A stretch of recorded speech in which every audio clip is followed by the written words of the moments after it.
It's the moment of reckoning for the Sri Lankan Lions. The A team needs to bring out their A game today, because what beckons and what's at stake, it's that spot in the semi-finals in Group A. We are in Colombo in Sri Lanka, and we're heading into a very important fixture in Group A.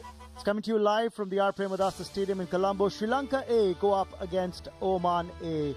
Oman A are searching for their first win in the group stages of this edition, while Sri Lanka A, as I said before, they're third in the point standings. They need to win big today and also see what the result is like in that other match that is on concurrently at the Pisara Oval, a day game between Afghanistan A and Bangladesh A, to see what the final standings will be like. We've got Sara out there with the two captains for the toss a little while earlier. Let's see what happened. Welcome to match 10 of ACC Men's Emerging Asia Cup. And I've got both the captains, Sri Lanka captain Dunit Velalage, Oman's captain Akib Ilyas, and the match referee Shakti Singh with me. Dunit has the coin. Heads is the call.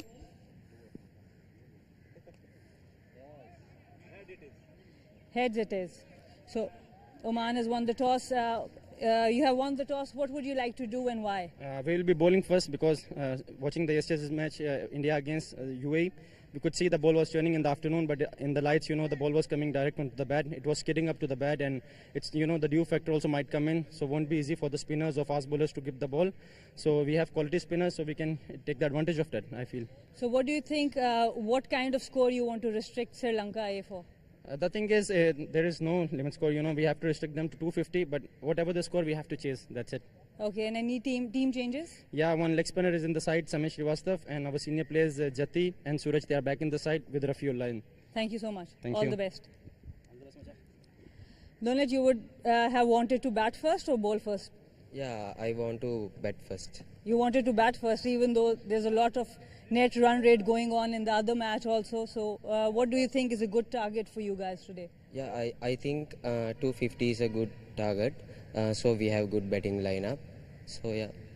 And will the net run rate play a big role in setting a target for you guys, as Bangladesh and Afghanistan are still in progress of their match? No, actually we want to play a good match today. So we are not looking run rate.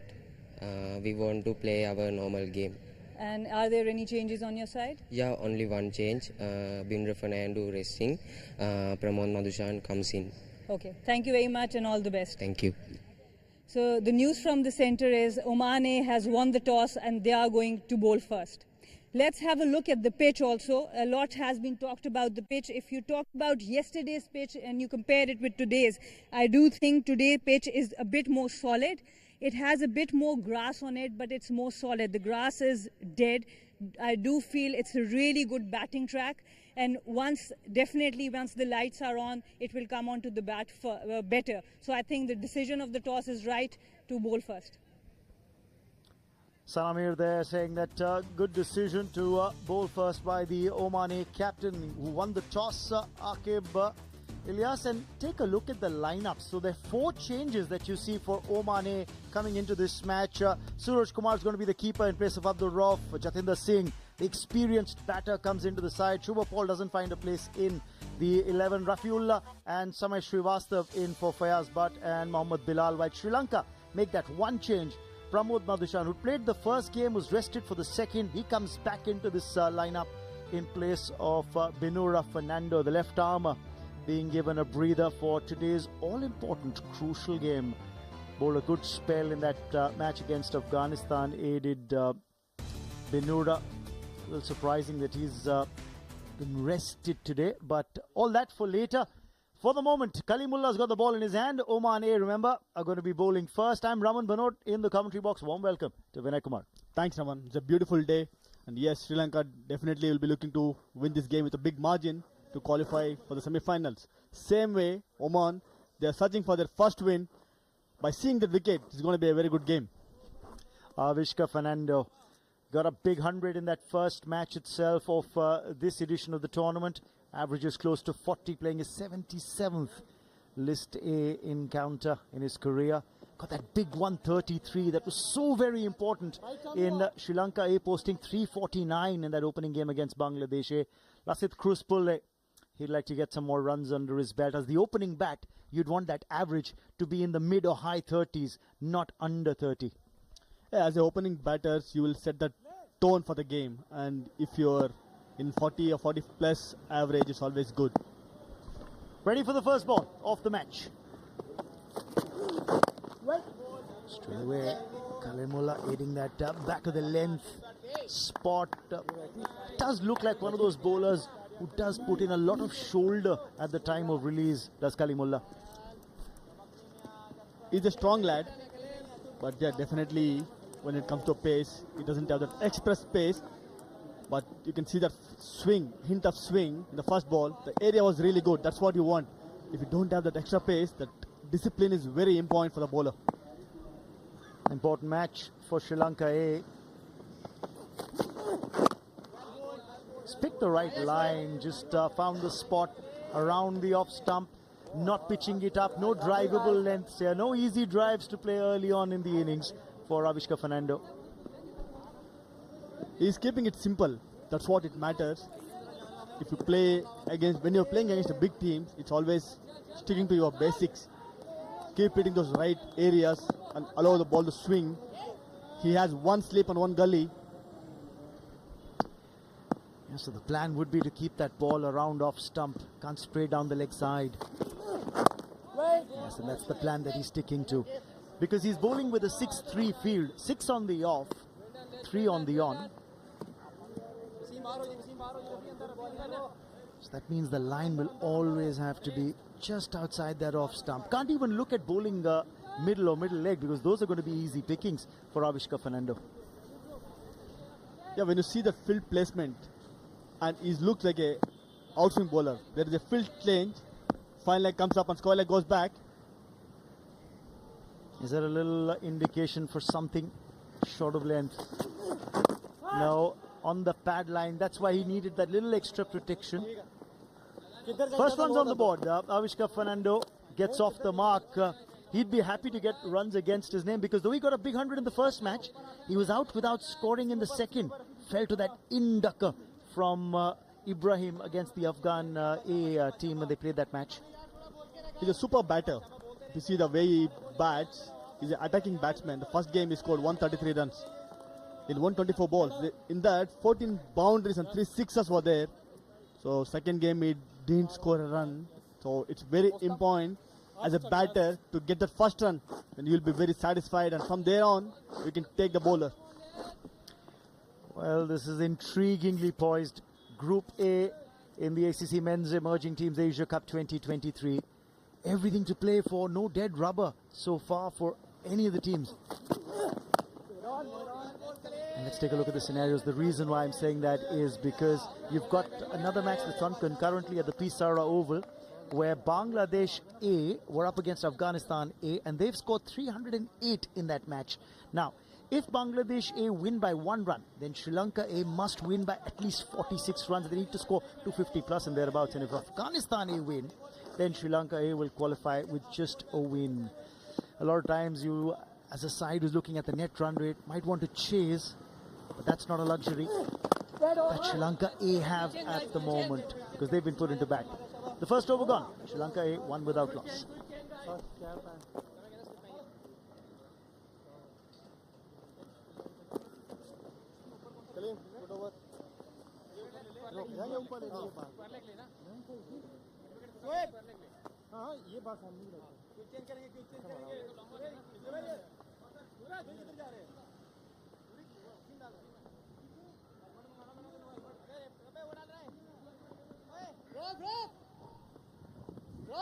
Bowling left arm round. Sri Lanka A find themselves in a bit of a predicament, and the reason why they find themselves at third place in the point standings is because they lost by 11 runs to Afghanistan A, remember, a few days ago. And that's the reason why not only would they want to win big today against Oman A, they'll also be looking very closely at that day game that's on between Afghanistan A and Bangladesh A, where Bangladesh A at the moment at the Pisar Oval have put in a strong batting effort, 308, no mean feat on that surface, and Afghanistan A will really have to bat well to win that match. If they do, there's one scenario we must talk about, Vinay, that if Afghanistan, despite Bangladesh having posted 308, if Afghanistan A win that match, then all the Sri Lanka will look to do is just win here against Oman A, and that net run rate goes out of the window. Yeah, that's true. If Afghanistan wins, it will be much easier for them to look into this game and just play good cricket and win this game. If they want to win with a big margin, I think chasing would have been a much better option. One thing surprised me, Sri Lankan captain also told that we would love to bat first. If you bat first, you have to score a big one. Well, will the light shine bright on Sri Lanka? The floodlights will come on, of course, at the R. Premadasa later in the evening. But will the light shine bright on Sri Lanka A? That's the big question, Vinay. If you look into yesterday's game, India and Nepal, where batting second was much easier under lights. Ball was coming nicely into the bat, and there was not much spin compared to the first innings. So in that way, I think batting second would have been a better option. But nevertheless, the kind of cricket they're playing, Sri Lankans, definitely they can win this game with a big margin if they put up 250 odd runs. Yes, well bowled, yeah. This is interesting. Wasim is not trying to push the ball through quicker. He's just giving the ball a little bit of air. He's not afraid to do that, is Wasim Ali, the left armer who's been pressed into service from the media end. Should have fielded that. Should have fielded that. Can't give away these easy singles. It's about putting the pressure, squeezing the flow of runs.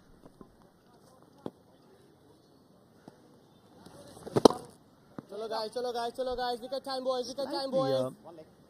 Lovely bowling. Arm doesn't bowl with a very high arm action, does Wasim Ali.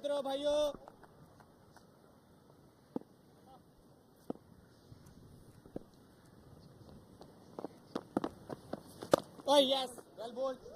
Quick change. 3 runs off that over, 2 gone. Sri Lanka A are 4 without loss.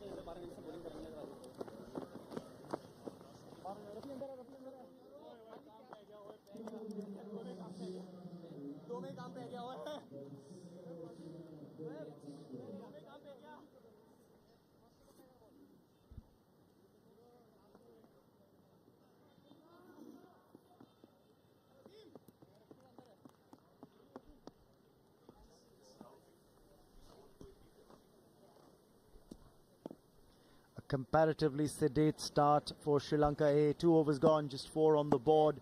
Still searching for the first boundary of the innings. Remember, 10 overs of power play where only 2 boundary riders are allowed outside the 30-yard circle. And somewhere down the line, in a crunch game where you want to win by a big margin, you would expect the Sri Lanka A openers to maybe just adopt a little more aggressive approach. But while we're focusing on today's action, there's a big match coming up tomorrow, right here at this very venue at the R. Premadasa Stadium in Colombo. It's a day-nighter, and rivalries don't get any bigger than this. Pakistan A take on India A, and that match is to determine which one of these 2 teams gets bragging rights of going top of Group B. Because remember, with wins in 2 matches, is there an inside edge? The bowler celebrating. Kalimullah feels he has his man. The umpire is unmoved. Oh, was there a sound? The Oman A team are absolutely convinced that there was something on it. By seeing the celebration, looks like there was some noise.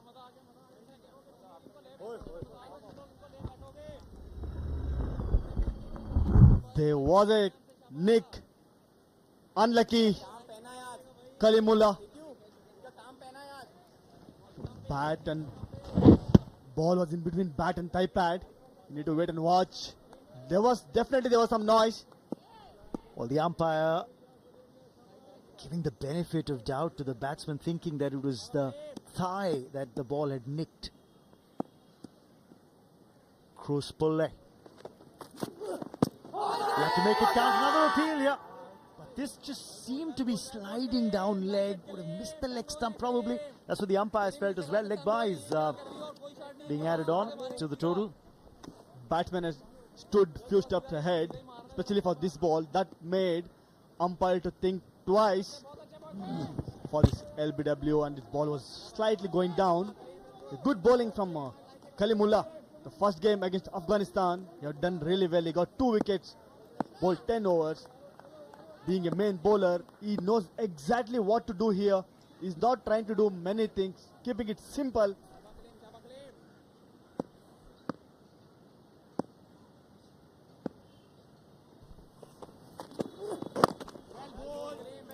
He settled into a good rhythm here, Kalimullah. A couple of good deliveries. A shout for a caught behind, then an appeal for a leg before. He's got the batsman thinking. Now, of course, Avishka Fernando has come on strike, but this is what happened against Cruz Pulle. This ball darted back in. Looks like it was Nick over there. Kalimullah was very much confident. So he's bowling in right areas. Fernando normally depends on his aggressive batting.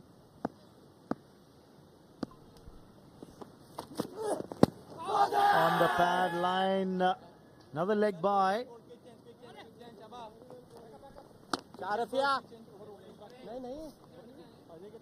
A couple of leg buys in this over. First for Cruz Pulle and now for Avishka Fernando. Missing leg stump. That is one best quality about Kalimullah, is bowling wicket to wicket. As a batter, if you don't get that pace from the bowler, it's very difficult to play those aggressive shots unless if you step out or do something on the crease. Dot delivery. Now, you look at the deep square leg fielder at the boundary rope. That's the reason why he can afford to bowl middle and leg at times. 3 overs gone, 7 without loss.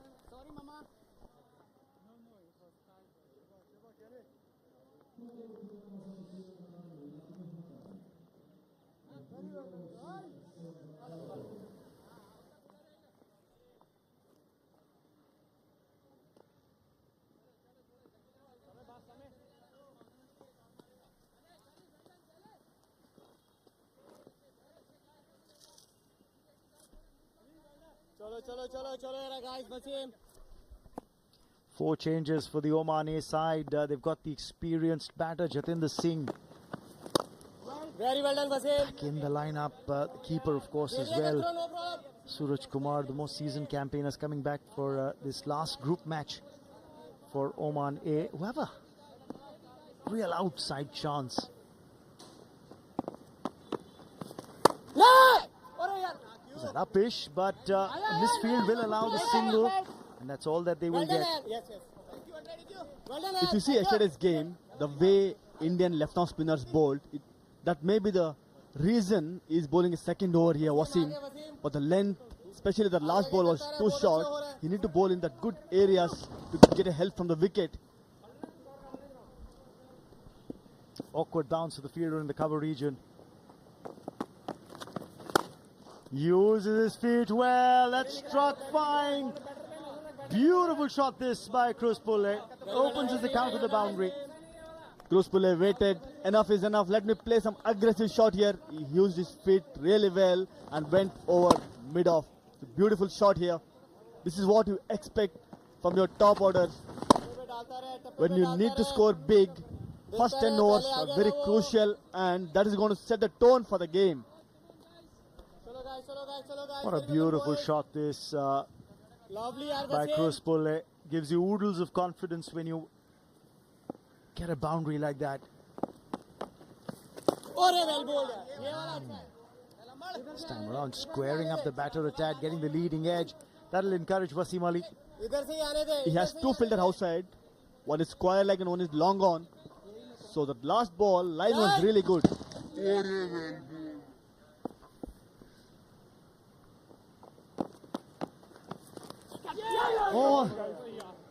Oh dear, oh dear. Between the keeper and first slip, And the edge gets 4 to Cruz Pulle. Unlucky Wasim. Should have been taken. He was a bit late for the ball. Didn't react that well. If you want to win a game, especially against bigger teams, you need to take these kind of catches. Wasim elbow. Really close to the keeper's gloves. Was a fine edge. Yeah. Contrasting boundaries in that previous over for Cruz Pulle. 4 gone, 16 without loss.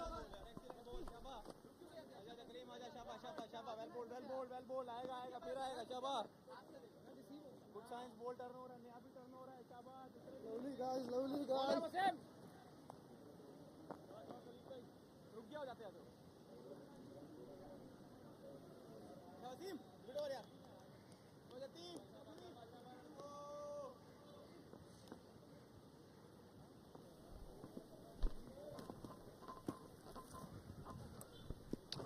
Sri Lanka looking for that all-important win, and a big win at that today, to make their chances to making it to the semi-finals a reality. Pramod Madhushan coming in place of Binura. Fernando, the left armer, being given a rest today. Karimullah's bowled well though. 2 overs, none for 2. Could have had a wicket in his previous over, but Oman could have had a wicket off the left arm spinners bowling as well. Wasim Ali inducing the edge of Cruz Pulle. No problem, Wasim.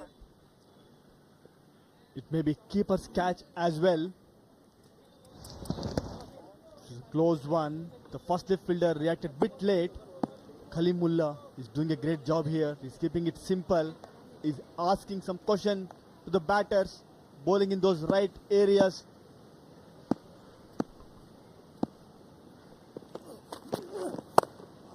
Punched away, and that's played well. 4 for the taking. Avishka Fernando moves into double digits. The beauty about this shot, he allowed ball come to him, played late, didn't try to hit too hard. The back foot punch, find the gap. Great batting display from Avishka. He's so very reassured when he's batting. If he finds his rhythm, then he's a treat to watch. Is Avishka Fernando. Again, the hallmark of his innings when he got that big 133, that he took his time, played himself in, and then blossomed with the stroke play.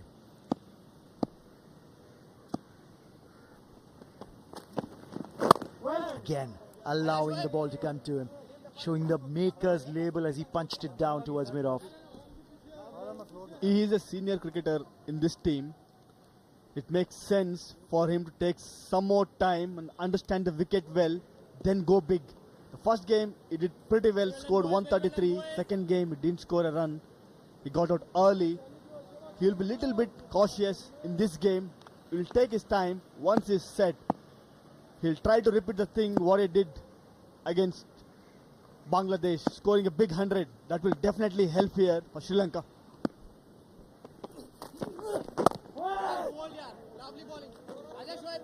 Yes, Sri Lanka got that mammoth total of 349 in that opening game itself. That match saw 650 runs scored at the Sinhalese Sports Club ground. High scoring encounter, good batting surface. It wasn't just Avishka Fernando who got a big 100. Vinod Bhanuka also batted brilliantly to get a half century. He's been amongst runs. Vinod Bhanuka got 100 against Afghanistan, albeit couldn't take Sri Lanka home. And that loss by 11 runs is the reason why Sri Lanka find themselves in third position. And in a spot of bother trying to qualify for the semi-finals. Sri Lanka, they are playing at their home. They know this condition really well. So as a batter, he must have played many games here. So he exactly know when to accelerate, when to play merit of the ball. That is the beauty of batting, right? If he would have scored a big run in the previous game, then his approach would have been different in this game also. Interestingly, Kalimullah in his first couple of overs had a fielder at gully. Now he's moved that fielder away to backward point. just persisting with that wide-ish first slip fielder. Deep square will come into play, but not before the batsman can come back for 2. It's good running. End of the over, 5 gone, 22 without loss.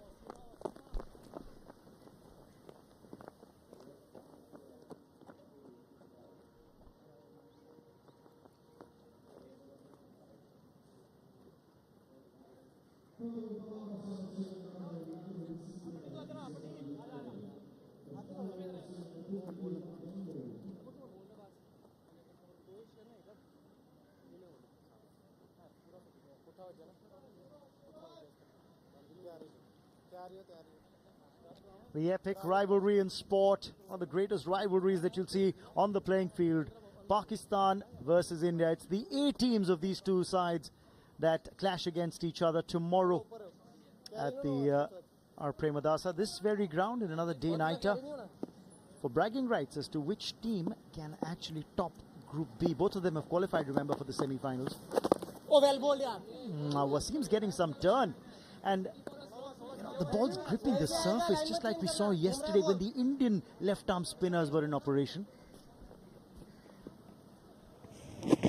As ball get older, they'll get more purchase from the wicket. So bowling in the right areas will always help them. Oh, well bowled, yeah. He quickly realized that giving a room is not a good option in this wicket. Bowling stump to stump, you can see. After getting hit over covers, quickly he changes line and bowling stump to stump line because he has 2 fielders back, square leg and long on. It's a good thinking from the bowler. Yes, yes. Comes down the track, clears the infield, and Kruspole will get 4. Just like it happened in the previous over. Kruspole once again choosing to hit inside out, go over the infield, over extra cover. He's got 4 more. Kruspole is taking those calculative risks here. He waited, and then thought, let me step out here and again go over covers. It's a great batting. I think the bowler's keeping him interested as well, because he hasn't taken a boundary rider back at long off, which is now going to drop back. I thought there was always that incentive for the batter to come down the track and hit over the top. And Wasim was hoping that maybe the ball will grip and turn a little more. There may be a stumping opportunity. But Kruspole has used his feet well. When he's come down the track, he's got to the pitch of the ball. He's got to the ball. He's not been deceived by the flight. The best part about that shot is not trying to hit too hard. It's all about timing. This field, taking mid-on up and putting long off back suits well for him, because if he is looking to get a turn from the wicket, he has to give a little bit of air. For that, this field definitely going to help him. Oh, again, this was a little wider outside off stump, and straight away you could see Kruspole's eyes lighting up. That's when Wasim had induced the edge in the previous over as well. The keeper struggling. You can see that line which he bowled. This time he went outside.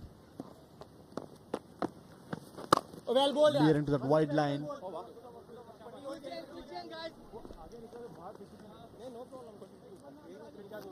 End of the over. 6 gone. 27 without loss.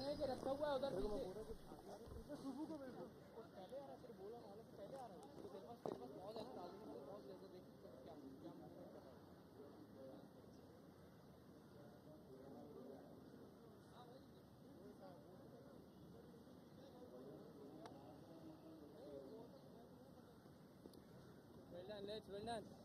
Now 3-4 dot balls and a new shot. 3-4 dot balls and a new shot.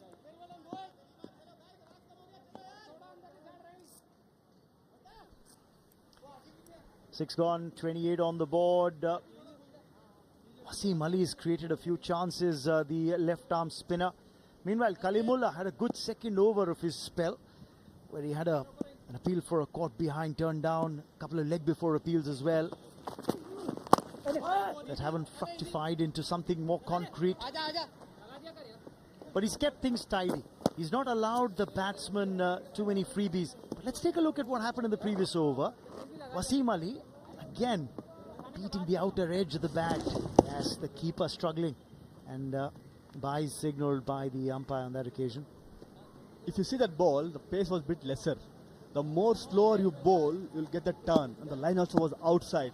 Good thinking over there from the bowler.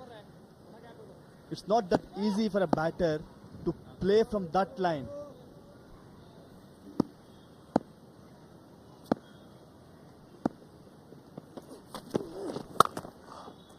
Straight to the fielder. I think Avishka Fernando would be a little disappointed that he missed out on a scoring opportunity because he struck that beautifully. Oman skipper Aqib Ilyas quickly realized that those two shots which Fernando hit the last over against Kalimullah, he kept all the fielders back in the line, especially offside. You can see three fielders standing in the line. Coming back to that replay where the ball did grip the surface and turn. The byes were signalled by the umpire. Missed the outside edge. But a couple of overs ago, there was the edge that was induced by Wasim Ali. Kruspule did edge one. And that went between keeper and first slip for 4. So the bowler would be feeling there's no justice in the world. It's always said that batter's game. Bowlers will also have their time. When they started enjoying their bowling, getting those crucial wickets. Avishka Fernando, 3 games, 145 runs, strike at 97. The best game against the first game against Bangladesh, 133. He'll be looking to repeat the same thing here. He started really well.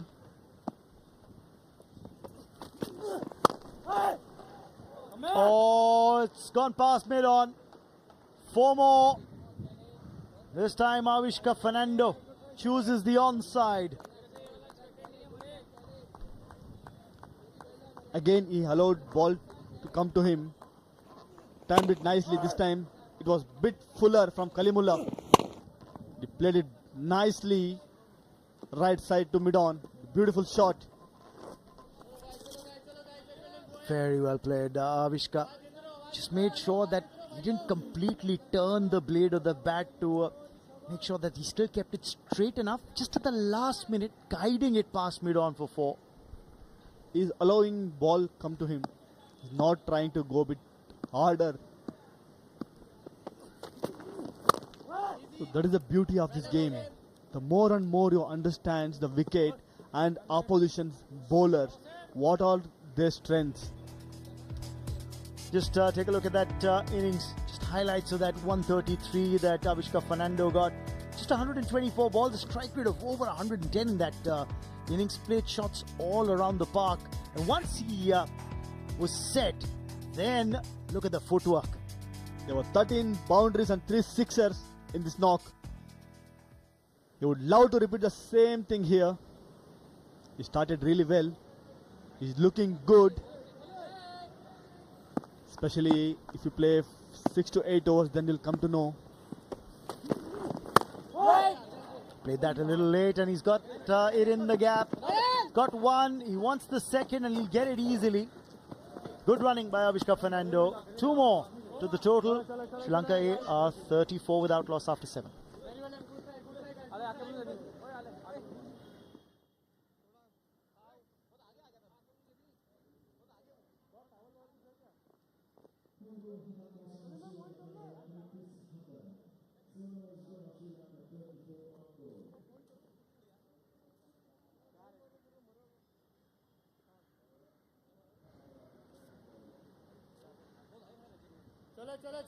Chalo, guys.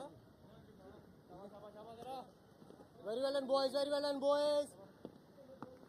Started really well to be put into bat by Oman. Kruspule and Avishka Fernando has done a decent job the first 7 overs. Decent set of crowd as well for this important game.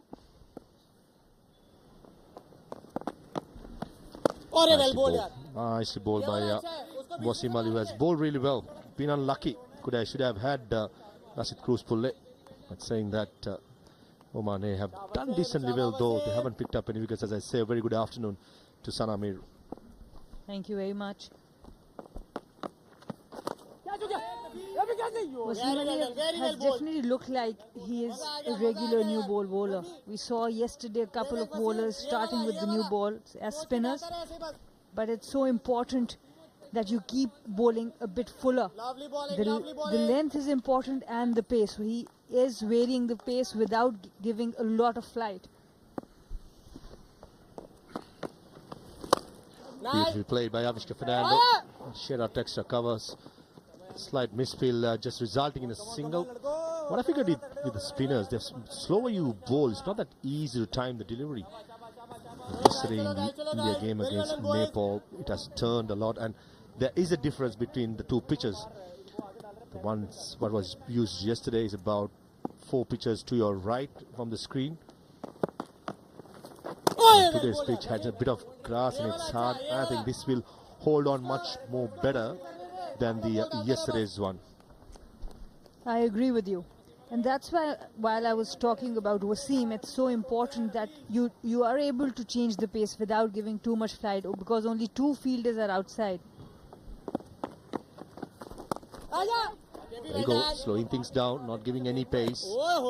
Kruzpul has started quite cautiously. Missed out in the last game. Just got the 7 runs in Afghanistan, went for expansive drive and lost his off stump in the first game against Bangladesh, scored 31. Got start, but just couldn't kick on. But today, he has looked a bit solid and more determined to get a big one for his team. 8 overs gone, Sri Lanka 8, 36 for no loss.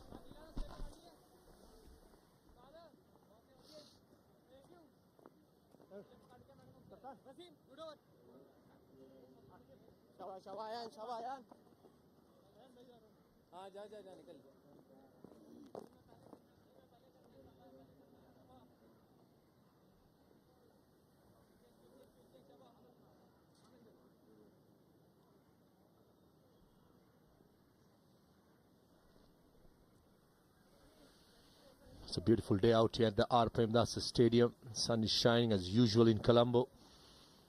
And there's been a decent crowd gathering as well for this all-important game. Sri Lanka has to win to stay in the competition. This is the game that we were talking about yesterday, which happened at the same stadium.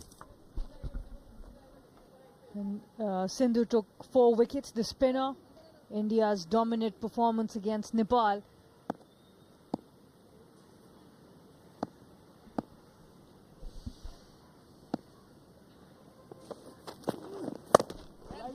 Yesterday's game was a game of 2 halves, isn't it?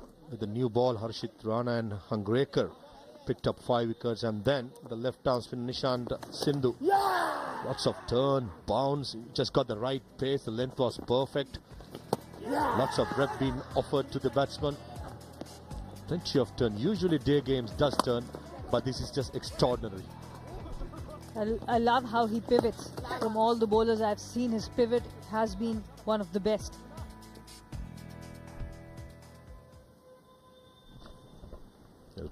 Figures of 4 for 14 in 3.2 overs for Nishant Sindhu. Looks like Avishka Fernando is looking to up the gear here. Sri Lanka just 36 for no loss. Remember, another game happening at Pisara Oval against Bangladesh versus Afghanistan. The Bangladesh wins. Sri Lanka has to win somehow and with a margin. And also Sri Lanka knows that they have to win with a margin, especially when you're defending. So that may be working behind their mind. Absolutely, and that's the qualification scenario you're talking about. If Bangladesh A win by 1 run, Sri Lanka A must win by 46 runs at least. Pierce the gap this time. He was itching for a big one, and this time it was a slow ball by Kalimullah, picked up early, and Avishka Fernando thrashing through the offside for a boundary.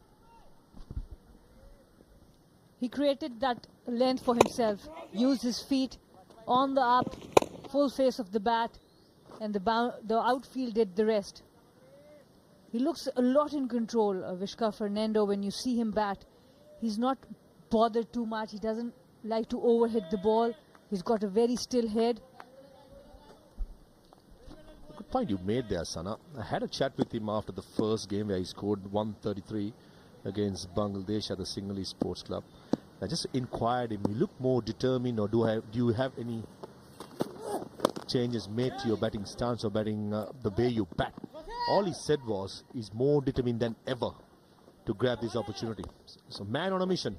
Two left.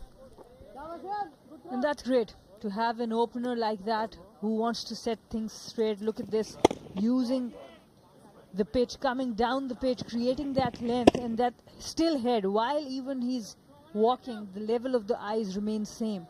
And that's so important as a batter. If you are an attacking batter, you don't want to give chances to the opposition. So the better technique you have, the less chances you'll need.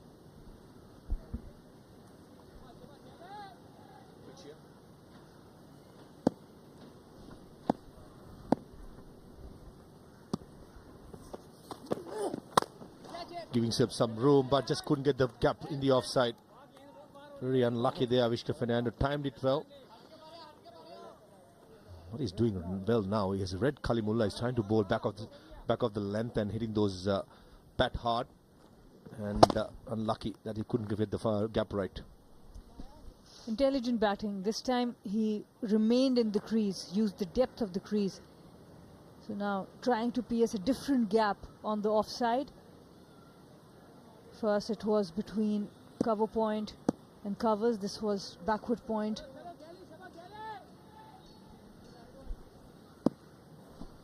Six runs so far in this over. Bounce attempted and the square leg umpire calls it a wide. I think was it the right call? Was it more like a tennis ball bouncer by Kalimullah, digging it short, but there's absolutely no pace in this pitch. And Kalimullah understanding he needs to finish this over well, and because of that he was coming down the pitch, now the bowler has to adjust. He doesn't want to bread. This is the second ball when he was using the depth of the crease. He stayed in the crease, so he's playing with the mind of the bowler. That's why you saw that bouncer. Game of cat and mouse, isn't it? Never easy for the bowlers. A decent delivery with a dot to end the 9th over. Sri Lanka A 43 for no loss.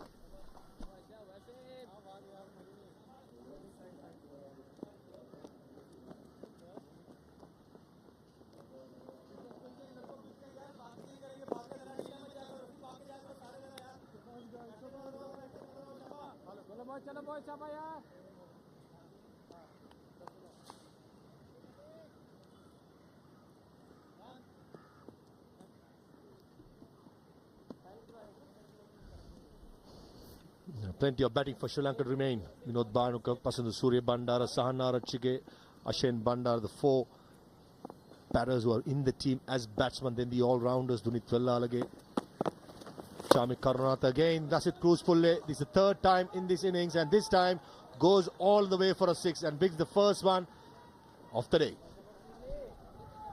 Not sure. Bowling the 5th over for Wasim Ali. Excellent use of the feet, the flare of the hands. Again, a very still head. Full extension of the arms as well. Reminiscing the good old days of Mahela Jayawardene over there, isn't it?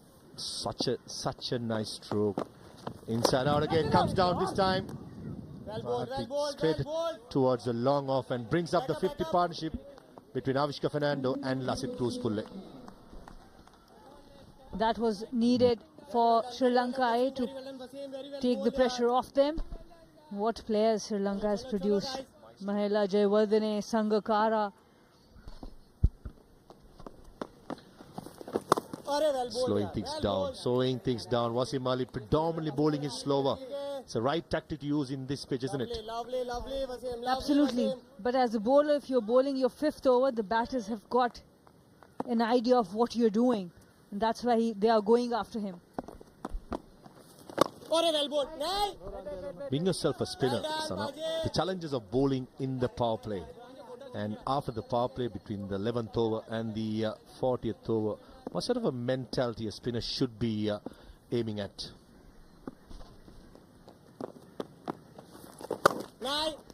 Personally, whenever I was given a new ball, it's always about attacking and taking a wicket, because the new ball is supposed to create a breakthrough. So definitely that's why I think Wasim Ali, I'm impressed with the way he's flighting the ball, because there's only 2 fielders outside and still he's not giving a bad delivery. And he's creating chances one after the other. So overall, quite impressed with him. After 10, 50 for no loss.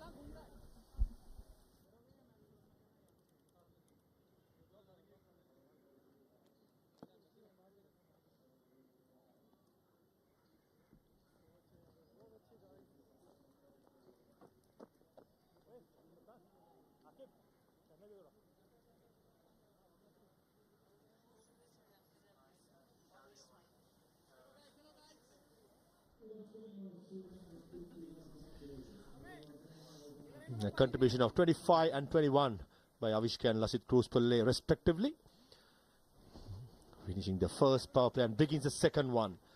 11 to 40th over with 4 fielders outside the circle, and Sri Lanka is in the driving seat. 50 for no loss, importantly, in a must-win game against a decent Oman team. This is the power play highlights. And we saw some really good bowling, some appeals, some drop catches, but then we saw some excellent batting as well. It has been a mixed power play, but we saw some exquisite timing from both batters and some inside-out shots against the spinners. But overall, Sri Lanka has had the better of the power play, because they are still no loss after 50 runs.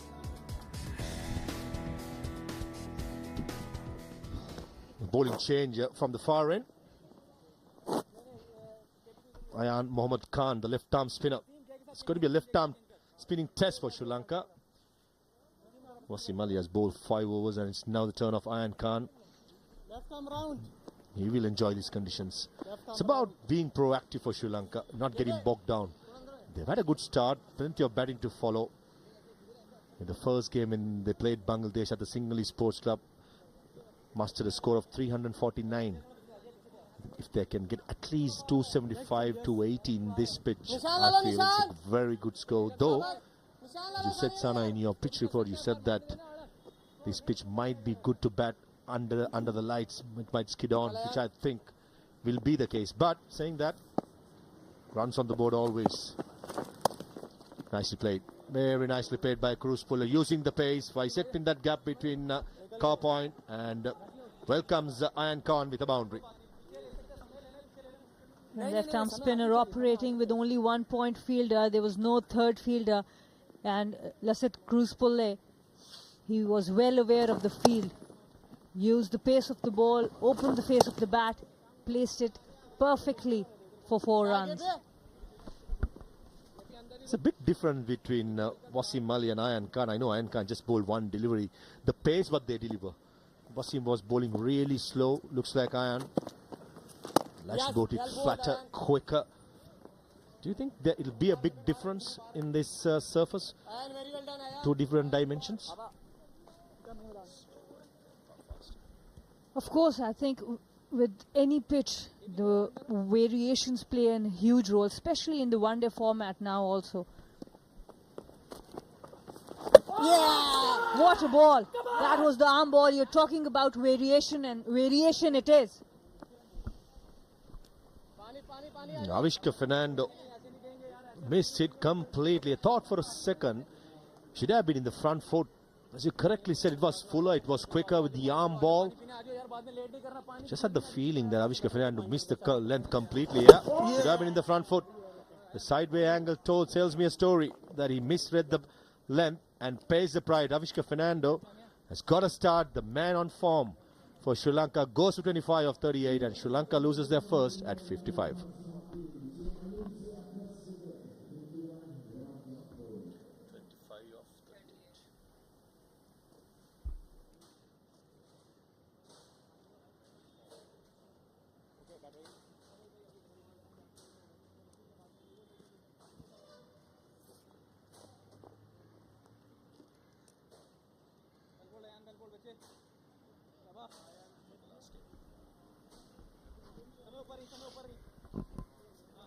A breakthrough for Oman right in time. There was Sri Lanka just looks like running away with the game.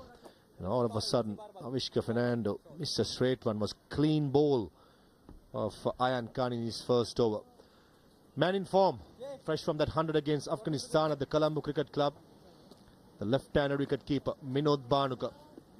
Very good striker of 86, almost brought his team home, beg your pardon, in the last game. And that will be the key man for Sri Lanka, trying to steady this ship and at least get the 275-80 what we were talking about. And he's here, Avishka Fernando missed a straight one. It was a very good arm ball, well directed. Just his third delivery and right on the money. Important breakthrough for Oman. Avishka Fernando is such an important cog in this wheel for Sri Lanka. He's one of the 10 Sri Lankan players with a World Cup century for the national team. Goes to show the experience of that man. And when he scores, Sri Lanka has a better chance to win. Absolutely. Wide delivery down the leg side. And now the responsibility shifts to Minod Bhanuka to be the anchor. Try and bat through the innings and get the rest of the players to play those cameos in the middle overs. Nicely bowled. Nicely bowled. What he's doing really well, Ayan, is he's keeping the ball within the stumps. So always attacking the stumps. And that's why it puts a bit more pressure on especially a new batter. When a new batter comes in, this was a bit more wider. Well left, well left. There's a slip there because this partnership will be very crucial for Sri Lanka. They don't want to lose another wicket. So this kind of leave, it's okay for now. I think this is where Aqib Ilyas could be a little more attacking against the left-hander. He knows how big a wicket this is going to be. 11 gone, 56 for 1, Sri Lanka A.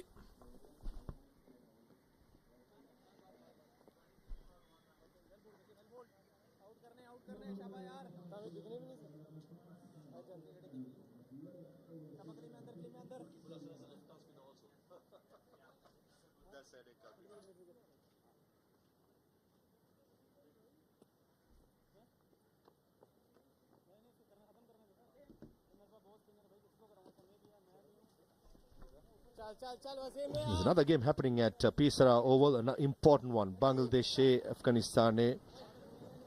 Afghanistan chasing a score of 309. It just lost the first wicket. Zubaid Akbari, believe me or not, a left-arm spinner has got the breakthrough for Bangladesh. Akif Javed has got it right. Left arm spin from both ends then. Akif Javed wants to give his bowlers longer spells. Rakibul Hassan has got the breakthrough at Pisara Oval for Bangladesh. Plenty of left-arm spinners in display in this ACC Emerging Cup. It's been a test yesterday. We had 2 of them with India. 2 in display at the moment for Oman, and then another one up in Pisara Oval. Yet to bowl Dunit Bellalage as well. Plenty of spin options in these slow surfaces. Nicely bowled, slowing things down, just continuing the same trend. In the previous over, when there was no wicket down, Cruz Pulle almost hit a similar delivery over covers. But things are changing. This is what a wicket can do.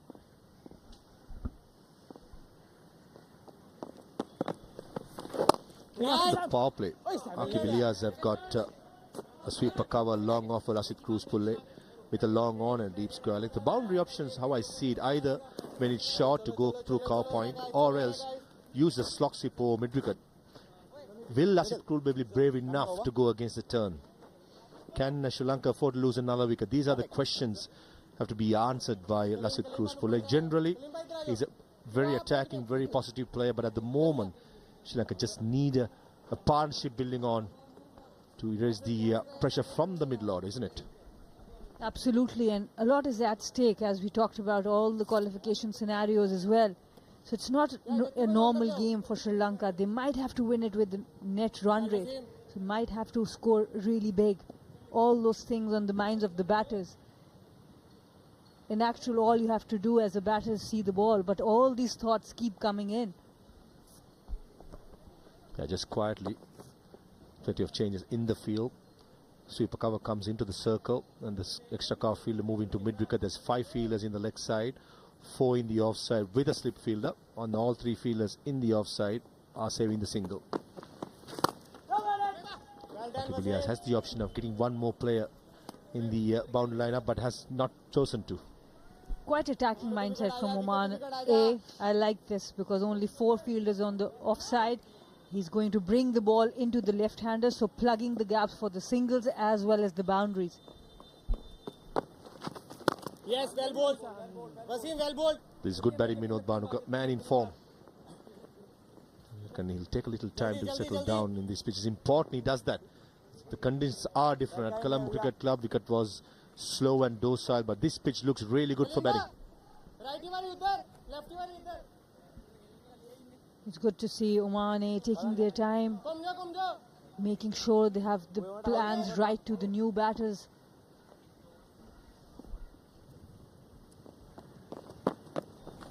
Yes. A dot delivery to end the 12th over. 58 for 1.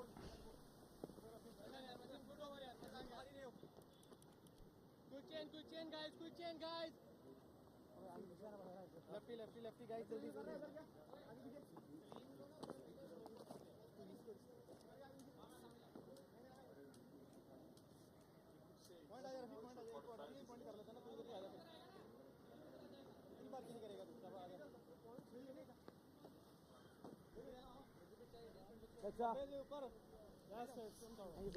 These are the fixtures and the results in the Group A. Virtual 2 quarter-finals in progress. One at Pisara Oval. Bangladesh versus Afghanistan. Chasing 309. Afghanistan are 29 for 1 after 8 overs. In this game, it's 58 for 1. In 12 overs for Sri Lanka after being put into bat by the Oman skipper. Lots at stake for Sri Lanka. Won the first game comprehensively against Bangladesh. Lost the last one agonizingly by 11 runs against Afghanistan. And now find themselves in a pressure situation. Similar field to Ayan Khan for the left-hander. 5 in the next side and the 3 in the offside. And this time, Vinod Bhanuka perishes that gap through extra cover. Easy come back for 2 runs. Oman, they are taking a bit of time to adjusting this left and right hand combinations. A lot of field changes once the batters have taken strike. If you want to keep your over rate in check, you need to know beforehand. Slip is off now, just by 1 shot. And long off goes back. Change of field. I do think they should have kept the slip in just for a couple of more overs. Especially with Vinod Bhanuka, a prize wicket for Oman, who's in form. They can nick him off or probably getting play a false stroke and try and get him out. That will add so much pressure to the middle order. So I think Aqib Ilyas is missing a trick here by not attacking Vinod Bhanuka. It's about the bowlers themselves also. Sometimes going to the captain, I want to slip. When you should captain and bowl yourself, does the wicket keeper or the fielders in the ring comes and gives you idea, or you just pick it up by yourself itself? No, I think it's a team sport, and sometimes you can't see what other people are saying. So it's very important to take advice, listen to ideas. Of course, the final decision rests with the bowler.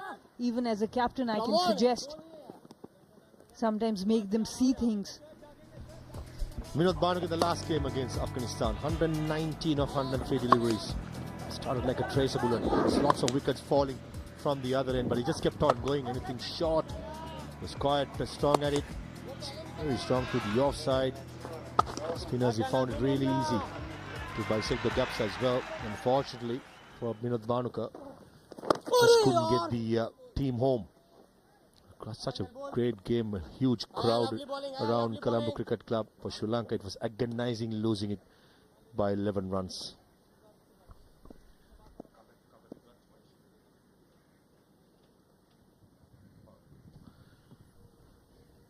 Mid-off drops back to long off for the final delivery. Well bowled, Ayan. Good Easy single towards long on with long on just in this boundary, saving the boundary. 13 gone, 63 for 1.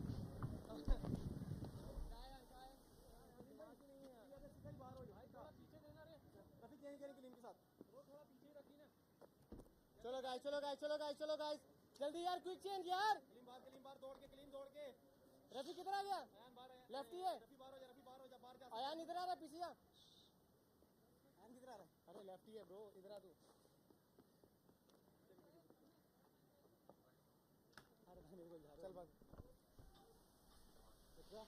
The leading run scorer in the ACC Men's Emerging Teams Asia Cup is Vinod Bhanuka. At the moment going strong for Sri Lanka. 182 runs. Playing his third game. Man with the mission. Been dropped from the national team for a while. This is his chance. We speak about a lot about players who are the fringe players. In fact, if they to get into the national setup, these are the opportunities. They've got to make it big. And he generally tends to look for that boundary shot on the back foot. He has a trigger movement that comes on the front foot, but loves playing on the back foot a lot.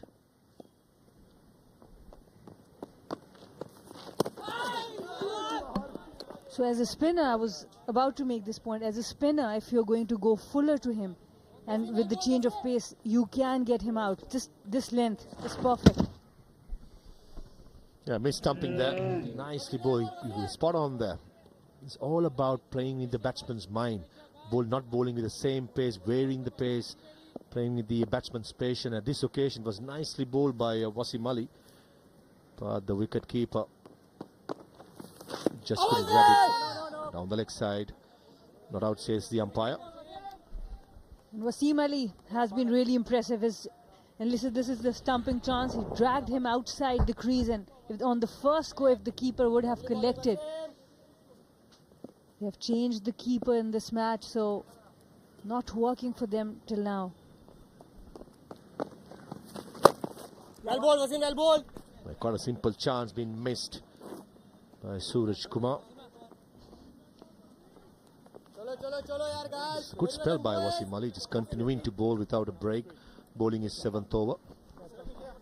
And he has showed the range of variations. In the power play, he was bowling a bit quicker. There was flight, but the moment he has got more fielders outside the circle, there's more flight. He looks a complete bowler, isn't he?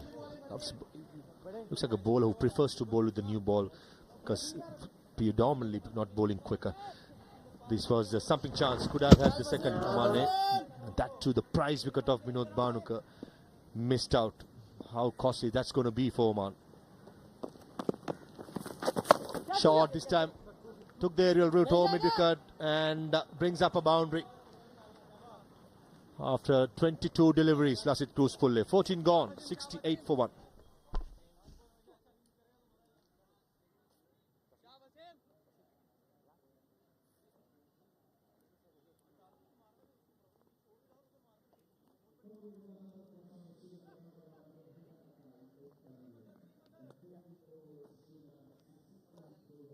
Chal Ayan.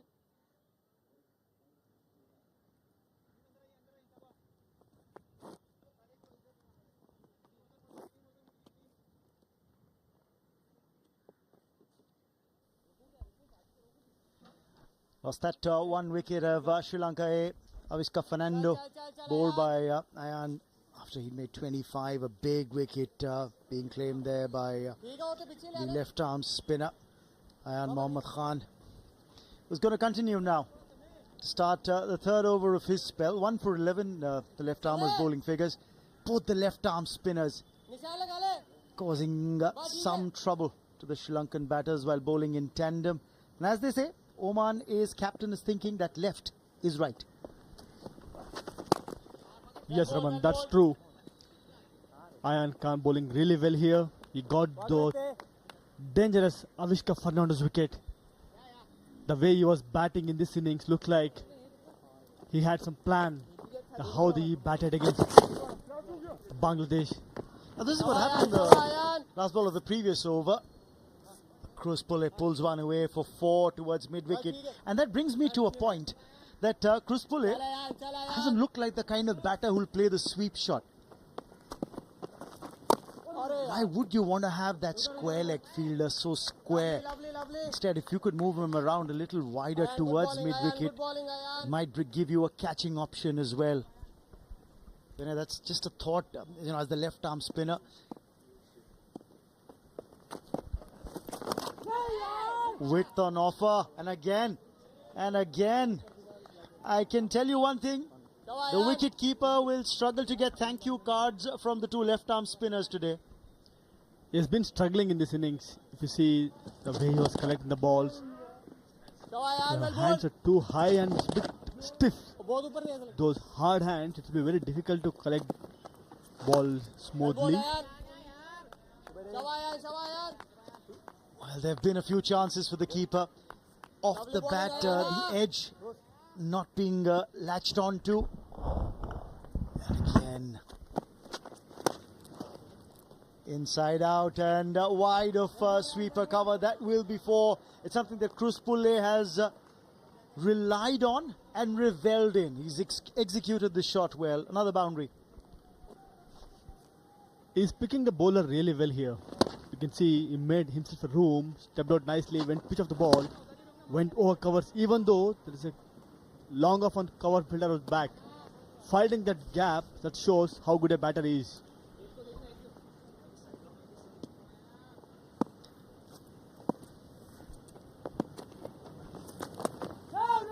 Dabbed away, but no runs there.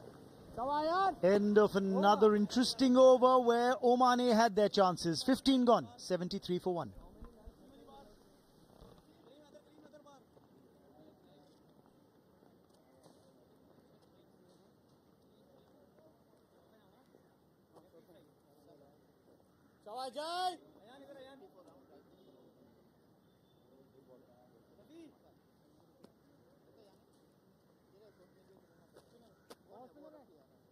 Bowling change, right arm round.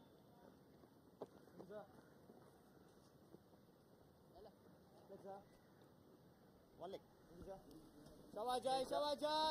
Is now going to come on to bowl, so that's another bowling change that we'll see from the Oman A team. They'll bring on their 4th bowler.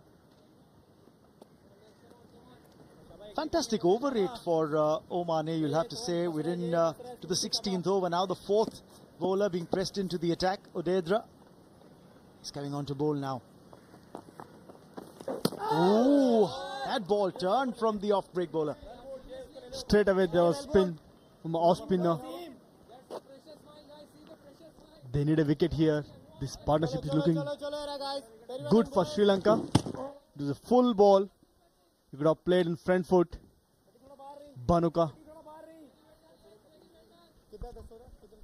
Jaivaram Odedra, the off spinner being pressed into service. They've got a fielder at first slip with the left-hander out there, trying to prize out the wicket of Minod Bhanuka.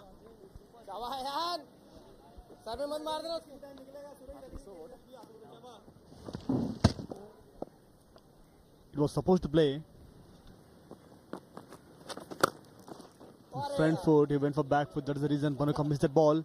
You can see bowler's bowling arm is coming a bit straighter and is a bit tall on the crease. That is the reason he was getting a spin compared to other two left-arm spinners.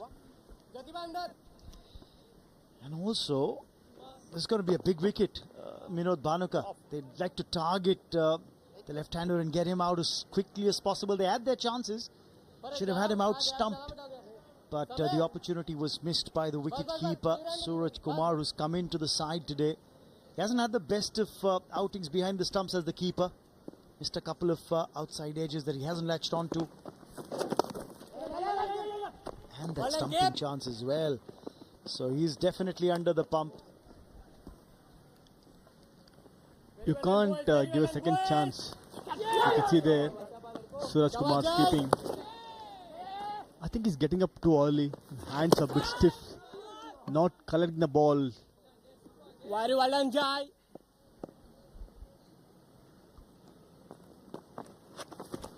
Oh, this is going to be a chance that won't be missed. And finally, redeeming himself, the wicketkeeper Suraj Kumar, right after that package that we showed you of missed chances. This time he makes no mistake, and it's a big wicket. Minod Bhanuka out stumped for 9.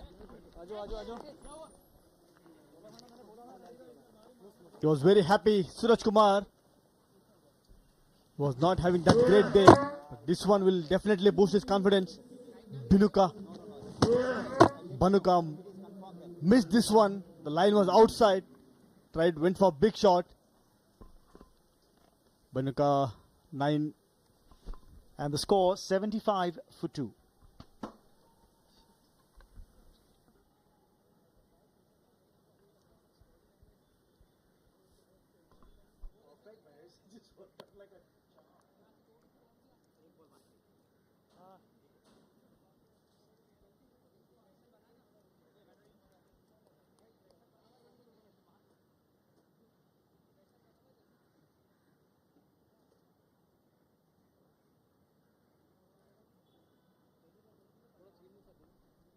Big wicket, the big wicket of the Centurion of the previous match. This tournament's highest run getter thus far, Minod Bhanuka. Out stumped for 9, and that brings Pasindu Surya Bandara out there in the middle. 820 runs in his List A career, playing his 32nd match, averaging close to 33. Surya Bandara, very, very capable batsman. We saw him get some runs in the previous outings as well. He's come into bat because of this. The new bowler comes in, Odedra. And Minod Bhanuka just charging down the track, not getting to the pitch of the ball at all. Right arm over. One more. He went for a big shot. That is the reason he need to give that opportunity for the keeper, where he didn't miss this time. Odedra got the first wicket. Just wondering whether he just took it a little too lightly with the new bowler coming on. Wanted to dominate Odedra, did Minod Bhanuka. Again, the rush of blood costing a crucial wicket to Sri Lanka. Once again, well, butterfingers for the wicketkeeper. End of the over, 16 gone. A wicket-taking one from Odedra. Sri Lanka 75 for 2.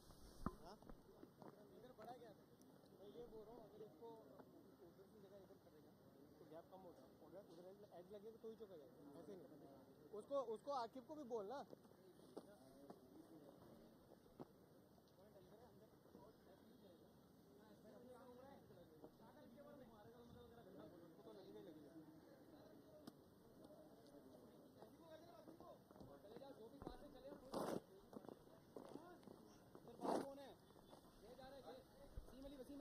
The two Centurions for Sri Lanka in this tournament, Avishka Fernando and Minod Bhanuka, are both back in the hut. And that'll be a little disappointment for a smattering of spectators who are gathered here at the R. Premadasa Stadium for this ACC Men's Emerging Teams Asia Cup 2023 encounter between Sri Lanka A and the Oman A side, who've done well. 2 wickets for Oman so far, their A team, and they could have had more had the support been there of the fielding unit, especially the wicketkeeper, missing a few chances before redeeming himself with that stumping of Bhanuka. Sliding down leg, Ayan Khan. That's called a wide. The arm ball here, the first wicket. The second one, the line was outside, went for a big shot. So one thing I noticed here, spinners are getting a good line. They're keeping it little outside. Whenever they're coming on the stump, they're going full.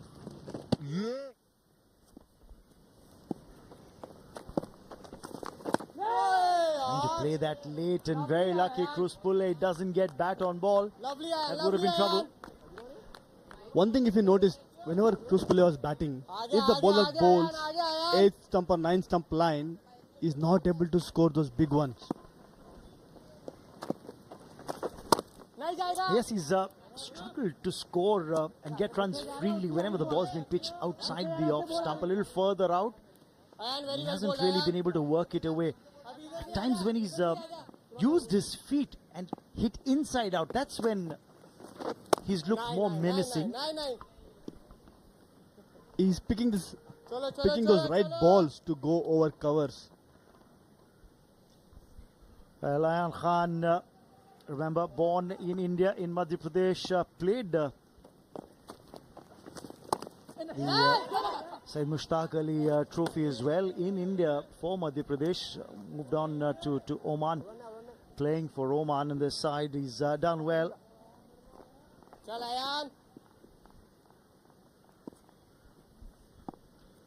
One more remaining in his over. Tossed up. Dot ball will end his fourth over. It's the 17th of the innings that's come to an end.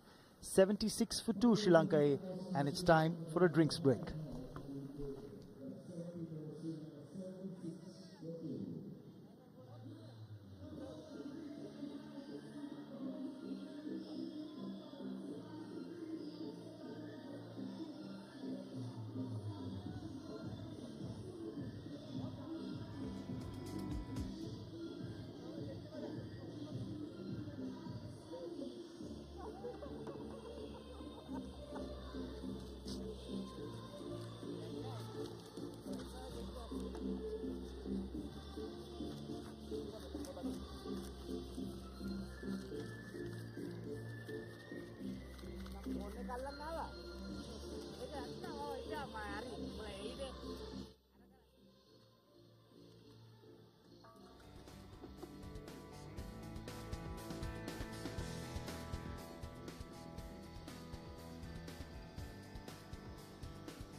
Unbeaten on 36, Crosspulle of 43 deliveries. Surya Bandara yet to get off the mark. He'd like to open his account here because he didn't get the opportunity to do that in the previous match. Fell cheaply against the Afghanistani side. Just taking a look at the highlights of what's happened so far in the 17 overs.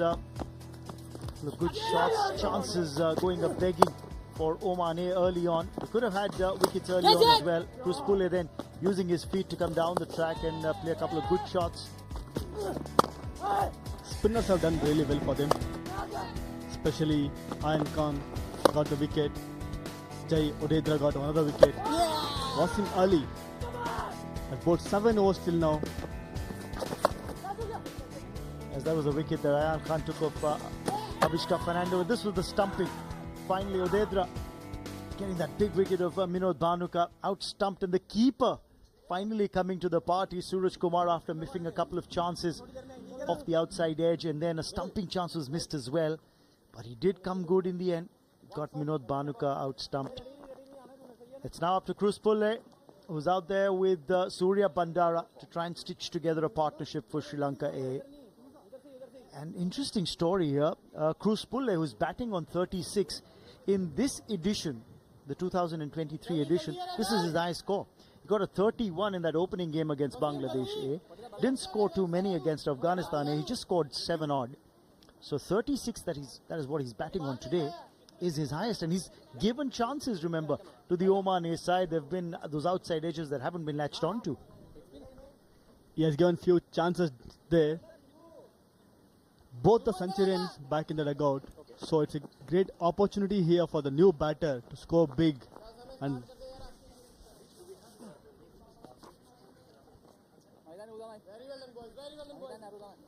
They have to score 250 plus runs here and win in a big margin to qualify. So that thing will be going on their mind. For that, one set batsman has to score big. Now, the new bowler coming on the board, Samay Srivastava. And talk about taking those baby steps to mark your run-up. Vinay, generally with the faster bowlers, they measure the strides, the spinners, trying to get the exact run-up length with those baby steps being taken.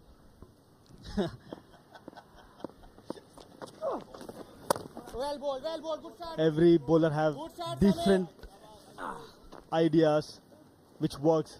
The end result, they don't want to bowl a no ball. That matters the most. Talk about precision, getting the exact length. I know the measuring tapes come out to, when especially the faster bowlers are marking the top of their bowling mark before the start of a game, 45 minutes or an hour before the start of the match. Well bowled, yaar. That is crucial for a seamers to marking those run-ups. Because normally what happens, sometimes if you're not marked with a tape, you don't know how is your body is feeling. Sometimes you might feel more flexible, sometimes stiff. Samay Srivastav, another one of those players who's born in India, born in Bhopal, playing for Oman. Very well done, Samay. Very well done, Samay. You can see a few Indian urgent here. The guys are doing really well, especially spinners.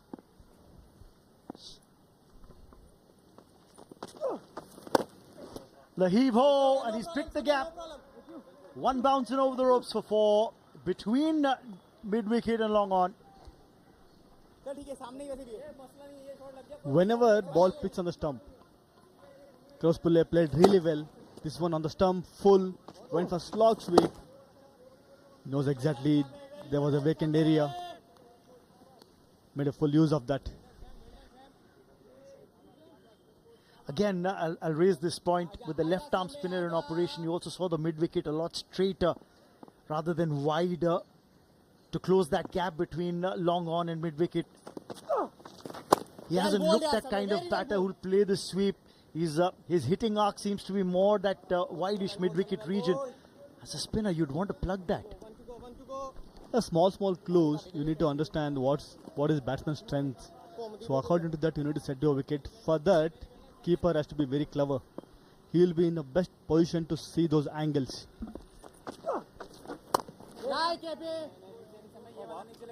You've got 6 off that first over from Srivastava. It's 82 for 2.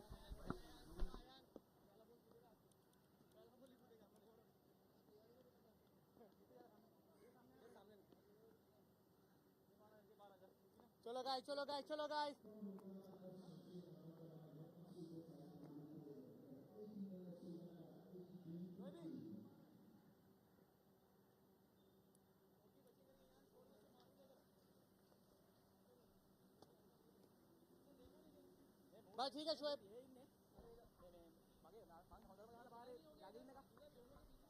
While we are tracking this game between Sri Lanka A and Oman A at the Premadasa, there's a very interesting encounter that's going on between Bangladesh A and Afghanistan A, where Bangladesh put out 308 on the board, 309. A mammoth target for Afghanistan A to chase down. They were 69 for 1, just trying to chase down that total. It's not going to be easy, and it's a very important match in the context of which two teams from Group A make it through to the semi-finals. Sri Lanka A are in 3rd place. So not only do they want to win this match against Oman A, they also are keeping an eye on that day game that's going on concurrently at the Pisara Oval. They are well aware of that. That is the reason you can see there is a little bit of change in their batting approach. Just a conservative estimate of what can happen if Bangladesh just win by 1 run. Remember, they've scored 308, so they'd be hoping to win it and win it by a big margin. But if they win by 1 run, then Sri Lanka A must win by 46 runs here. Hit inside out, but straight down the throat of the fielder, who takes the catch gleefully. And Ayan Khan gets another wicket. Cruz Pulle had got a few boundaries in that region with the same shot. This time around, he falls while playing his favorite shot. He's gone for 42. He has got many boundaries in that region. This time he failed to pierce that gap or find that gap where he wanted to hit a boundary. Easy catch. Ayan Khan with his second wicket. And Kruspul is gone for 42, caught by Shoaib in the deep. And Sri Lanka A are now 84 for 3.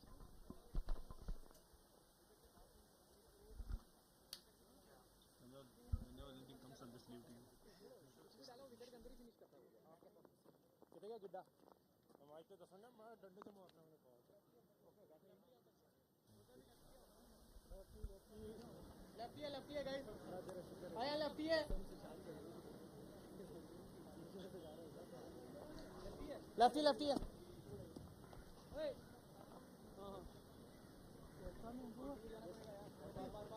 Clever field placement by the Oman A captain, especially with Ayan Khan bowling to Kruspul, who've been hitting those inside-out shots over extra cover.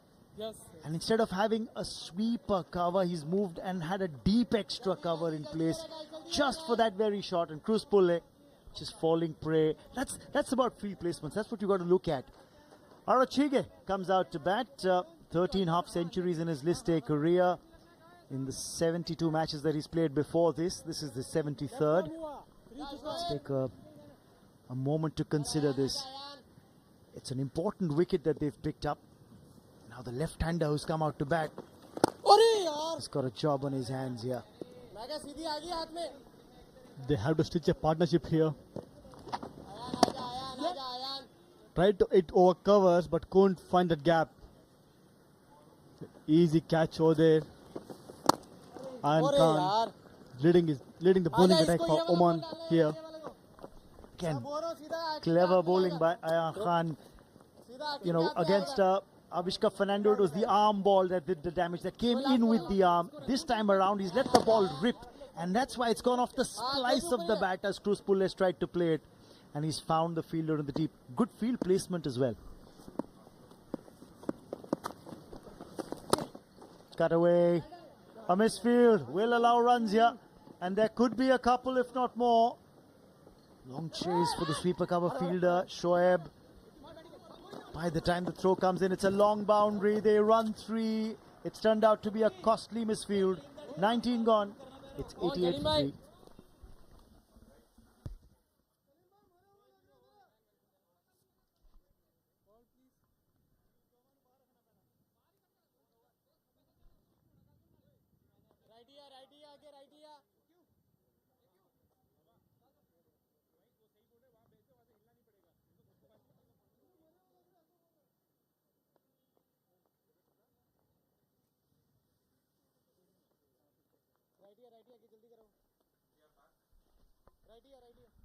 The arch rivals go up against each other tomorrow right here at this venue in a day-nighter. Pakistan A versus India A. Pakistan A have had some great bowling displays in this tournament, in this edition.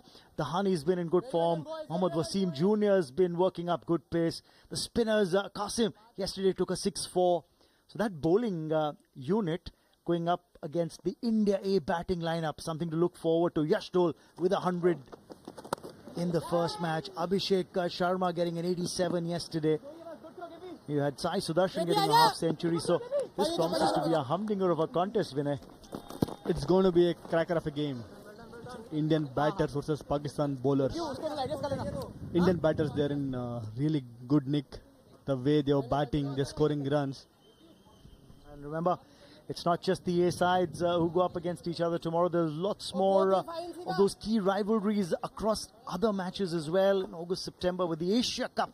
There, of course, is going to be an India-Pakistan contest. At least one, if not more. More runs here. A boundary off the full toss for Surya Bandara. That's his first boundary of the innings. It was a freebie from Srivastava. Low full toss. Hit it nicely for a 4. For any batter, getting these kind of freebies, that will boost your confidence. Again, it's never easy for a wrist spinner. It's all about control. And when you captained Karnataka in the Ranji Trophy, you're talking about how you manage the leg spinner in your side. You need to treat them as attacking bowlers. Normally, whenever they start their bowling, they tend to bowl a bit short or full, giving that deep mid wicket halfway. That's going to be an attacking field for them. Once they get the control, then you can pull that fielder in.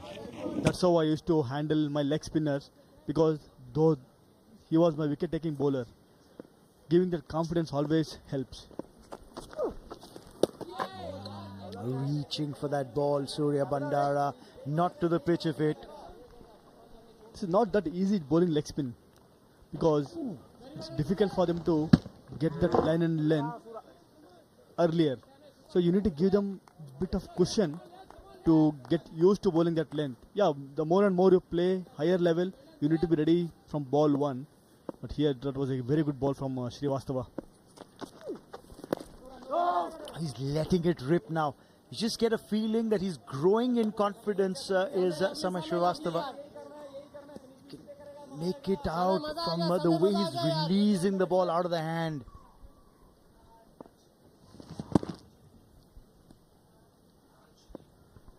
One more remaining in this over.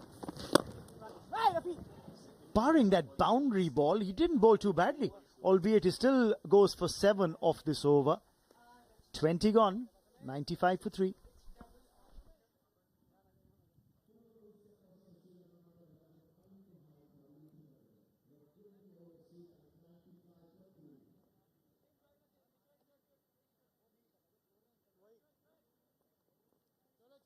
चलो रे guys आजा ion right है ion right है थोड़ा आड़े पे लेना slip नहीं मार रहा है वो Look at the Manhattan for Sri Lanka in the power play. They had that one big over, which was the 4th over of the innings. That's when Wasim Ali went for a few. Otherwise, the average has been quite decent from the Oman A bowlers. Pick at the bowlers, of course. I have to say, Ayan Khan, just the way he's bowled. Turn and bounce. He's growing in confidence. He's bowling really well. He's mixing up with his deliveries. Ayan Khan, 5 overs, got 2 wickets, but giving only 23 runs. Well, I wonder, Odedra was just given that 1 over because the left-hander was out there in the middle, Minod Bhanuka. And the moment Minod Bhanuka's wicket fell, Odedra was taken out of the attack. Now that they've got Arachige, who's out there in the middle, another left-hander, would they get Odedra back into the attack again? It's a good captaincy from Akib Ilyas. He knows their bowlers really well, what their strengths are, against what kind of batters they'll be more effective. That is a basic thing you need to know as a captain. He's doing really well. And remember, Vinay Arachige hasn't had a lot of runs under his belt in this edition of the Men's Emerging Teams Asia Cup. So he'd be looking for runs here. He might be under a little pressure. It'll be a good opportunity for Oman A to look to attack Arachige, while he might just still be tentative. He's new to the crease. Surya Bandara, meanwhile, he'd like to get a move on from here. He's got his job cut out. I would say both the teams are in good position now. If you see Sri Lanka, yes, they lost 1 or 2 wickets more, but 95 runs, it's good in 20 overs. Same way, if you see Oman, they have taken 3 wickets by considering 95 runs. Maybe they are 10-15 runs more they have given, but they have got that extra wicket. That will be advantage for them going forward. Just a single of the last ball of the over. 21 gone. 96 for 3.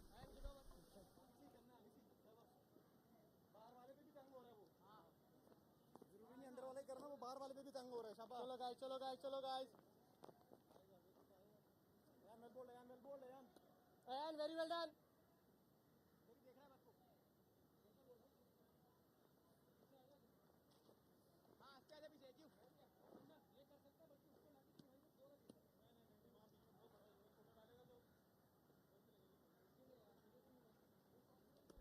चल समय 96 for 3 after 21 overs. Sri Lanka losing its way after a good start. Nasid Cruzpulle was the last man to perish for Sri Lanka after a good start. But at the moment, Pasan Surya Bandar and Sana Arachiga have their work cut out to regress the innings, get the scoreboard running as well, to get a score of minimum 260, 275 what Dunit Wellalage spoke about. This is captain of Oman, who has rotated his bowlers very well. Plenty of problem for Sri Lanka.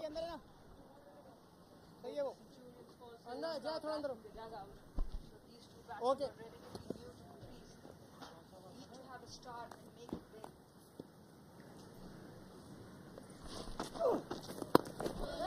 Nicely bowled by Srivastava. He has been very impressive. The figures may not suggest it. 2.2 overs, 14 runs, but he has bowled some very good deliveries.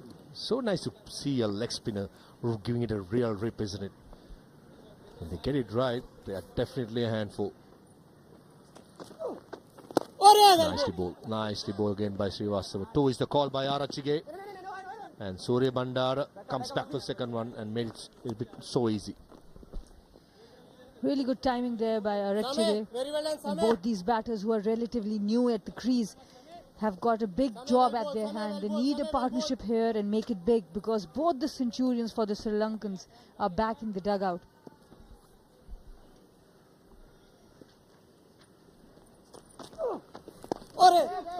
Sana Arachige is an experienced player, played a lot of domestic cricket, just made his ODI debut up in the ICC qualifiers in Zimbabwe.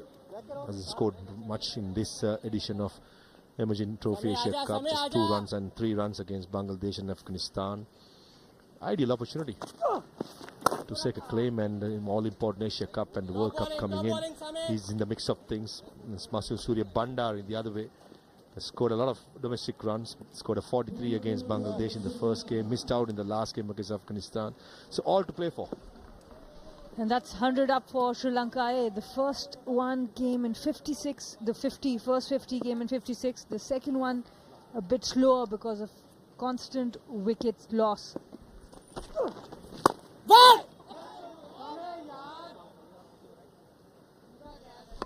For a moment, Pasan Surya Bandar's heart would have been in his mouth. Full toss.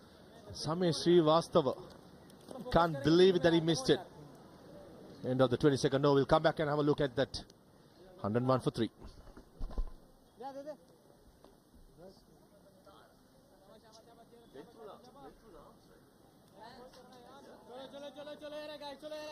Very well done, boys.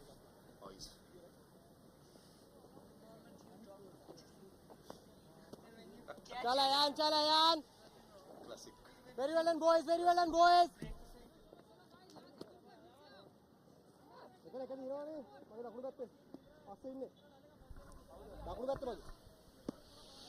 Left arm spin and can't continue from the far end, and Oman had a glorious chance to put more misery on this Sri Lankan batting lineup.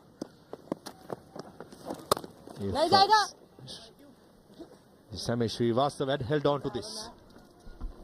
So many times when you are in a situation, you even play the full toss to get a single, and that was the reason. But this time the bowler didn't get a better hand on it. Now he's trying to show what he should have done, a little bit too late. Always the reaction is perfect.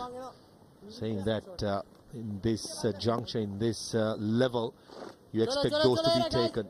Surya Bandar is a good batsman. He's batting at number 4 for a reason for Sri Lanka. This was from the background. I think Googly attempted right through him.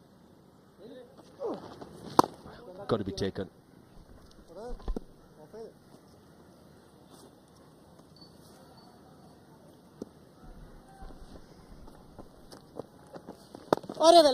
This is good batting.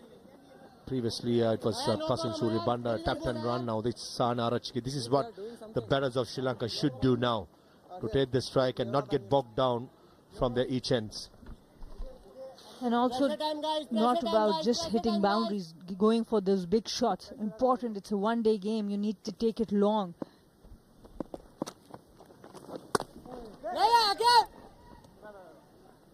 I think it's very important one of these batters plays the anchor role, isn't it? In ODI cricket, most of the successful teams around the world have got that player who generally likes to bat 45th over and then get the other players to play their natural game to get the scores of 325, 350. In this scenario, Sri Lanka lost Lasit Cruzpulli, who's in and batting well. It's important that one of these batters plays that role. Absolutely. Crucial for the chances of Sri Lanka A to qualify for that semi-final, that one of these batters bat till the 45th. Well bowled, Ayan. Well bowled, well played. Single taken to end the 23rd, 104 for 3.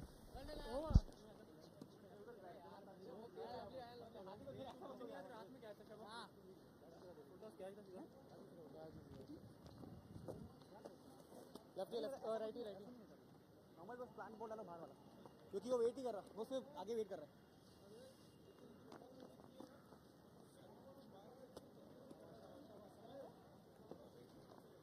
चल समय चल समय Yeah, 5 bowlers been used by Oman so far. And spin test for Sri Lanka with 18 overs been dished out by the spinners. Just a 5 overs from Kalimullah, bowled really well. With seam up deliveries with his height, got some bounce, was unlucky not to have Cruzpulli caught behind of an inside edge. Very impressive with the Oman attack. They have had their plans and they're working to their plans.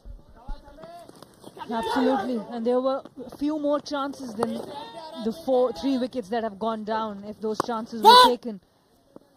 And definitely the captain has used the ball as well. Trying to probably go over mid-wicket, Surya Bandar, but just got it too straight towards long on. Samay Srivastava is giving it a lot of air. He's inviting the batsman to use the long handle. And this is where I think the batsman got to be a little careful not to lose any more wickets, at least till about the 35th over. Yes, and how Kalimullah and Wasim Ali has bowled, that has given Ayan and Samay that liberty to flight the ball more. Well bowled, yaar. They had been so tight in the power play. Samay lovely bowling. Just 50 runs off the power play on a pitch that is particularly not turning square. Chalo, guys. But the spinners have done well.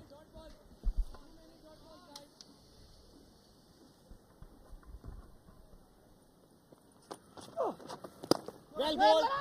Good running, very good running. Surya Bandar responded pretty late, but in the end, no damage done. Sana Arachigi did the right thing. That was his call.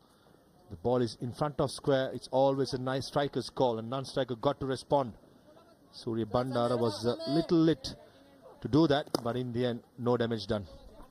Yeah, he stopped for a while to look at the fielder. If any other fielder would have thrown to the keeper's end, there might have been a bit of trouble. Well bowled. A missed opportunity again for Oman. Been cat and mouse innings so far for them. Few missed chances, some good bowling, decent captaincy. Must be in game for Sri Lanka. Must be going to did the hard work this time. Apish again, but no damage done. Lucky there. Surya Bandara. 24 gone. Sri Lanka A 106 for 3.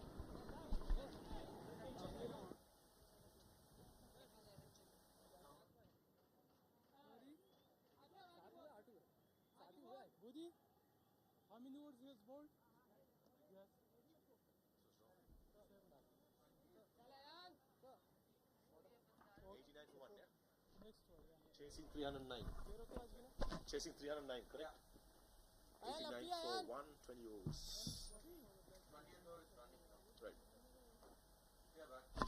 All important game happening here at the R. Premdasa as well as Pisara Oval. Afghanistan after mustering 308. Bangladesh, Afghanistan are chasing at 89 for 1 in the 20th over. In Sri Lanka, after being put into bat, 106 for 3 after 24 overs. Virtual 2 quarter-finals happening at the Pisara as well as R. Premdas Stadium. Sri Lanka got to do it in the hard way in case Afghanistan wins the game. Sri Lanka just have to win this game and go to the semi-finals. But if Bangladesh wins, the group opens up.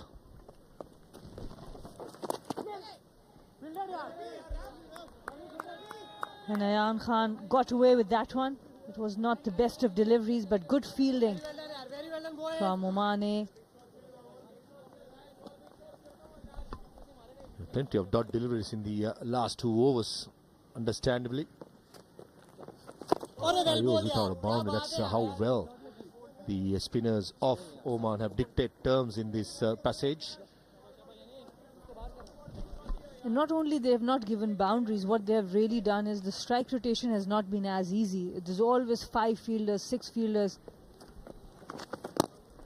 inside the circle, and so making it tougher. They are happy to give away a single on the 4th, 5th delivery, but the first 2 or 3 deliveries, they are making sure it's a dot ball, so the over remains less. Very well done, Ayan. That's the scenario. It's cat and mouse in this game, in this group. I should say, if Bangladesh win by 1 run, Sri Lanka has to win by 46. If Afghanistan win, that's what all the Sri Lankans are hoping for, watching this coverage, as well as the players. That Sri Lanka just have to win this game against Oman. But do that, they've got to play much better than this. They've been put under pressure, been tested by a very decent looking Oman A team who have done the basics right so far.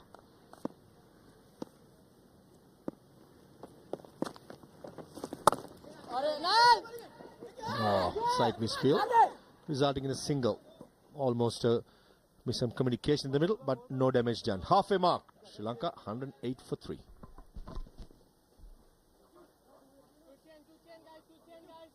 How many?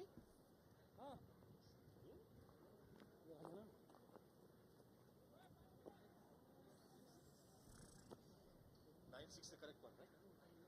Okay. So I'll say 9.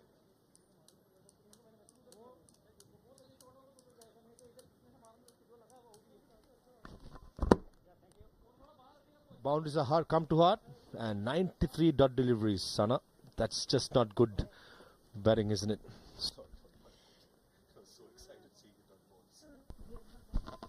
And that's also what I was talking about from Oman A. They have kept the fielders in. Even when they could have taken another fielder out, they have put that pressure on Sri Lanka A. So credit to them. With the left and right hand combination, generally it's not easy, but Aqib Ilyas, the captain, he has done well. The bowlers have really backed him on the decision to bowl first. I'm going to put you on the spot, Sana. If you're the captain of Sri Lanka or the coach, what sort of a message would be sending the players in the middle right now? The first thing is to have a partnership here. The most important thing for Sri Lanka is to have a good, solid, at least 70-80 run partnership. Then, of course, dispatching the bad deliveries will come its way, just like this, a full toss and gap bisected between long on and mid-wicket. It was a nice juicy pie being gifted by Same Srivastava to Surya Bandar. It was very strong to the leg side, picked it up on full. Set in that gap. Mid-wicket was vacant. This is what Sri Lanka should do. Put the bad balls away and try and get a single every delivery to get that 260 mark where Dunit Pillala, the captain of Sri Lanka A, did mention about. And Surya Bandar is a good player. Plays for the More Sports Club. Have played for a few years now and scored tons of runs. Same with Sana Arachige as well. And this is the last wicket.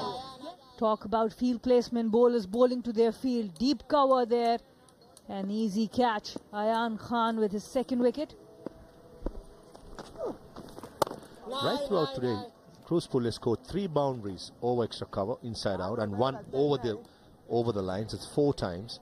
And I just had the feeling the deep extra cover fielder was quite squarer than normal. And that's where I think Aqib Ilyas got to be applauded for the tactics. Works very nicely, and Cruz Pulle for the second time in this Emerging Asia Cup have thrown it away after a good start. I remember you were predicting that he might play that shot even though the fielders were back, and he did. And that's why it's important for batters to have more range of shots, maybe a sweep shot, a reverse sweep shot.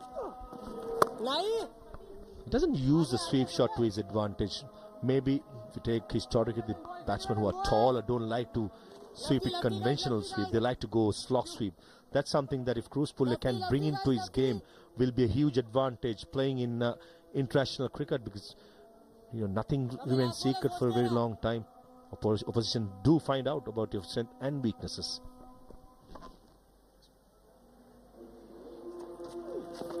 Oh, well ball. Googly attempted and decently played by Sanar Chige towards mid-wicket for a single, and this is not good fielding.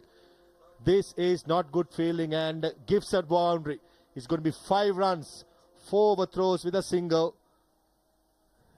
He's praising so much about the Oman team in the end, just giving away 5 runs. 26 gone, 118 for 3.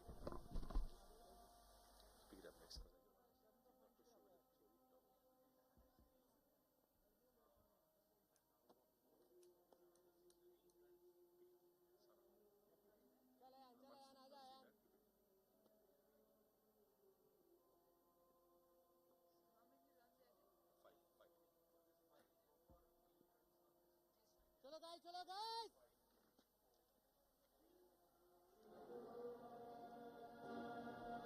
बाजी एक अंदर चाहिए.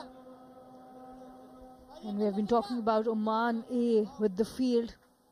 They have not been best in the field. The bowlers have done really well, but they have given a bit of runs to Sri Lanka A. Yeah, the director of Oman Cricket, Dulip Mendis, will be tearing his hair apart, giving away and gifting away runs for Sri Lanka. This is what's happened. On the ground, Sarachige just calls for a single, easily made, and it's a wild throw. Even the fielder who was backing up had no chance. Cardinal error.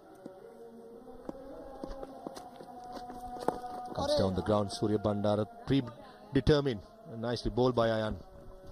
And this is why cricket is such a leveler. Ayan Khan got 2 wickets, and then he was trying to have a strong throw at the keeper's end. It was too wide, so extra runs given by him. So now he wants to come back with a strong comeback.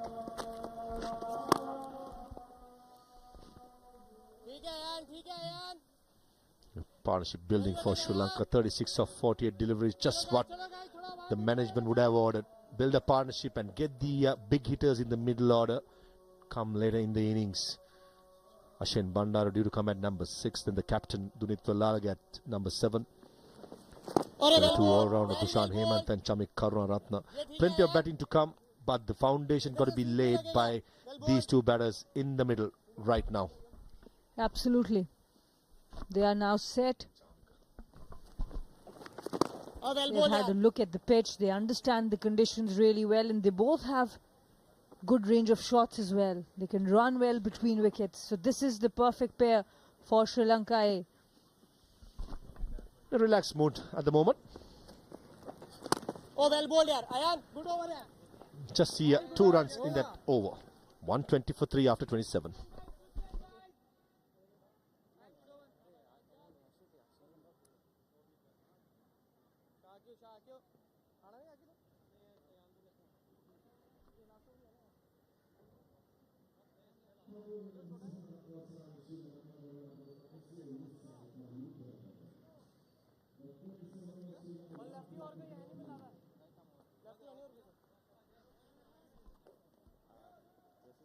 Right here. Surya Bandara and Arachige at the crease. Time to rebuild the Sri Lankan innings. Bandara, Vellalag, Karunaratne, Hemant and Samarakon, the all-rounders to follow.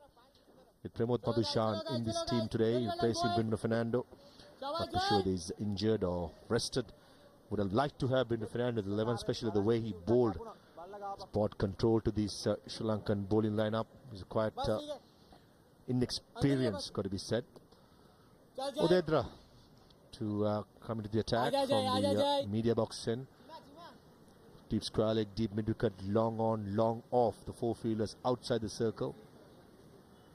To the right hander, passing to Surya Bandara. Nicely bowled, slowing things down, not bowling any quicker. He only bowled 1 over, got the big wicket of Minod Banuka, and now he's come back for his second spell.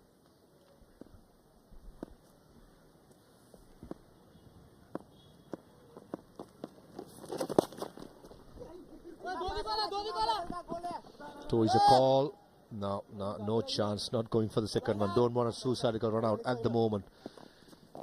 at the moment, the projected score, if they go 6 runs per over, end up at 257, which I think is a decent score in this pitch. Maybe gets better under lights, ball will skid on. Being said that, it's not going to be easy for Oman. Sri Lanka does possess a decent bowling lineup with experience. 3 spinners, Lalage, Arachige, Dushan Hemant have done decently okay. But the Bruno Fernando factor will be huge for Sri Lanka. With his side, he could have got that extra bounce in this Alpina Stadium. This is good running, very good running by Pasun Surya Bandar, who's a live wire in the middle. Come on, yaar. Definitely, these two batters have got it right. They are making sure there's a rotation of strike every time, left and right hand combination, giving some problems for the fielders. Soft hands, and really good running. Clear calling, straight line running there, good basic technique.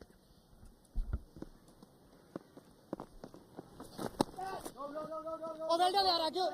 Good bit of fielding, saved 3 runs there. Played it late. Pasun Surya Bandar, it was quicker delivery by Odedra. I mentioned about good running between wickets. The secret for good running between wickets and making those 1s into 2s, 2s into 3s is all about communication. And these two players looks like they do have. That's the captain of UA. Jai. That's the captain of Oman, Akib Ilyas. Nine. A full toss missed out by Sana Jai, aaja, tappe se aaja, Jai. He will be kicking himself. These deliveries got to be put away. 14 of 20 deliveries are Arachige.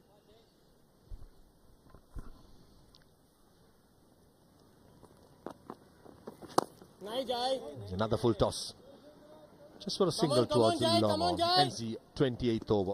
124 for 3.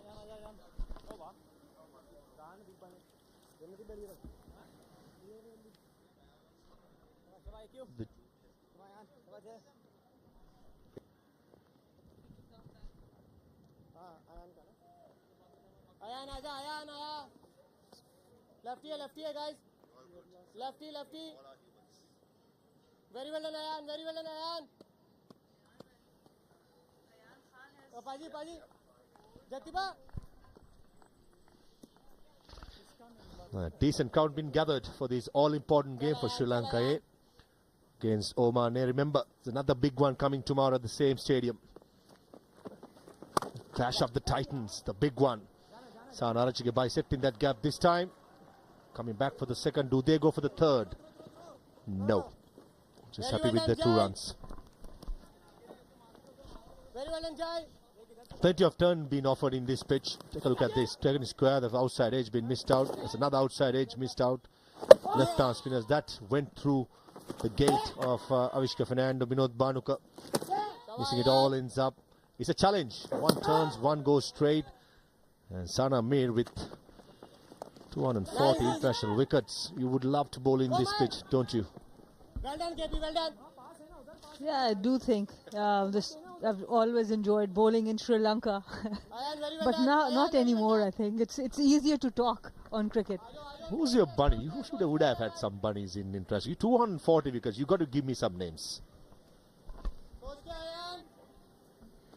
I still can't remember. I think we used to play international cricket initially after such a long time that whoever was in front of us, we just wanted to get a wicket. Playing it safe, Sana. You're leaving the ball outside your stump. It's all right.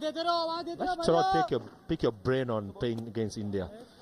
India, Pakistan, always emotions take control. As an experienced player captaining your team, what was the message you tell your girls to calm themselves down? That's very well played.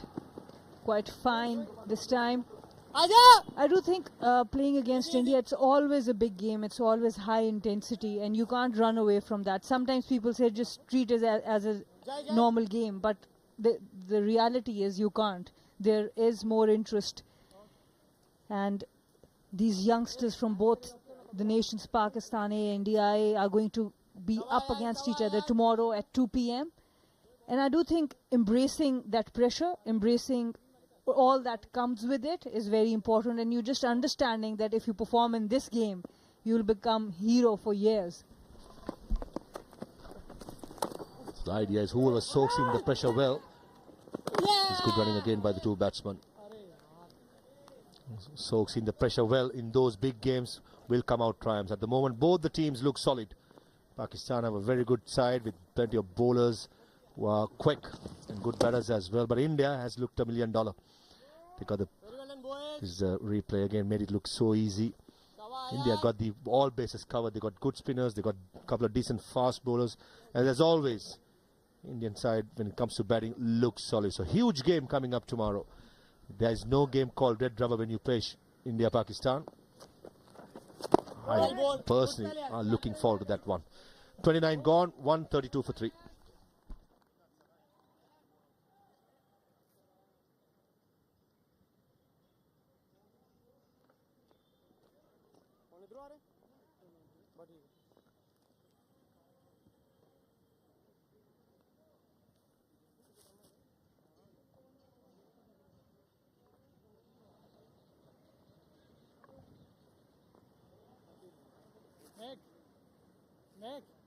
Goody, please make the stumps.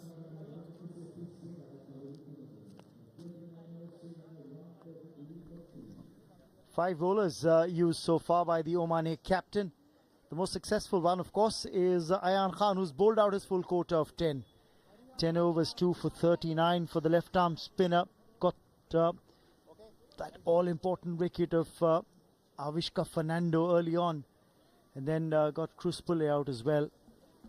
It was an important wicket. Odedra, of course, getting Minod Bhanuka out stumped. But now, these two stitching together a handy partnership. That third wicket had fallen at 84. So these two going along nicely have taken the score to 132 here, Vinay. And that's what's required. The need of the hour. Rotate strike, get the singles and the odd two, put the loose ball away for 4. That's what exactly they're doing.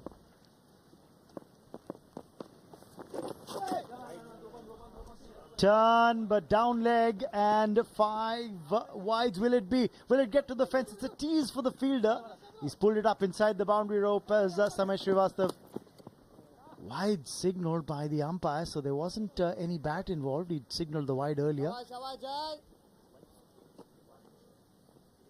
And I think there just may be a boundary check, but I think Samay Srivastav might have pulled the ball up inside the boundary rope.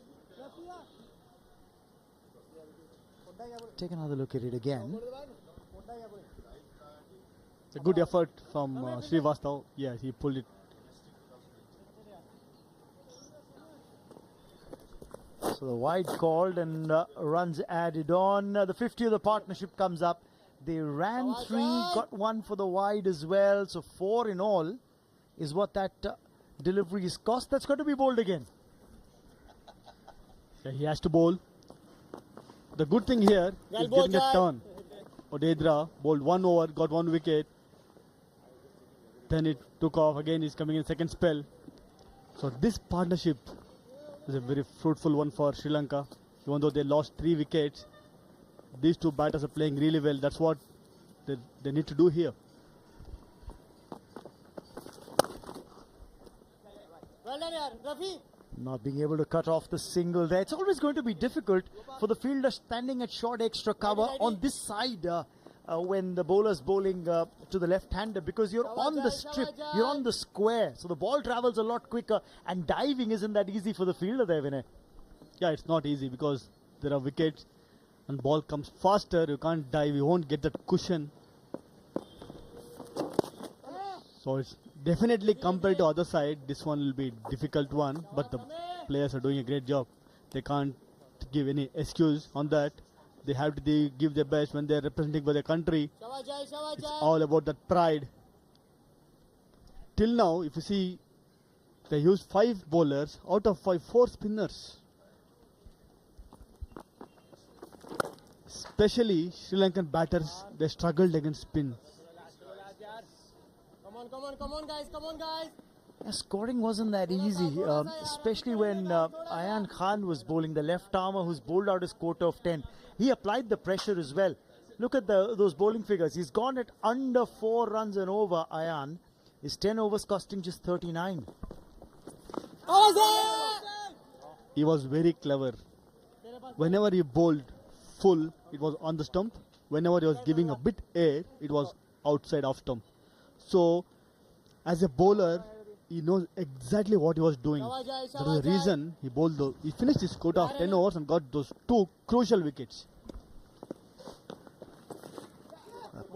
Paddle sweep again. I think he's targeting that area because he realizes fine leg is up inside the 30-yard circle. And a whole lot of work to be done by Samay Srivastav. And that's going to end the 30th over. It's 141 for 3.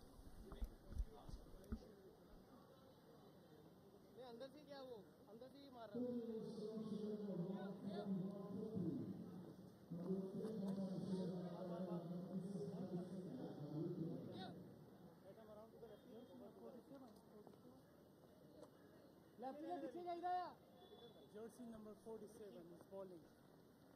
ते 5 wicket अंदर है फिर just कर लेना चलता लिया एक चाहिए और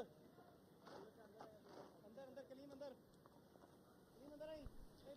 Bangladesh A are taking on Afghanistan A. We're chasing that 309. Afghanistan A after 25 overs are 116 for 1. So halfway through in the innings, they need another 193 in the remaining 25. But this is what happened on the last ball of the previous over. The paddle sweep, but look at where that short fine fielder is. He was very square. Should have been a bit finer because the previous ball to that he tried the same shot. That was a clue for the fielder. He should have come a bit closer. But unfortunately that didn't happen. That's the reason Surya Bandara aiming that area. Aqib Ilyas, the captain, has decided enough's enough. Time for me to take matters into my own hands. 43rd List A career match, 30 wickets for him, an economy of under 5. That strike rate close to the mid-30s. Well, those are numbers you'd want to get into the 20s or the early 20s when you look at the strike rate. Economy rate under 5 you can still live with. There's a half tracker that's not been capitalized upon. One more spinner here.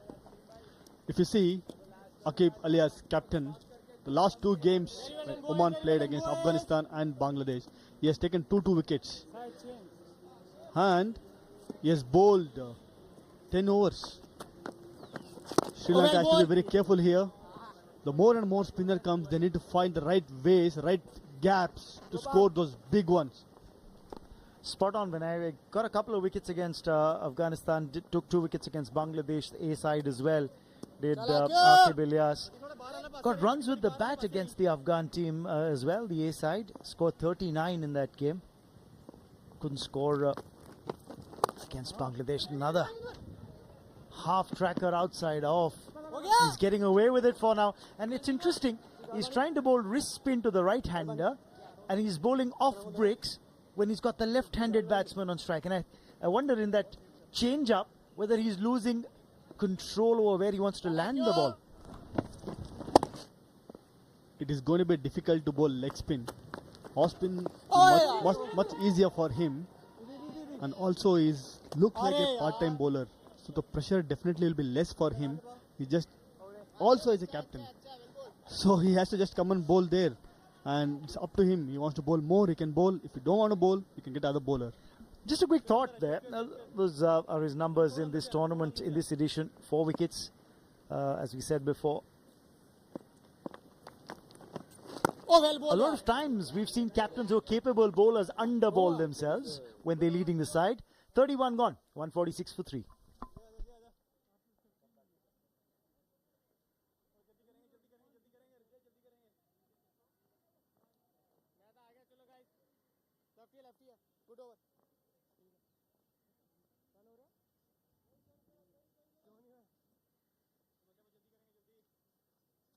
चलो यार guys.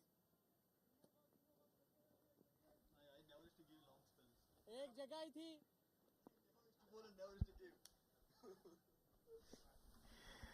Well, what's the batting to follow? There's Ashan Bandara Captain Vellalage to come after this.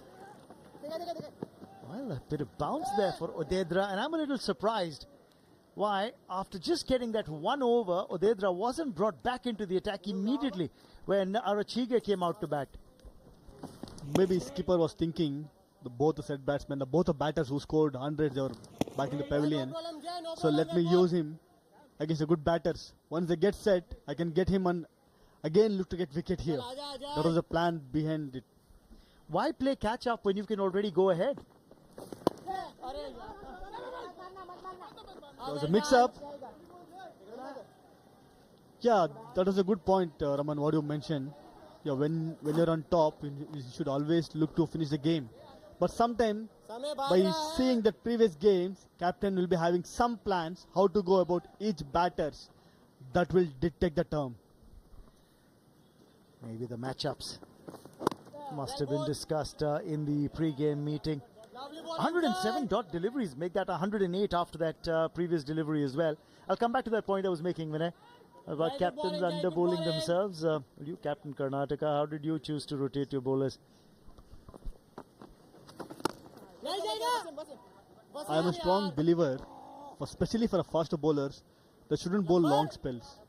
Maybe yes, first spell 5 to 6 overs. If they're getting wicket, they can go one more, 7 overs. After that, it should be short spells, 3 to 4 overs. By doing that, your bowlers will be fresh and they can bowl more spells with a good effect and good energy. If you keep on giving more spells, maybe instead of bowling 3 to 4 overs, if they end up bowling 5 to 6 overs, the coming back spell will be, they will take more time. Even though if they come, they won't be that effective. So I was always believing that keep them 3-4 overs spell, they'll be fresh and they'll come hard at batsmen. Also, there's always that thought which we talked about earlier about, capable all-rounders not bowling themselves as much as they, others would have if they were captaining the side. Meanwhile, what's happened here? The 150s on the board for Sri Lanka A in the 32nd over. Oh, just beating the outside edge. Just beating the outside edge. Close. And that is the end of the over. 32 gone. 150 for 3.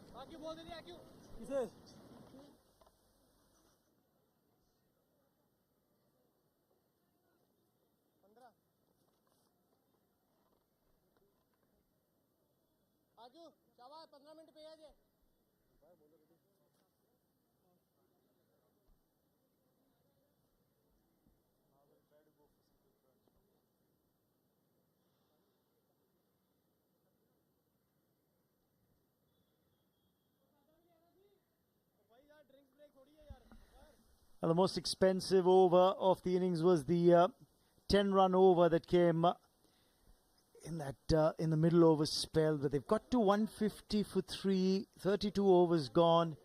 They need to now get into the act. That 26th over going for 10. Apart from that, you saw those middle overs where there weren't too many runs coming for Sri Lanka A, and that was when the pressure was piling on. I think Oman A missed a trick there about capitalizing with another wicket. Oman bowlers are feeling the heat now because the partnership is coming really well for Sri Lanka. They're not trying too hard other than this ball. They were just playing merit of the ball, looking for ones and doubles. In between they were getting loose balls which they're hitting boundaries. That's how we should play. After losing 3 wickets for 84 runs, this partnership is doing a great job for them.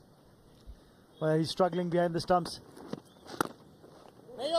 Suraj Kumar, the wicket keeper, who's got a look in place of Abdul Rauf, is having a torrid time behind the stumps. He's not managed to gather the ball cleanly on quite a few occasions.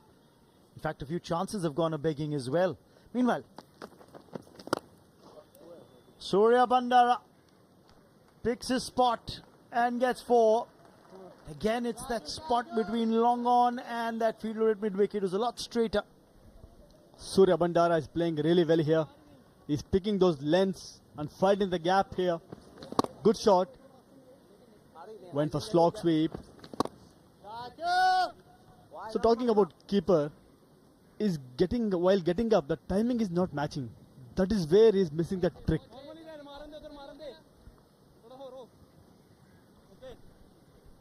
And that's the problem. A couple of outside edges not latched on to a stumping chance that went to begging. This could be close. Well, he stopped the ball all right, but it was the release where he took more time. You wanted a slightly quicker recovery and release.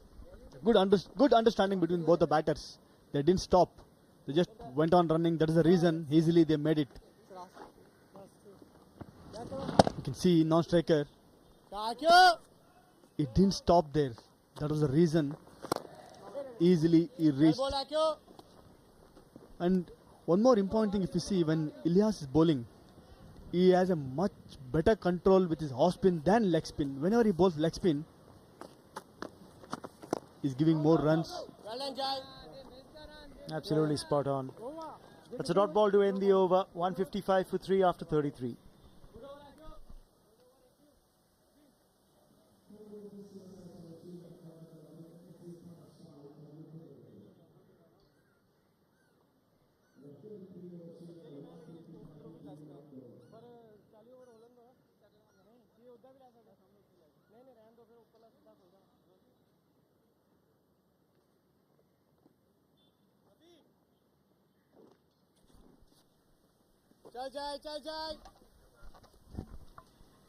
The current run rate of 4.7, they get to about 235, but let's take a look at tomorrow's matches.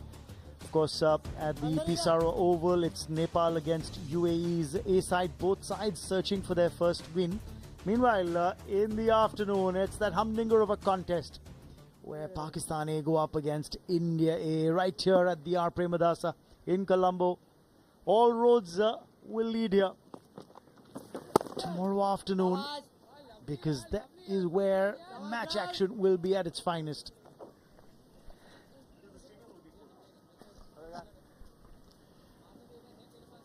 Everyone will be waiting for that game. India-Pakistan, biggest rivalry, and both the team players eager to play in that game and perform.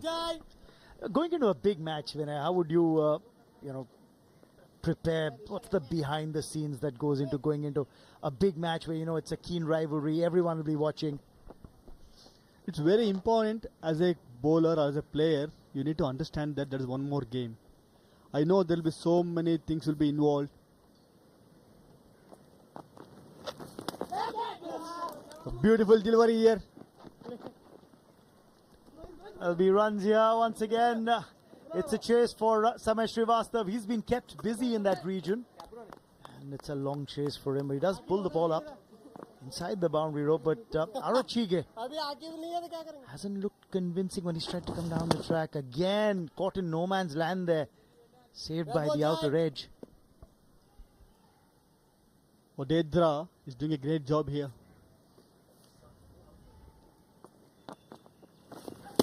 He's getting the good turn. You see his bowling arm, it's coming a bit higher and is getting that good seam position here. That is the reason he's getting that turn and bounce. Compared to all the other bowlers, he's looking different. Now it's a great thought from the captain. Putting on slip over there.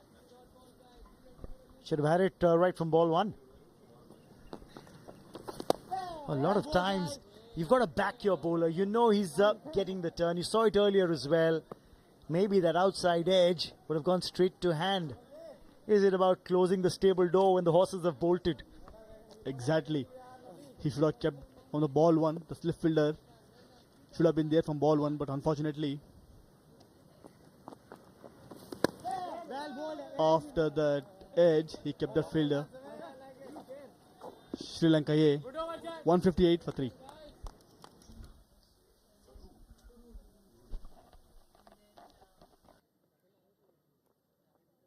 Good over, Jay, good over.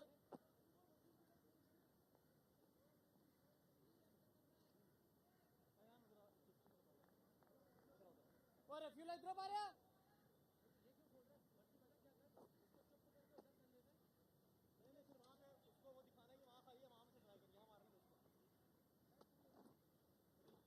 हाँ ये ठीक है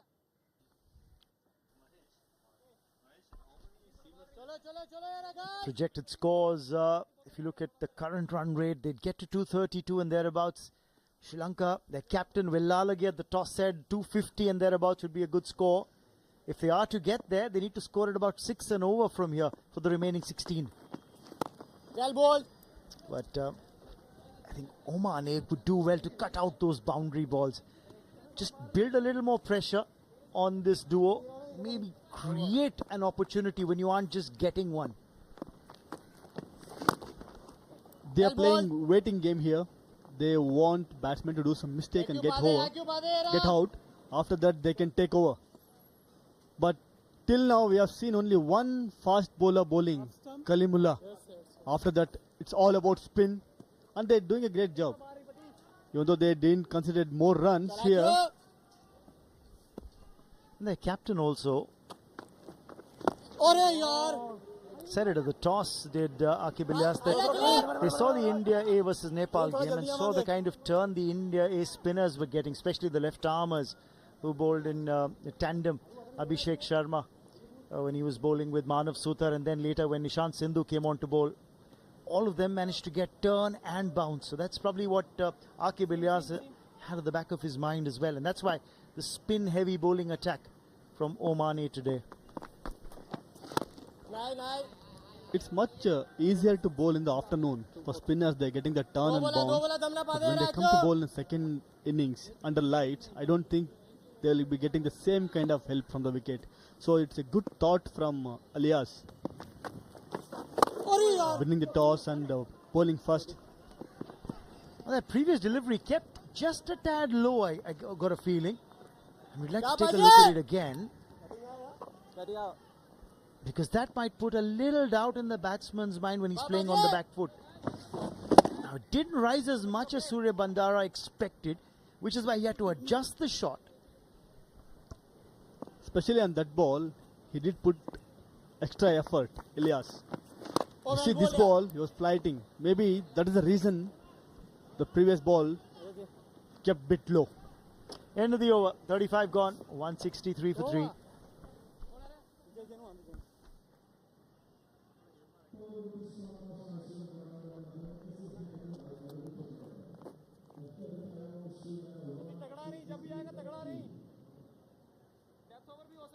उनका 5 over 5 minute पे है पूछिए जरा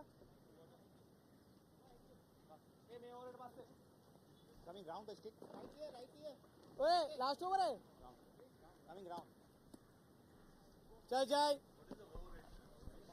35 overs gone. Look at the number of dot deliveries in the innings. 119 dot deliveries. That's approximately 20 overs out of 35 have been by way of dot balls. And that's, I think, an area where Sri Lanka A need to start thinking about how they want to approach the innings, especially if they win this match and make it to the semi-finals. Would they be comfortable playing those many number of dot deliveries if they were to make the semi-finals? Maybe that added pressure, must-win game. It would have been easier for them if they batted second. But here they need to score big run. Both the Centurions back in the pavilion. These guys are taking that extra responsibility. So maybe in that bargain they are playing more dot balls here. Worked away, and that'll be 4. He's placed it well. That's a very handy boundary for Surya Bandara. Length was a bit short. Quickly he realized that and went in the back foot and hit that full shot and got that gap also. It's a very good shot. With that boundary, it is 49. Surya Bandara.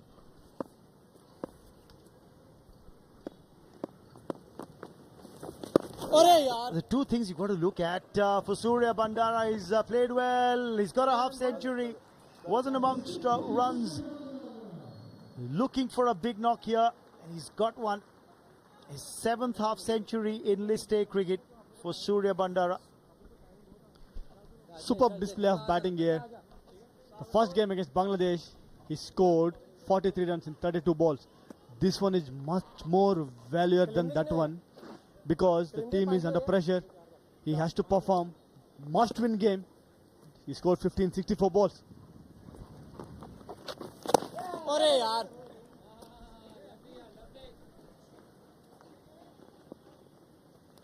And the one thing that these two need to look at is though they've strung together a handy partnership here for the fourth wicket, they need to look to get a move on here and not allow the Oman A bowlers these many dot deliveries that seem to be coming about. 36 gone, 168 for 3.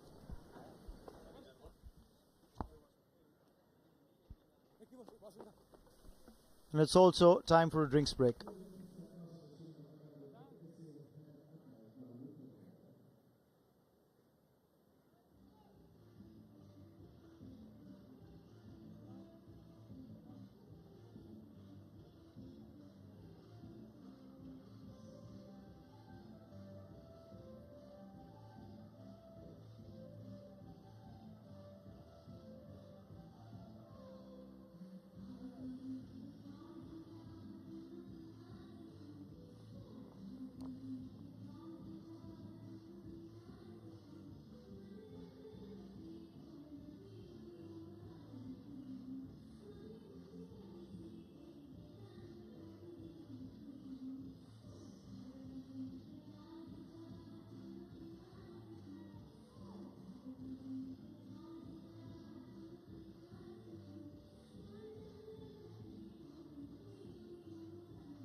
A 168 for 3 after 36. Sri Lanka fighting back. Surya Bandar and Arachige, experienced players, putting up a decent partnership for the fourth wicket.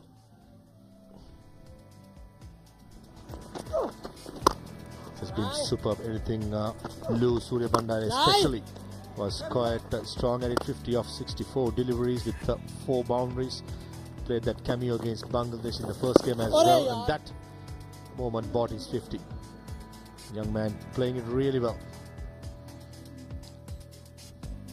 All partnerships of Fernando and Cruzpille started well. 55 of 64. Cruzpille and Bhanuka just could muster only 20. Cruzpille and Surya Bandar not much to speak about. And then the big one for Sri Lanka. 84 of 106 deliveries and fighting for Sri Lanka. 3 wickets to fall for Sri Lanka. First wicket was an arm ball, wonderful arm ball by Ayan, getting the better of Avishka Fernando. This was the second wicket, Vinod Bhanuka coming down the pitch, and this was the third one. Lasted Cruzpille. Again, it was Ayan Khan with the ball. 6 bowlers being used. 5 spinners doing the damage. Out of 36 overs, 31 overs spin as bowled. That's how dependent the Oman A side has been on their spinners. Just a 10 extras, 168 for 3. Even Stevens at the moment. Any updates from the next game? Surya Bandar and Arachi got to keep on moving. At the moment, at least 6 runs per over from this juncture. They will get close to 250, and anything more than that is bonus. I remember that when the third wicket went down, you were asking what as a captain you would want, and I think that is the perfect thing that Sri Lanka A batters have done. An 84-run partnership These two were together on the crease when Sri Lanka was 84 for 3. So they've done the repair, and at a good rate as well. 84 of 106. Yes, the dot deliveries have been there, but still quite a healthy strike rate there for this partnership.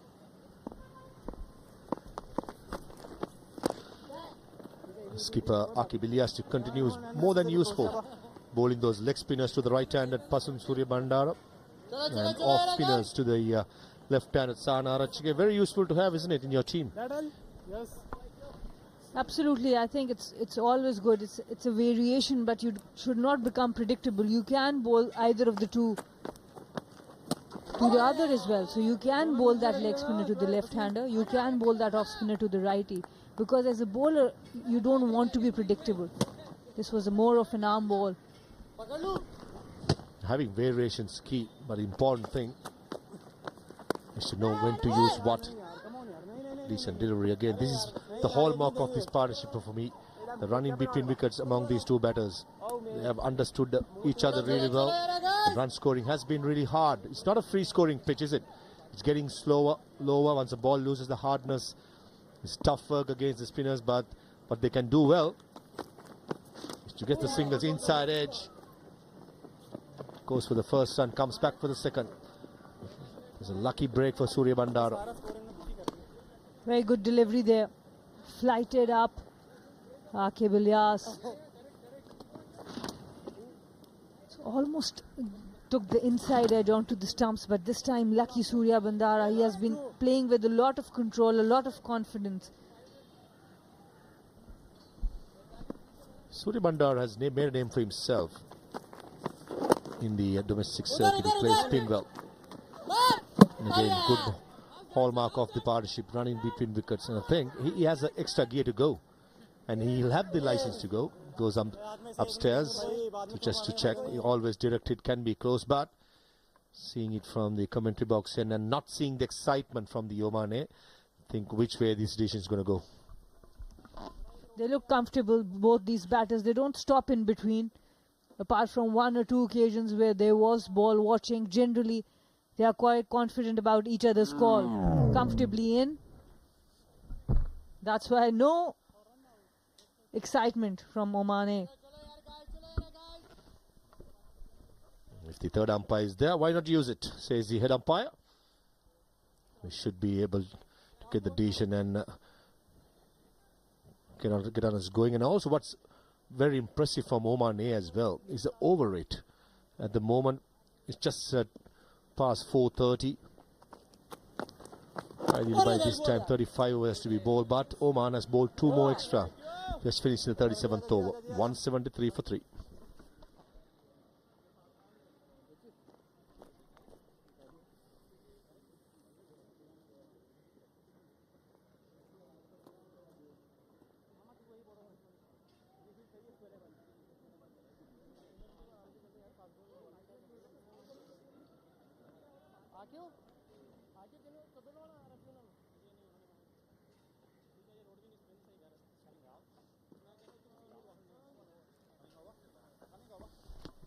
$173 for 3 after 37. The dugout of Sri Lanka.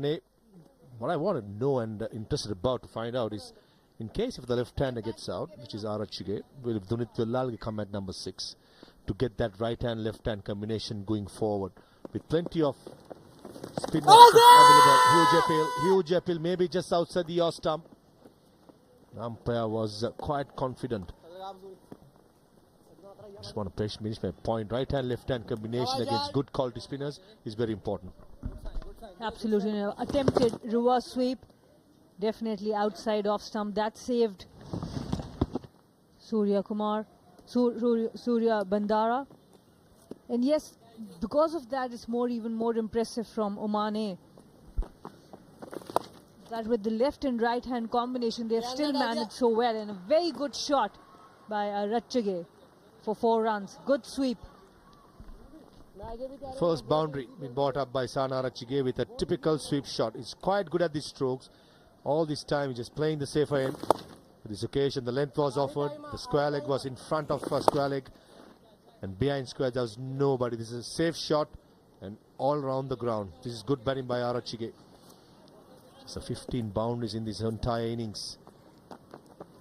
Tells you a story that how well Oman has bowled. This time, the deep mid-wicket fielder, probably 10 feet towards deep square leg. Just want to finish the point where if the right-hander gets out, Ashwin Bandara is supposed to come at number 6. He's definitely a must. But I just feel, in case if Arachige gets out next, well, Lalage got to elevate himself just to take that left-hand, right-hand combination going forward.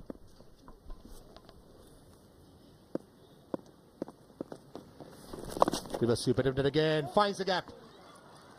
There was no fielder behind square in the offside, saving the boundary, and passing to Surya Bandara, took the risk and pays off for Sri Lanka. Brave batting there. Of course, he missed the last one. It was a close one, but he went at it again. This time the head position was much better. It was much lower. Good gap found. And yes, I do think the left and right hand combination is troubling the batters, so they should, the bowlers, and they should continue with it. Surya Bandara playing with the field, the previous one, the reverse sweep, this time a conventional sweep. He's trying to get a move on.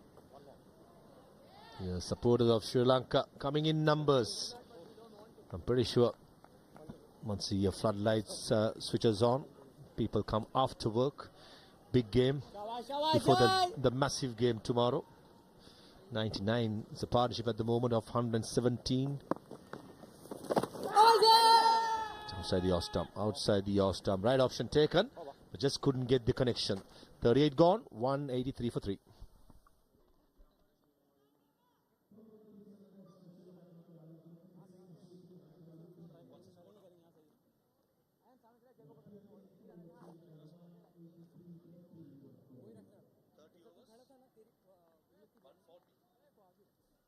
चला क्यों यार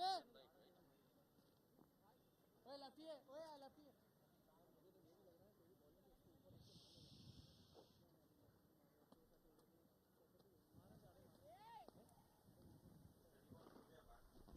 The virtual quarterfinals happening in the Group A. One at Afghanistan, Bangladesh at the Pisara Oval, chasing 309 runs to win. Afghanistan 140 for 2 after 30 overs. The other quarterfinal, which is happening at the Premadasa Stadium, where we are at. Sri Lanka 183 for 3 after 38, after being put into bat. It's a high possibility even the table toppers Afghanistan could crash out. It's all to play for in these two games. And at the moment, Sri Lanka is doing quite steadily.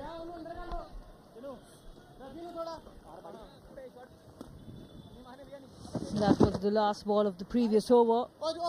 Trying to play a slog sweep to outside off stump. That was saved him. 101 run partnership, and what a time. The timing of the partnership was crucial. A desperate situation. These two batters have delivered Sri Lanka. Coming back for the second run. This is good batting by Arachige. 42 of 52. Looks slow, but under the circumstances, these two batters have done a wonderful job in rebuilding this Sri Lankan innings. Still to bat, Bandara, Lalage, Karunaratne, Hemantha. All those batters can use a long handle. The foundation has been laid now to maximize, get the 275, 260 and stay in the game. Absolutely, and that's why when we saw that the partnership became around 90 runs, the sweeps, reverse sweeps came out. Both these batters are going for that boundary, that extra runs in each over, because they are looking at 250 plus on this pitch.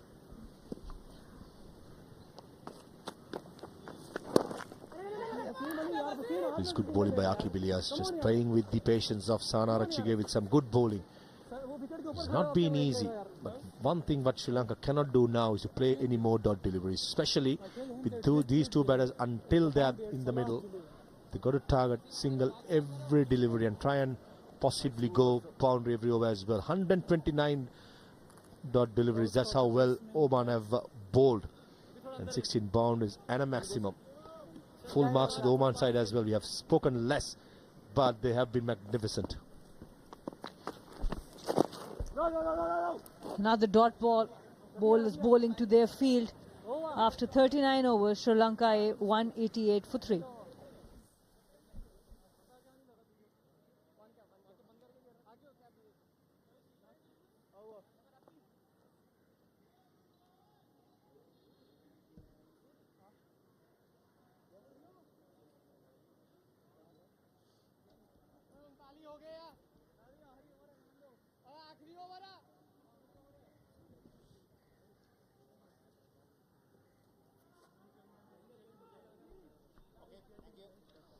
Sri Lanka going steadily at the moment, but they need to up the ante. 188 for 3.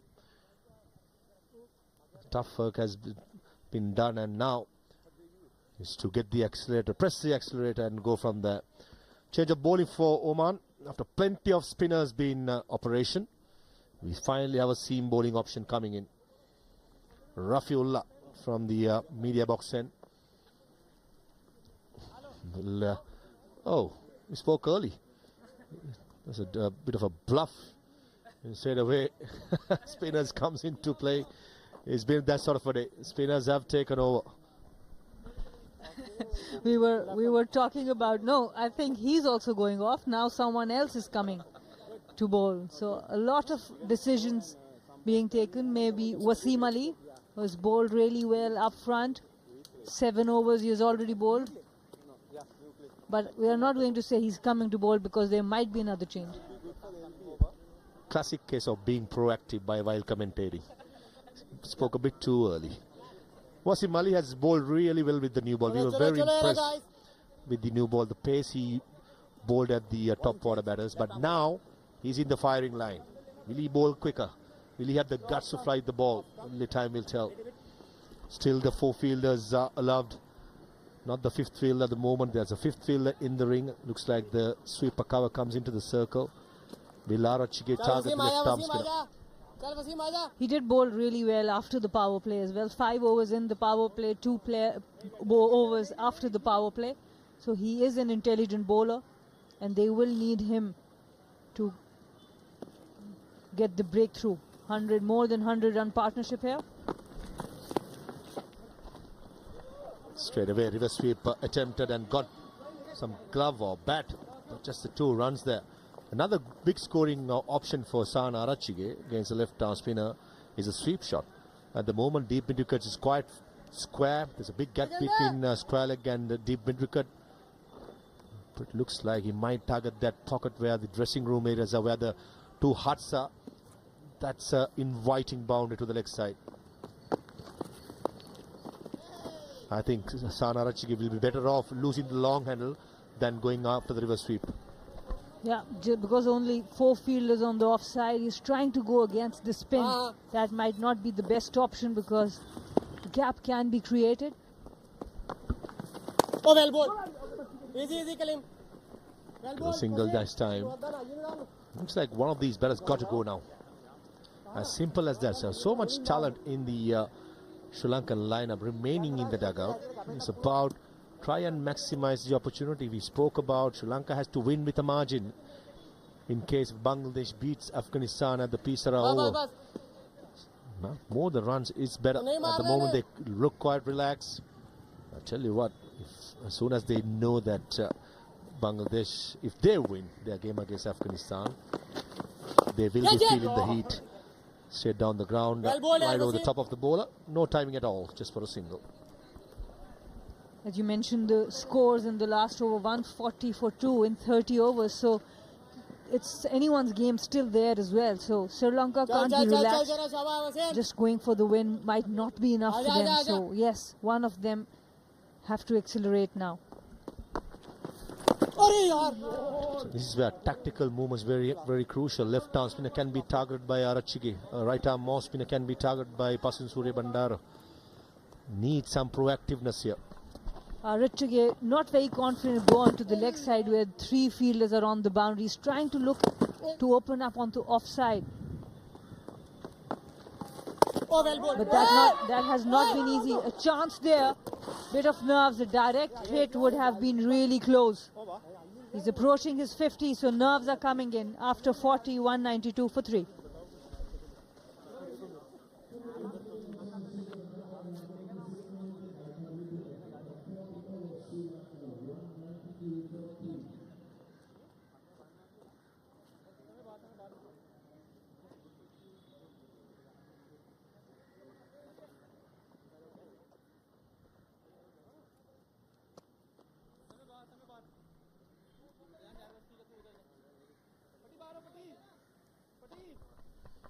It's been quite steady since the power play. There's a power play 3 just starting at the moment. Manhattan, not so big buildings for Sri Lanka. Understandably, when you lose 3 wickets in the middle overs, third power play to start.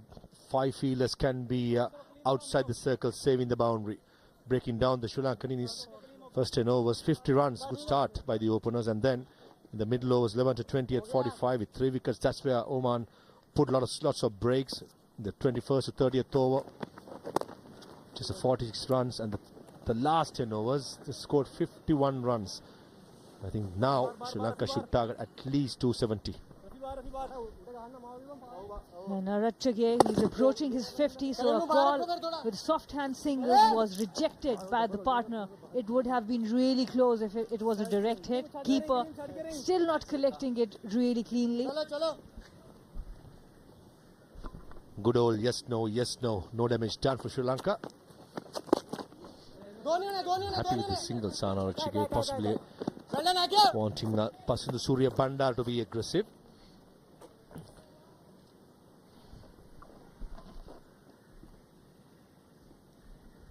Surya Bandara has been really impressive. Out of the 2 batters, if we have to find out who was in more control of the innings, it definitely has to be Surya Bandara. He's looked really good against all kind of bowlers he has faced. Up at the Pisara over, well set. Riaz Hassan, the top order batter for Afghanistan. As perishes and Pasindu Surya Bandara perishes here. It was a leg spinner by Aqib Ilyas. It was full. Surya Bandara trying to go over extra cover, misses entirely and gets cleaned up. And what a wicket at a very crucial time. Surya Bandara wanted to accelerate. It was a fuller delivery. And he goes back after a very well fought 110 run partnership between the two. Sri Lanka 194 for 4.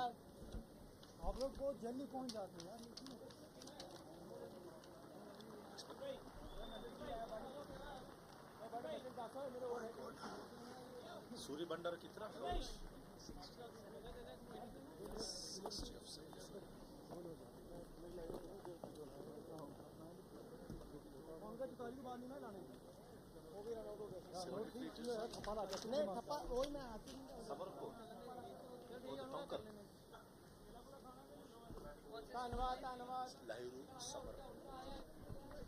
Sri Lanka loses their 4th wicket at 194, and they send in the hard hitter, the all-rounder Lahiru Samarakone at number 6. It's a promotion for him. We saw in the last game hit massive 2 sixes against the left-arm spinner, but when the chips were down, he managed to get a bottom of the bat and lost the game for Sri Lanka. But today, he got the free license to go out there and enjoy himself. I'll tell you what, Sana, he can hit the ball. It's like a mini version of Thisara Pereira. And that's why he's here. Aqib Ilyas getting the wicket. The captain leading from the front. He has done well. He has changed his ball as well. Chalo guys.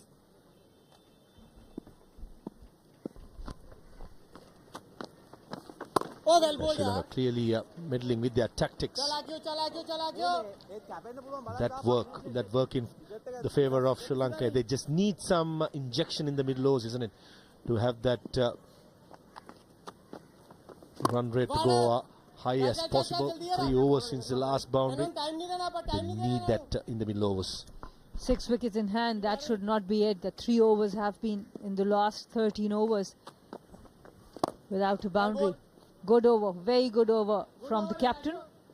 Just 1 run on the last delivery. After 41, 195 for 4.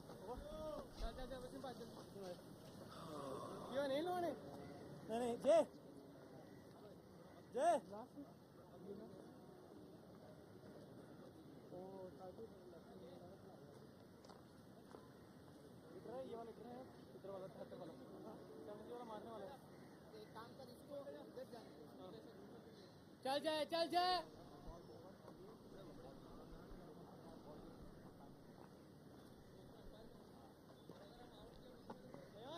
There's 11 extras being considered by the Oman bowling change from the media box end. JV Ram Udedra coming in the attack. Bowled is 7 overs for 36 runs, picked up a wicket. This predominantly came in because it's two left-handers in the middle. And will Lairu Samarakon use the long handle? He's quite strong through long on, mid-wicket long off.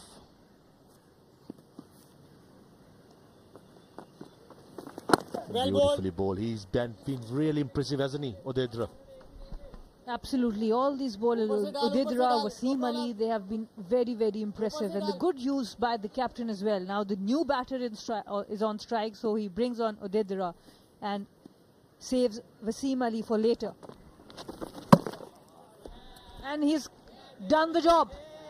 Udedra gets the wicket of Lahiru.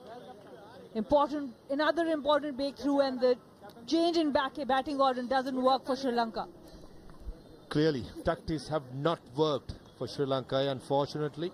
Sending Lairu Samarakon at number 6, giving him the license. Cardinal error going against the turn, against a decent looking off spinner, Lairu Samarakon, who hit 2 massive sixes in the last game. Perisha has been clean bowl for Udedra. Gone for 1. Sri Lanka in trouble. 195 for 5.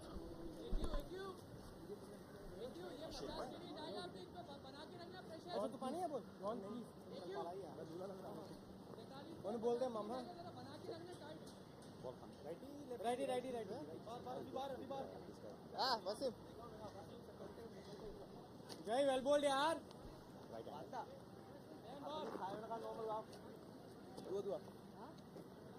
Middle. Right arm over. 4 more.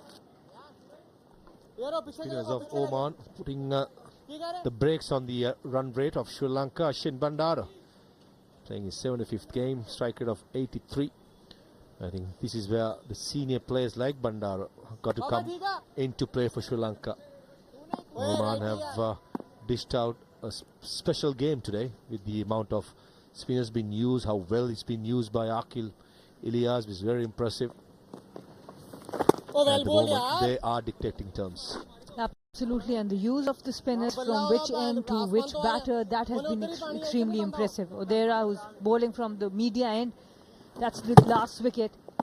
A big heave without reaching to the pitch of the ball. There was a big swing, and he was undone by Udedra.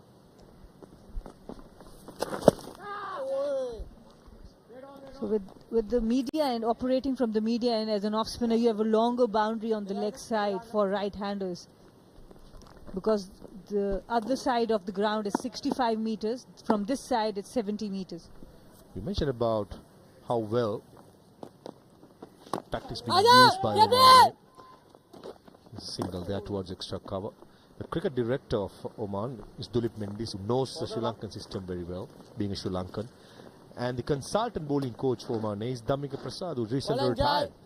The fast bowler who turned out for Sri Lanka, played Test cricket. He will know these conditions well, and he will know the players better. So this is where I think Oman would have got all this information, when to bowl, what bowlers, what are the strengths of these batters. So I reckon it's a master stroke by the Oman officials to get the experience of Dhammika Prasad into their squad. 42 gone, 197 for 5.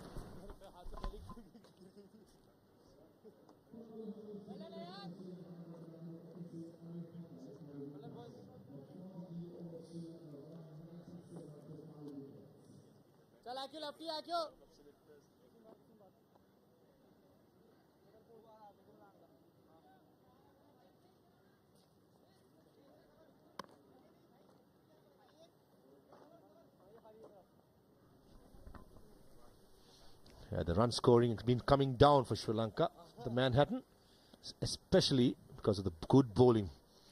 They have not been love off the hook. They've kept all the batters in check.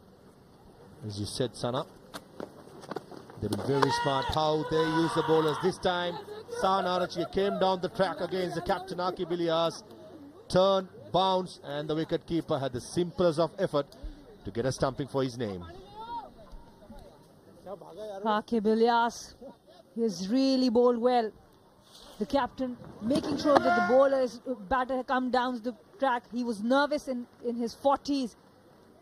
Loses the wicket at a very crucial time for Sri Lanka. Both the set batters gone. Arachane after 48. Sri Lanka 197 for 6.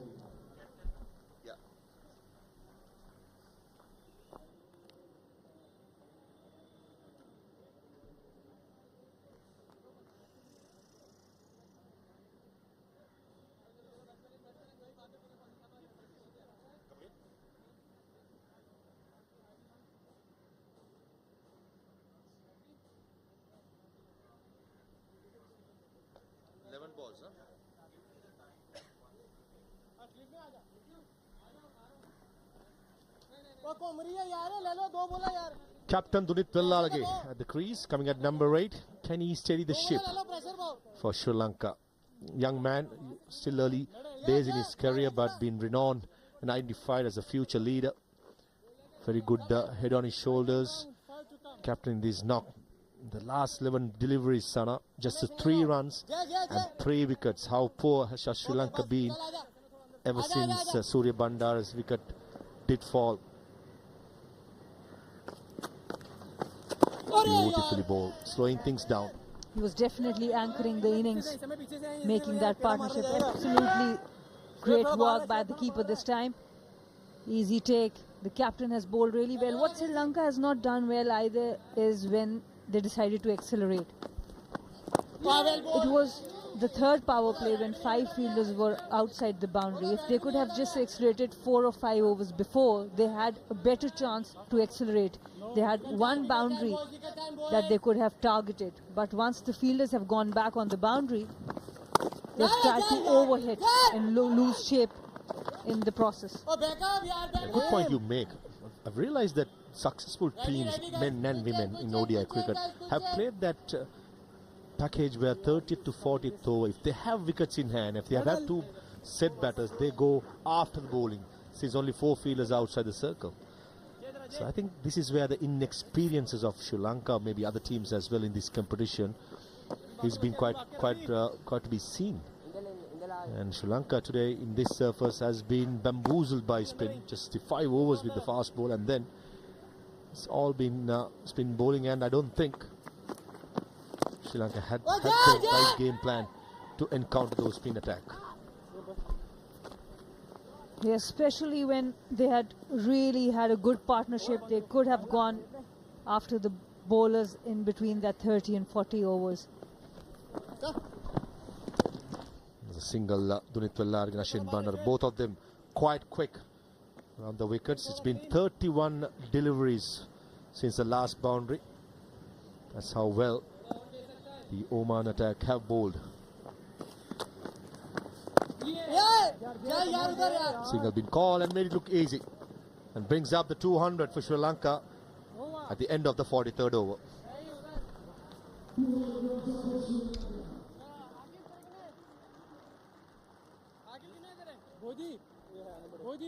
This side is a little higher. High. This side.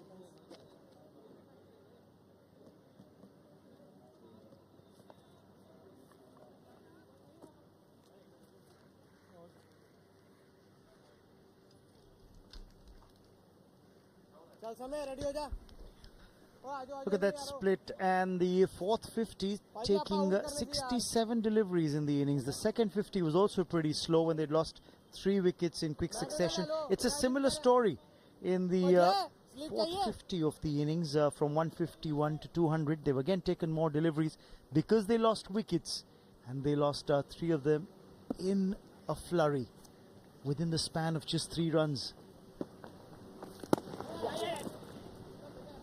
And now, just looking at the projected scores that were there on the screen just a moment ago, that 250 looks a little difficult to get to, Vinay. Well, during the toss, the captain clearly mentioned we were looking for 250. Once they were in good position, they thought, let's increase that target maybe by 20-30 runs more. So they went bit hard. That is the reason they have lost 3 wickets in quick session, and they have to blame themselves for this. Udedra's bowled well to Single. important wicket for Udedra was that wicket of the centurion of the previous match, Vinod Bhanuka. Then making short work of Samarakun, who'd been promoted up the order. Didn't really make for great reading. Samarakun coming up the order, not being able to do much, and went back to the hut. Came up ahead of Ashin Bandara and Vellalage. That was the gamble they have taken, but unfortunately it didn't pay off. Dunita Vellalage, the captain, if you see his previous two encounter, he scored 31 runs against Bangladesh in only 19 balls. And second game against Afghanistan, he scored 21 runs. He can bat. Still they have a chance to put up 250 plus runs here, which I feel will be good enough in this surface. Again, just discussing that point of the promotion of Samarakun. Single. The moment he came out to bat, you realized that at the fall of Surya Bandara's wicket, Samarakun came in, and you had two left-handers at the crease, Very well done, Samarakun and Arachige. And that's when the Oman A captain could just press off spinners from both ends. And he just kind of set up the wicket. And again, a couple of wickets falling quickly. The pressure squarely back on the Sri Lanka A team. Well said, Raman. Dhoni hai. That's where they lack with the planning. Well done, Because when both the left-handers are batting, it will be much easier for a captain, alias, to operate both the off-spinner from both the hand and the... That's why now you're looking at rotating strike, getting the singles and your twos. 37 deliveries have passed since a boundary has been struck. And remember, this is the business end of the innings. We're into the 44th over. Well done. So those boundaries and sixes hard to come by. And spin has got a stranglehold on things. 44 gone. 206 for 6.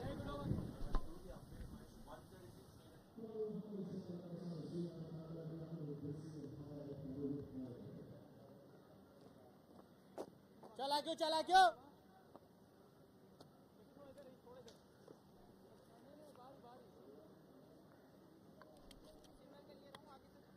आक्यों इन्हें मारनी है चलानी है इन्हें चलानी है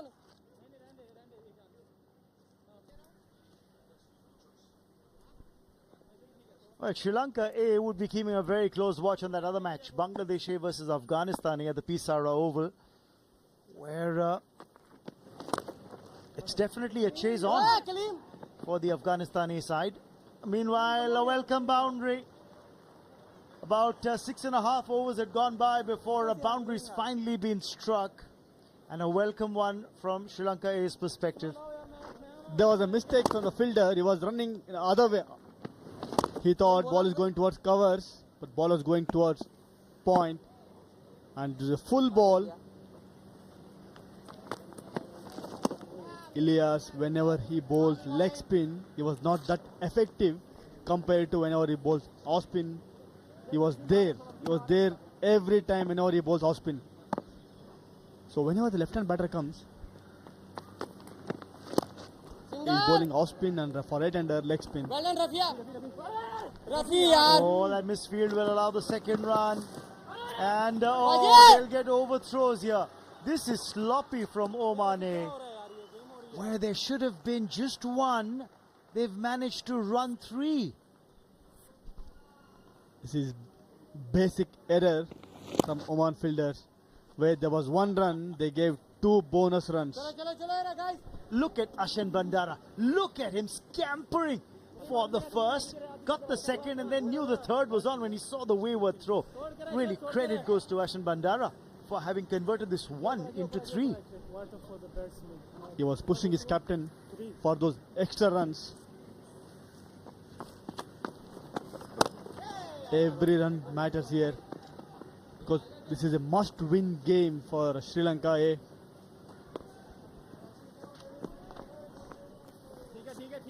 Absolutely, they've got to win and keep an eye on what's happening in that other match as well. And they'll be hoping that Afghanistan can pull off that run chase against Bangladesh A at the Pisara Oval. Because if they win Afghanistan A, then the net run rate Goes out of the window. Sri Lanka A would just like to win here. That's taken in the deep. That's a good catch with the ball coming out of the sun into the shadows. That's a good catch that's been taken at deep mid wicket. Not that easy to take these kind of flat catches. Again, Captain Ilyas given the breakthrough. This is his third wicket. Went for a big shot but couldn't cross the fielder. And that's going to be the end of Ashan Bandara's stay at the crease. Caught by Kashyap. That's a good catch. And Aqib Ilyas gets another wicket. He's gone for 11 as Bandara. 214 for 7 now.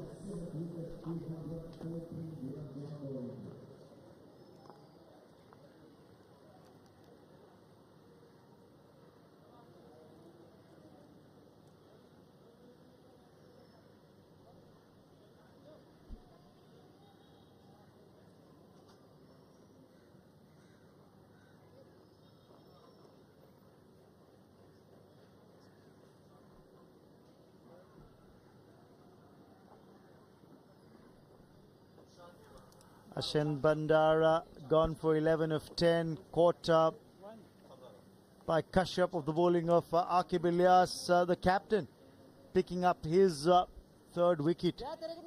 And that's the 7th wicket that he's got in this tournament, in this edition. Chamika Karunaratne finally walks out into the middle. He's more than capable with the bat.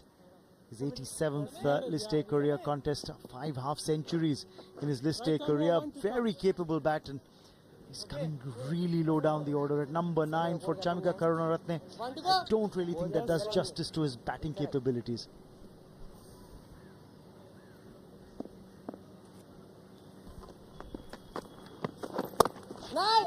Into the ground, not really getting the timing right on that occasion. It was a wicket, a good catch taken by Kashyap. The reason why I said it's a good catch because it's coming out of bright sunshine. He's standing in the shadows, in the shade there, just adjacent to the stands there. So good catch taken, and an important one at that. 45 gone, 214 for 7. चलो चलो चलो जल्दी यार Wasim 5 over है ना okay bowling change left arm over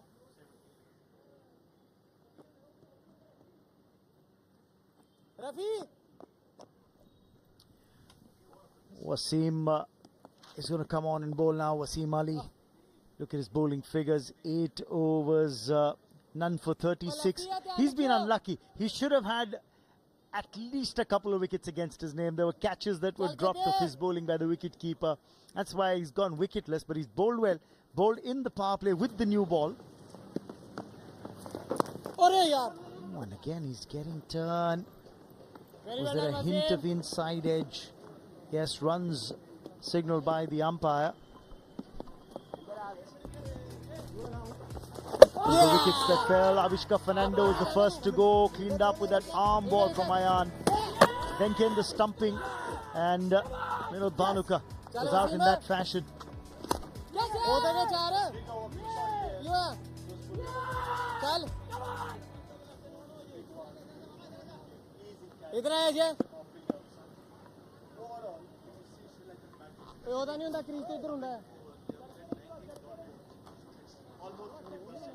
crease तो इधर हो गए ताउंड क्रीज तो इधर हो गए ताउंड Ooh, turn there. Turn for Wasim Ali. Oh, well done. Kruspule fell to a catch in the deep, and then let's look at the others that went.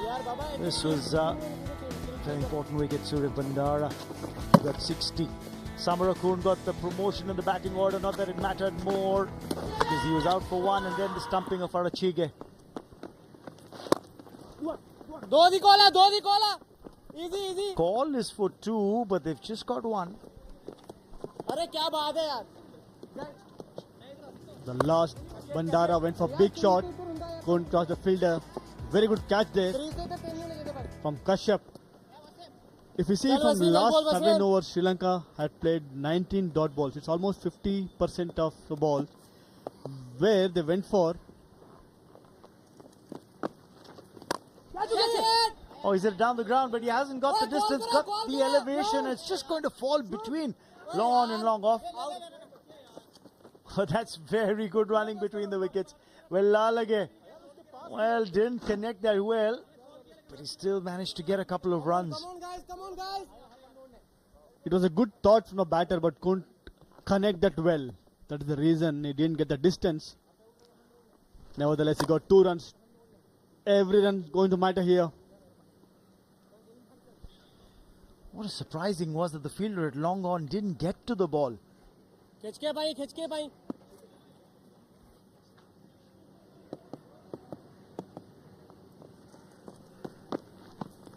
अरे well ball Well, Lalage had a reprieve there because I had a feeling that maybe had the long on fielder reacted a little quicker, he may have got to the ball.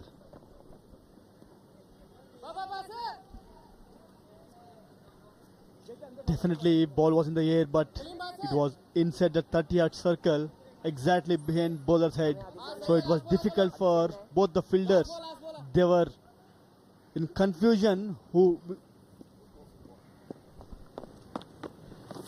Just wondering who'd go for the ball first, and that's maybe why they could never get there.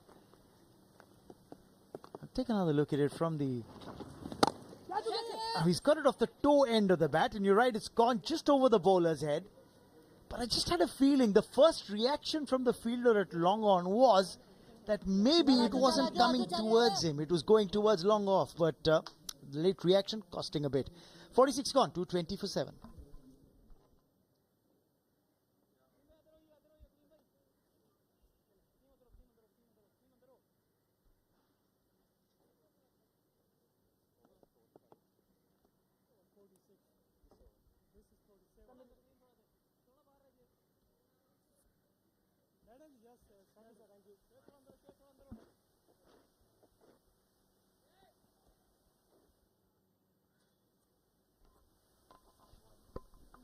Nepal and UAE, a clash at the Pisar Oval tomorrow. Both teams looking for their first win.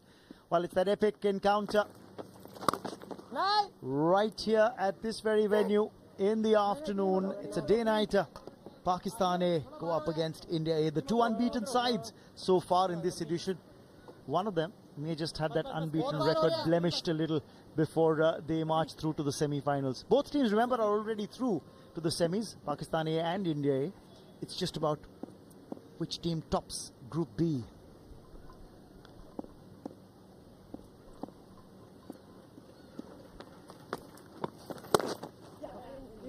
It is a matter of pride who is going to finish on top in the table. It's going to be a big game tomorrow here. India versus Pakistan. There will be so many emotions will be involved in that game. Maybe a game or a national team playing each other, but emotions remain same. What great exposure for the players. You know, you get exposed to that kind of a rivalry early on from age group cricket levels into the A side. The intensity doesn't dip, does it? Doesn't matter what age group you're playing at. When it's India versus Pakistan, men's cricket, women's cricket, any sport for that matter. That one turned. Great delivery here from Ilyas. He's been outstanding in this innings. Every game he's been picking the wickets for Oman. First game he took 2 wickets against Afghanistan. Second game against Bangladesh, he got 2 wickets. Here today, he has taken 3 wickets.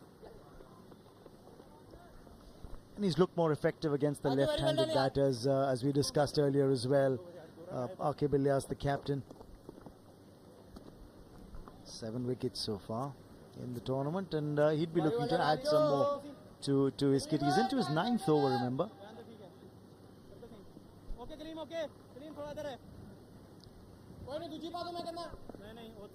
Remember, he's the first Oman batter to score a century in ODI cricket. But right now he's doing the job with the ball for his side. Oman's bowling coach Damika Prasad, he's from Sri Lanka, Sri Lankan ex-international player. He knows the conditions really well.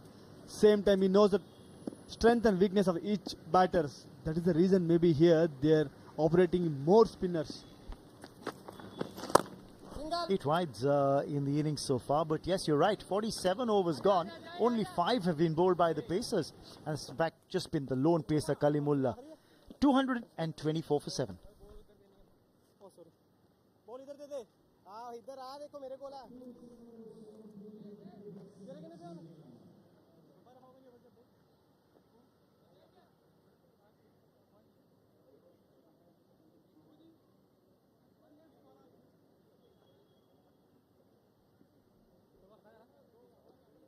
बड़ा कप्तान यार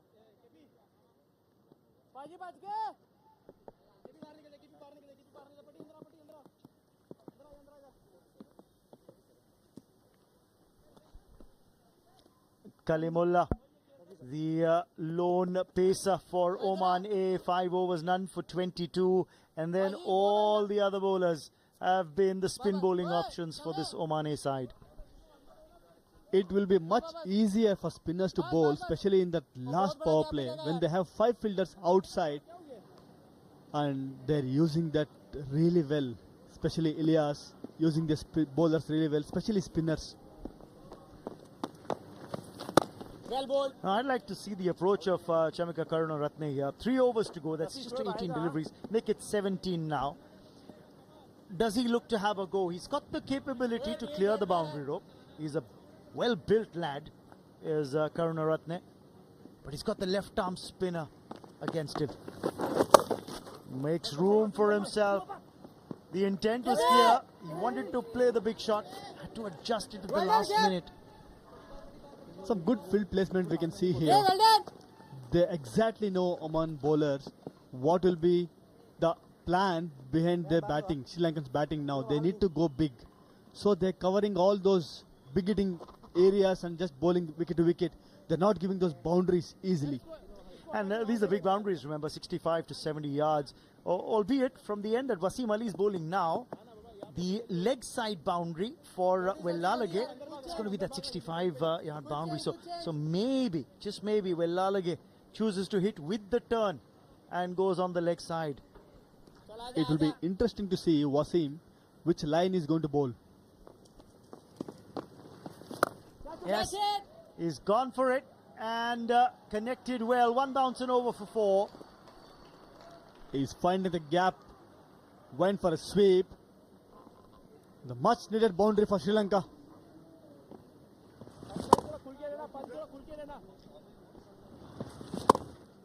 "19 deliveries before you finally had a boundary on the 20th ball.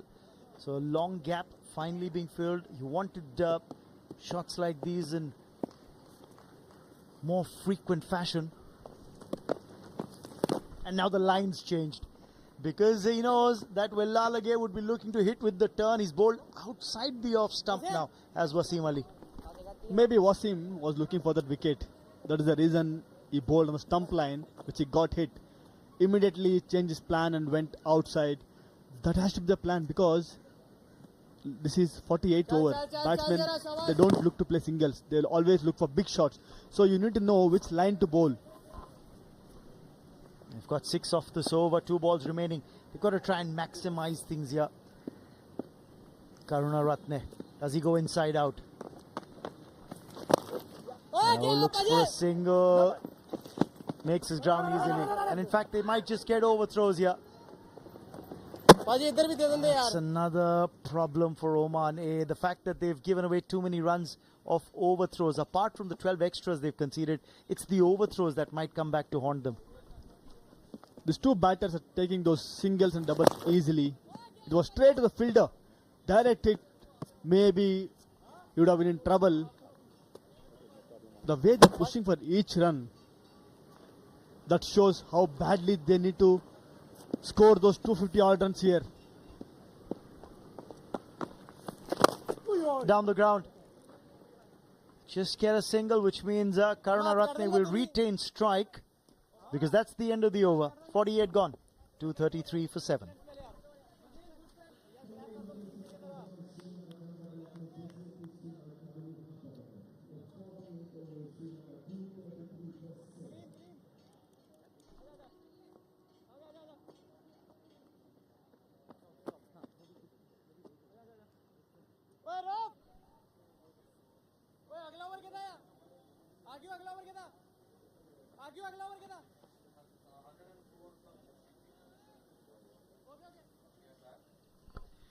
What's the qualification scenario for Sri Lanka A? If they have to make the semi-finals, they'd have to hope that one Afghanistan win against Bangladesh A. In that manner, the net run rate goes out of the window, and Sri Lanka A just have to qualify with a win here against Oman A. Otherwise, if Bangladesh A win by just one run, then Sri Lanka must win by a margin of 46. So the bigger the margin of victory for Bangladesh A, the bigger the margin of victory.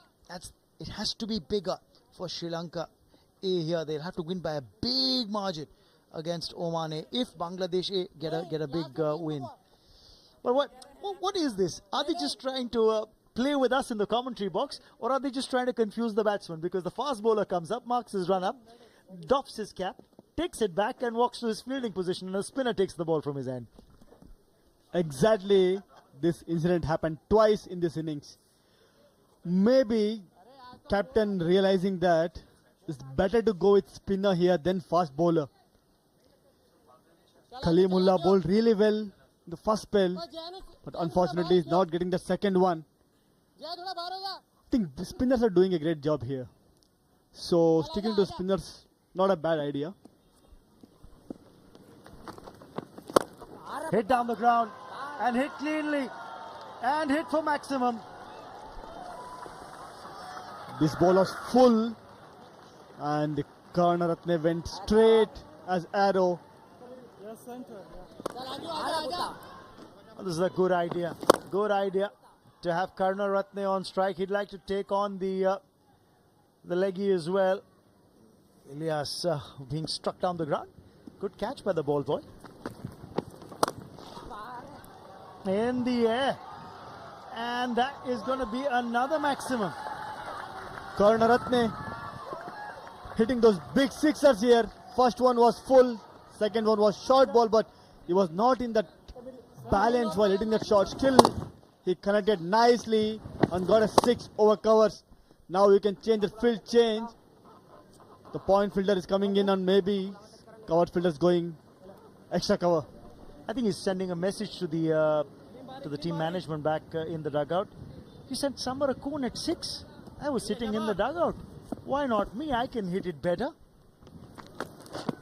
Comes down the track. Lofts it high, but this could be a chance here. And it will be taken at long off. He flattered to deceive. Karnaratne is now heading back to the heart. Gone for 20. Aqib Ilyas. This is his 4th wicket. He has done a great job for Oman here. Went for a big one. Karnaratne scored back-to-back sixers, but this one he couldn't connect. So he has to pay the price. And yes, he had to go for it. Really, there was no other way. He'd hit 2 big sixes, went for another one. Got more elevation than distance. And Aqib gets his 4th wicket, while Karnaratne is gone for 20. It's 2:45 for 8.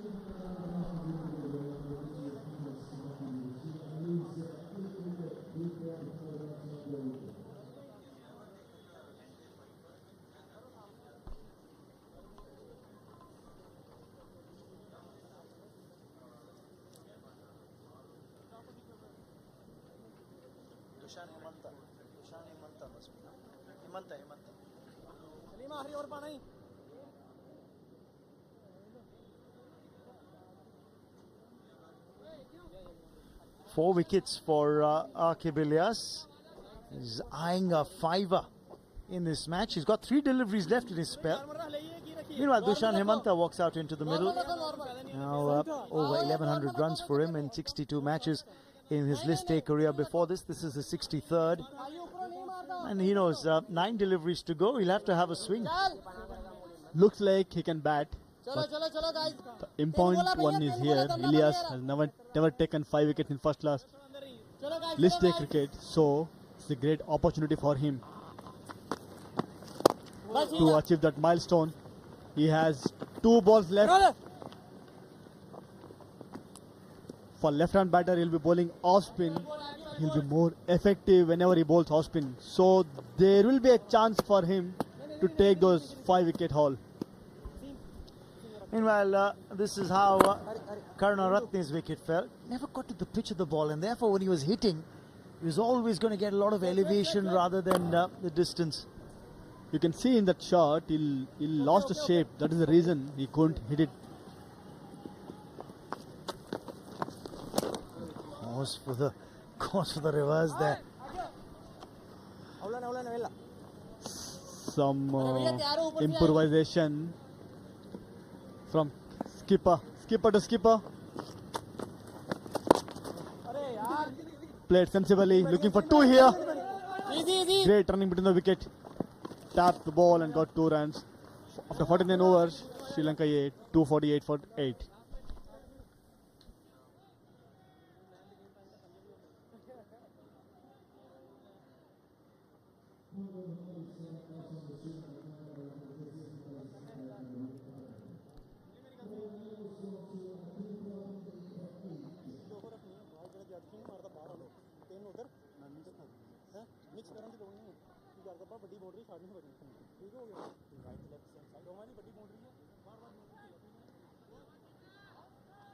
Bowling change, right arm over.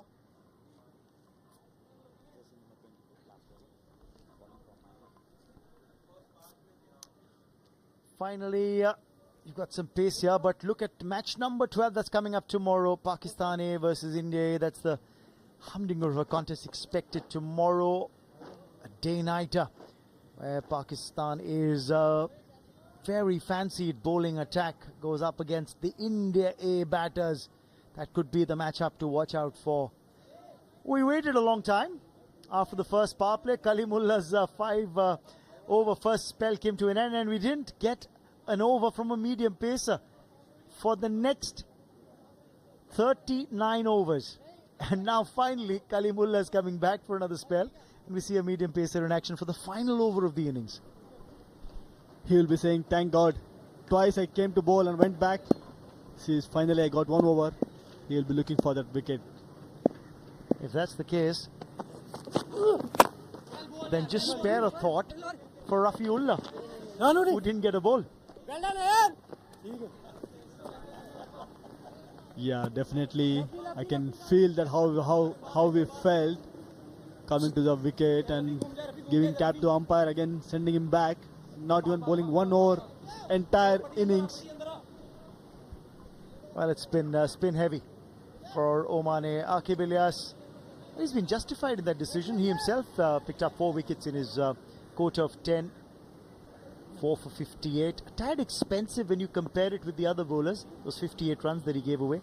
But 4 wickets. I think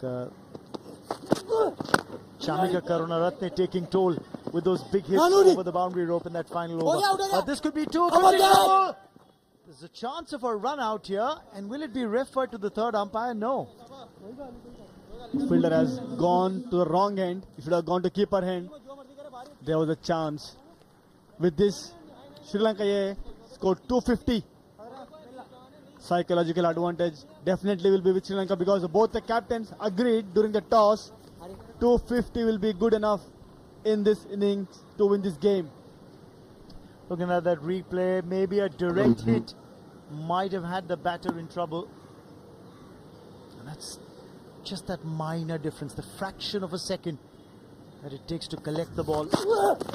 Oh, he's done a fair bit of improvisation with Lalage. He's got 4 here. And leg byes signalled by the umpire. No wonder Kalimullah felt there was no bat involved. He was appealing for a leg before. But I think the point of contact was outside the line of the stumps. Yeah, he was too far away from the stumps, looking for those improvisation. Unfortunately, couldn't connect it with the bat, but still, nevertheless, he got those 4 runs. Well, at times you see fast bowlers pleading with the umpire for a wicket. He was actually demanding one, was Kalimullah there with that appeal.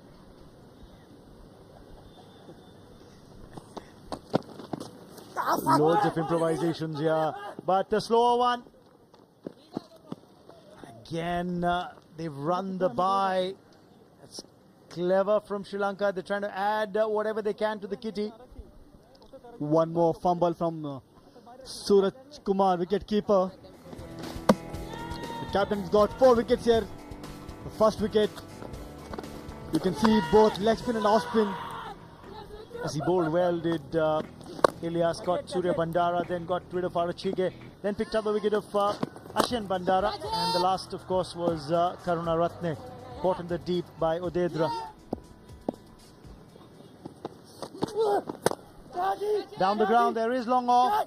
Gets it on the first bounce. They'll run off that direct hit as well. That's clever cricket by the Sri Lanka A side. They were looking for all the opportunity to get a run here. Kalimullah looking for that first wicket in this innings. The direct hit gave them one more extra runs here. There was some floppy fielding effort from Oman fielders, but this one you can't blame them. I think great match awareness by the two batters out there in the middle, Hemanta and Wellalage. Hemanta's on strike. Final delivery of the innings coming up. Fine leg and third man are both up inside the 30-yard circle. So is it going to be change of pace from Kalimullah on that final ball? Bowls the Yorker. Just a single, and that will end the innings. So the 50 overs have been bowled in the Sri Lanka innings, and they've got 259 for 8. Well, Lalage at the toss had said anything in excess of 250 should be good. Well, they've got 259 now. Well, Ilyas also mentioned that we will look to restrict them under 250. Here they got 10 more extra runs, Sri Lanka A. So will they going to defend this, or Oman going to cross that line? We need to wait and watch. Oh, you will. 8 wickets fell for Sri Lanka A. All 8 taken by the Oman A spinners.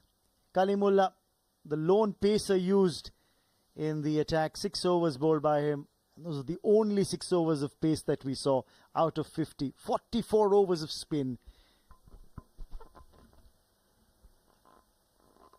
Sri Lankan bowlers definitely going to take a clue from that innings where Oman spinners, the way they bowled. Take a look at the batting card for Sri Lanka A. They got off to a good start, got a 55-run opening wicket partnership between Avishka Fernando and Cruz Pulle. Cruz Pulle getting 42, which is his best score in this edition of the tournament in 2023. Hasn't got as many before this. 60 for Surya Bandara, a handy knock. Arachige missing out on a half century, but this again is his best batting effort. He just had 2 and 3 in the earlier 2 outings, so 48, a handy contribution from him. Taking a look at the highlights of the innings. This was the early appeal, which was turned down by the umpire for a caught behind. The chances created by Wasim Ali that weren't capitalized upon by the wicketkeeper Suraj Kumar. Well, the spinners have done a great job here for Oman. There was some good batting display from Sri Lankan batters, but as soon as the spinners comes into attack, the runs were kind of drained out. This is a good delivery here to get him out.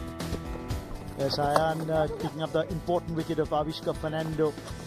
And then you had the off-spinner come on, Odedra, accounting for Minod Bhanuka, and Sri Lanka A saw the 2 centurions of this tournament back in the hut. Cruz Pulle went for a big shot here, gave his wicket. The great bowling display from Ayan. He got those crucial wickets. There were a few catches dropped as well. The leg spinner dropping a simple cotton bowl of a full toss. And that's when the partnership flourished for the 4th wicket. From 84 for 3, Sri Lanka A went to 194.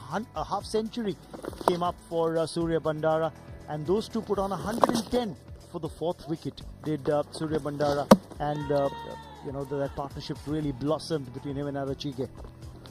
Ilyas was a bit expensive compared to other spinners, but he has got those 4 crucial wickets. You can see the turn there completely fogs the batsman. Some big hittings were there from Karuna Ratne. Yes, but Ilyas picking up 4. And again wickets kept tumbling. This was Karuna Ratne striking those lusty blows, getting those 2 sixes in that over from Ilyas before holding out too long off in the deep. Good catch taken by Udedra. Safe hands. That was the final wicket that fell. So a handy partnership is what we saw for the fourth wicket for 110. That really did help the Sri Lanka A side. 55 for the opening wicket as well. 31 between Millalagi and Karunaratne. But now we've got Farviz Maroof down by the boundary side. Let's see who he's talking to. Thank you, Raman. I got the hero of the Sri Lankan innings, Pasindu Surya Bandara, 60 of 75 deliveries. Talk to us a bit about the conditions out there. Doesn't look that easy to score runs. I think the wicket was a bit slow and there was some spin in the start of the inning as well. So myself and Sahan were trying to rotate the strike and get some singles first of all. Yeah, that was the game plan. And you said no, it's not about scoring big runs, it's about getting the singles right. You think you got enough runs on the board defending 260? I think 260 is a good target for them, and with having a lot of spinners on our side, I think we'll try to do our best to win the match. You think that the pitch might change a little bit with batting under lights? The ball might skid onto the bat with the new ball? I don't think so. I think the wicket will be the same and the turn will be there for the rest of the game. I think that's going to happen. So the game plan is going to be use plenty of spinners, even the fast bowlers will use the variations. Yeah, I think so. And about your form, you've been in a superb form. First game you scored 40 runs, second game you missed out. You happy with your form as well? I'm happy about the performance today, but I think I could have gotten 50 in the first game and would have been better if I got some runs in the second game as well. It's a huge opportunity playing in the ACC Emergence Cup. How has it been for you personally as well as the team? I think it's a good opportunity for us to for ACC to organize such events, and I think if we perform really well in these games, it will be a good opportunity for us. Thank you for talking to us, Faisal. All the best for the rest of the game. Over to you in the com box. Thank you so much, Farviz. I love the hat that you're wearing, by the way. I wonder if he's going to get me one. But look at what's there on the bowling card. 4 wickets for Aqib Ilyas. He's now picked up 8 wickets in the tournament overall. Ayan picking up 2, Udedra claiming 2 as well. But Sri Lanka A have got 259 on the board, which means Oman A need to chase down 260 when they come out to bat. We'll take a break and we'll come back with the run chase.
Hello and welcome back to R. Premdas International Stadium in Colombo. ACC Emerging Cup match number 10. Sri Lanka and Oman. It's a beautiful place to be, Colombo. Picturesque as ever. And at the R. Premdas Stadium, it's going to be even better. Match number 10. Sri Lanka A versus Oman A. Oman won the toss and elected to field first. And Sri Lanka could muster only 259 for the loss of 8 wickets. There was lots of roadblocks in the middle overs. They lost their way in the top order. But Indian hustle bustle to finish at 259 for 8. And the partnerships, Fernando and Cruz Pulis started briskly with 55 of 64. The partnership of the innings was Surya Bandara and Aranchige.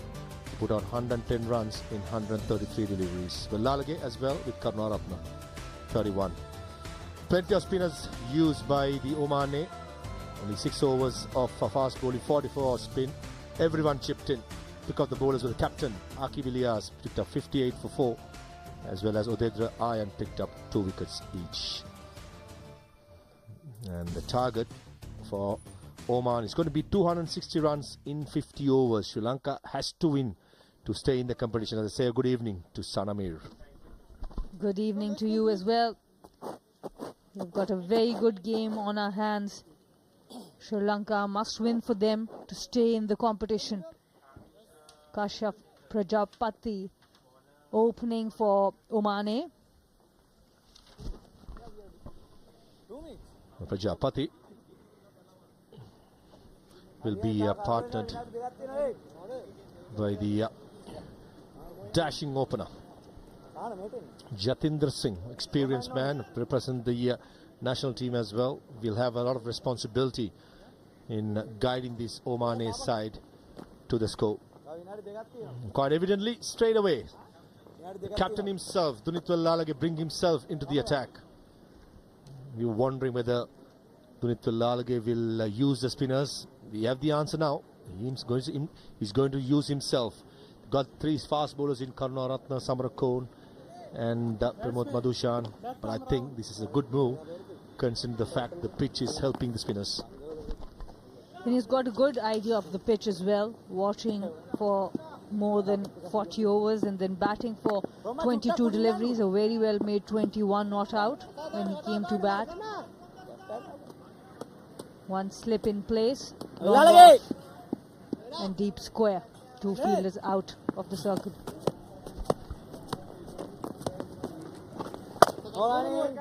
Shot outside the Yosta, missed out there, Prajapati. It's important that Dunitwal Lalage finds that length. That's what Oman left-arm spinners did really well with the new ball. They found that awkward length. Shot again. 2 deliveries which should have been put for boundaries are not been done yet. Especially when there's no deep cover. Only one long off.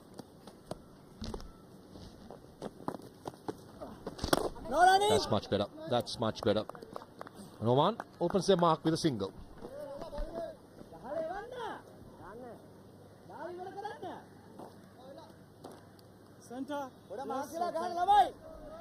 Oman A have got a good middle order. The middle order has clicked. The top order has yet to score runs in this competition. They would definitely want a foundation. Nice ball. Nicely bowled with the angle. The odd delivery will turn, but the challenge for the batsman is going to be, especially against the left arm spinner, which one goes straight arm. That's going to be the challenge if Lalage. Length just like that. It's a good start by Dunitwal Lalage. We spoke about one going straight, the gun barrel straight, and Jatinder Singh played all ends up. And the captain leading from the front, Dunitwal Lalage, with the arm ball. This time we saw so many left arm bowlers with this arm ball taking the stump. The big wicket of Jatinder Singh from Oman A, from in the very first over. He goes out without scoring. Oman A 1 for 1. Commentator's curse for the batsman this time.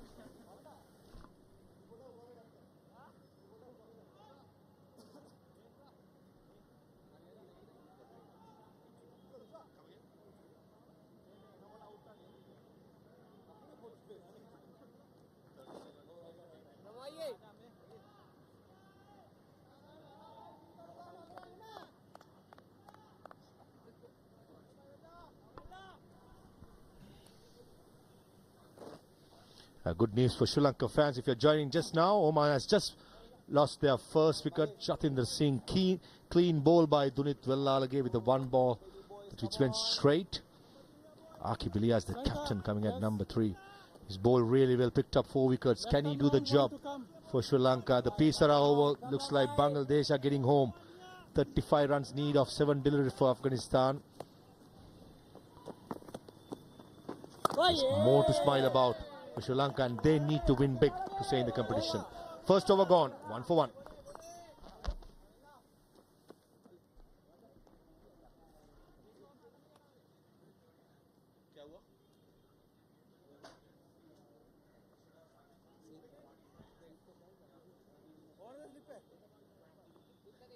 So what should I say? Between 20 and 30? What should I say? Right arm over. Okay. Cheers, Eka.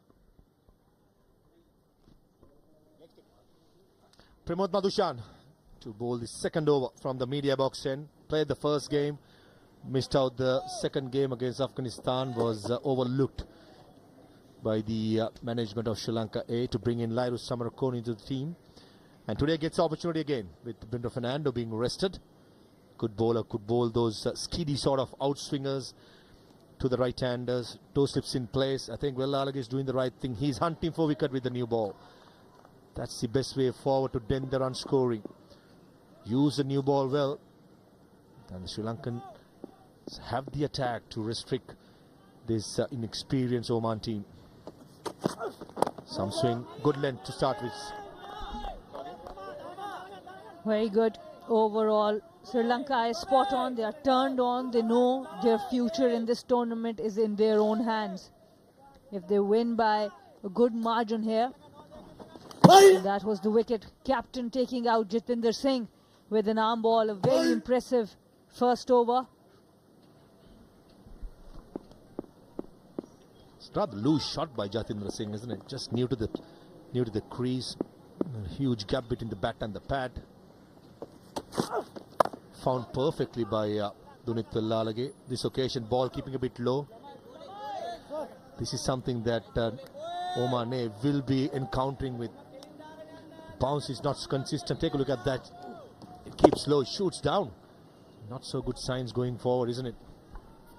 Yes, maybe with the lights on, a bit of dew factor that the captain was talking about, maybe it can come to the bat, but firstly, the top order needs to stay there to get the maximum out of it. This period is a bit tricky.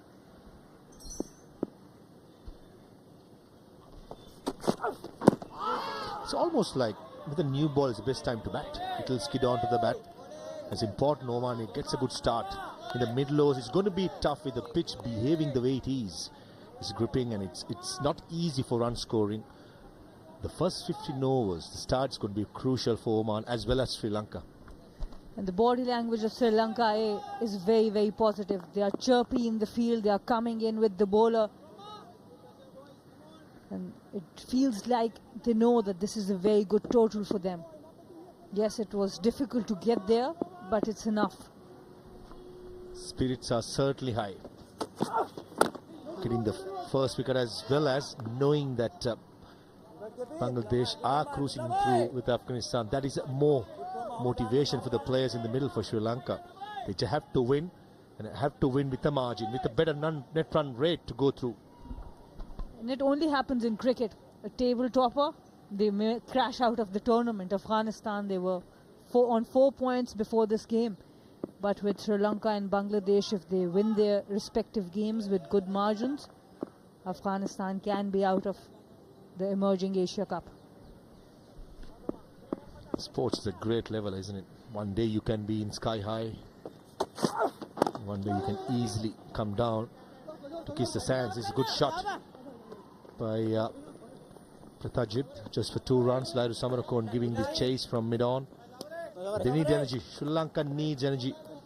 They started the proceedings well in the first game. The huge win against Bangladesh. Lost a close encounter against Afghanistan. But this game is a virtual quarter-final.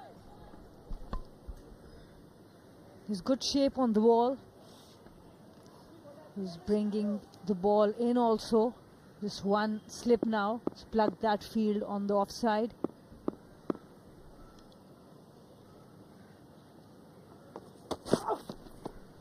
Oh, I thought for a second it was outside edge. It moved after it passed the batsman. A decent start by Madhushan. 2 overs gone. 3 for 1.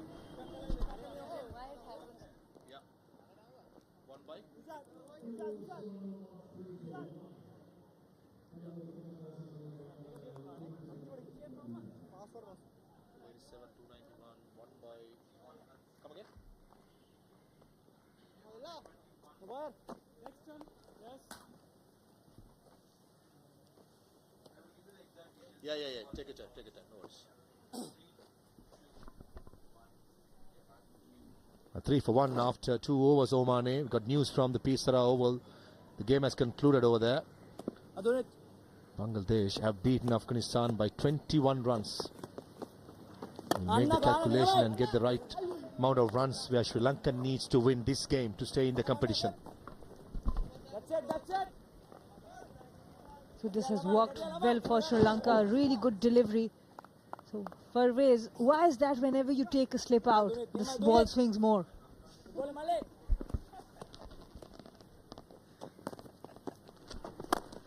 Comes down the track and goes over mid-on.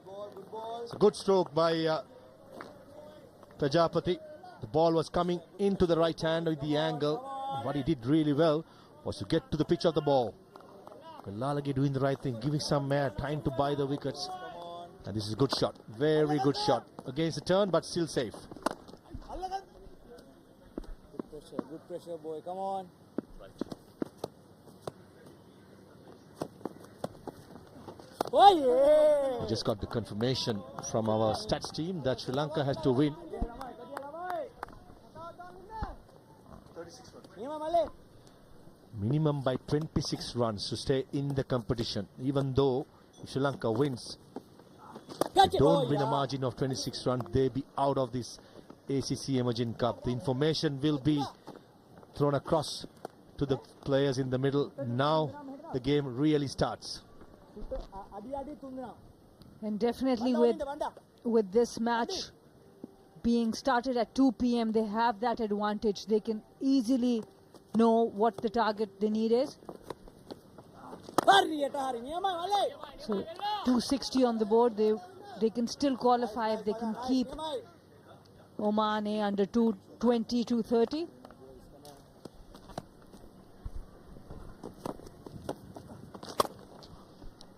Oh, missed out. Prajapati will be kicking himself, not putting that away for a boundary. 3 overs gone, 9 for 1. So basically, defending to 134.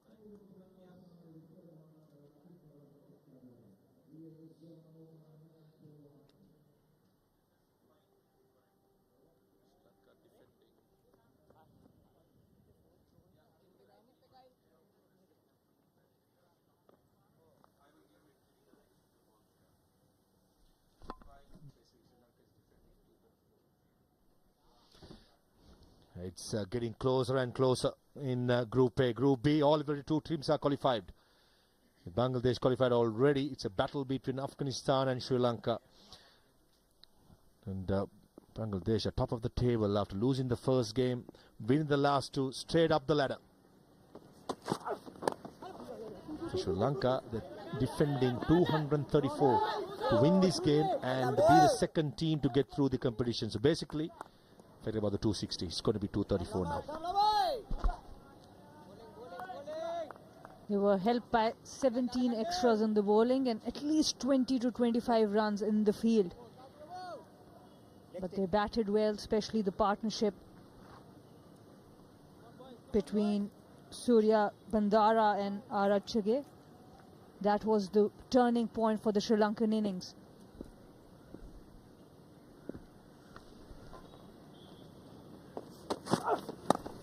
In the air, Vinod Bhanuka says mine. Takes it. Pramod Madhushan strikes for Sri Lanka. And now both the new ball bowlers have got a wicket apiece for them. Madhushan this time, he has been attacking the stumps. This time a little bit on the shorter side. The batter wanted to go square. The captain not connecting at all, takes the edge. Long way up in the air. Perfect catch by the keeper, Minod. And Sri Lanka have got a perfect start. Akib Ilyas has to walk back for one. Oman A 10 for 2.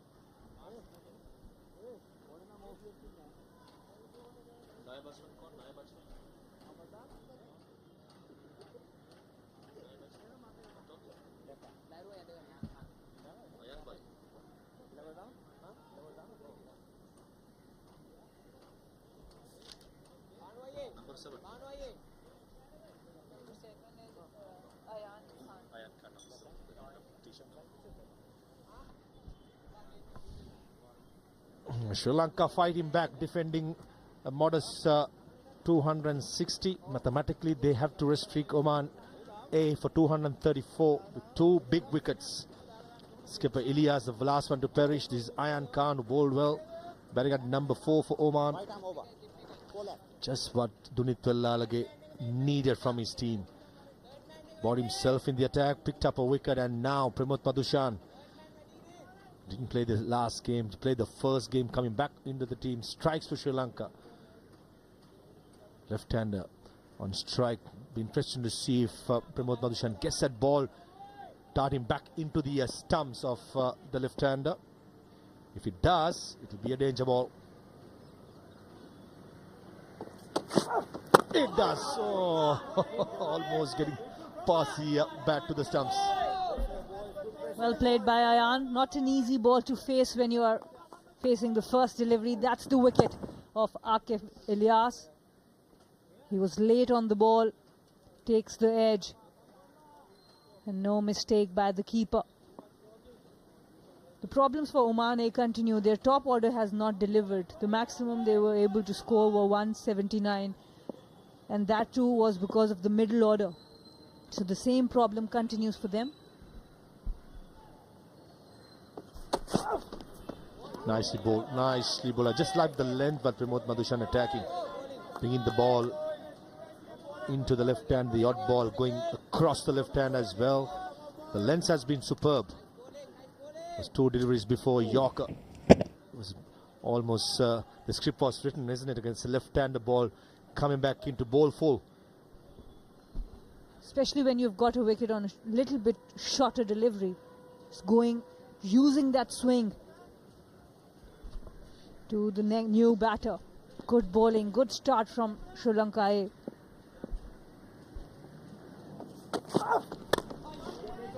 Gain some movement into the left hand. If there is movement and help from the pitch, Pramod Madushan will find it. It's a good disposition, good build up to the crease, gives his all in every delivery, has represented the national team as well in limited opportunities, but he has received, played that all-important Asia Cup final last year when Sri Lanka beat Pakistan in Dubai. Played a big role in winning that game for Sri Lanka. If my memory serves me right, I think he picked up 4 wickets in that game. So the young man has been in the limelight for a while, and this is his chance to stake his claim to the Scots coming up. 4 overs gone, 10 for 2, Oman A.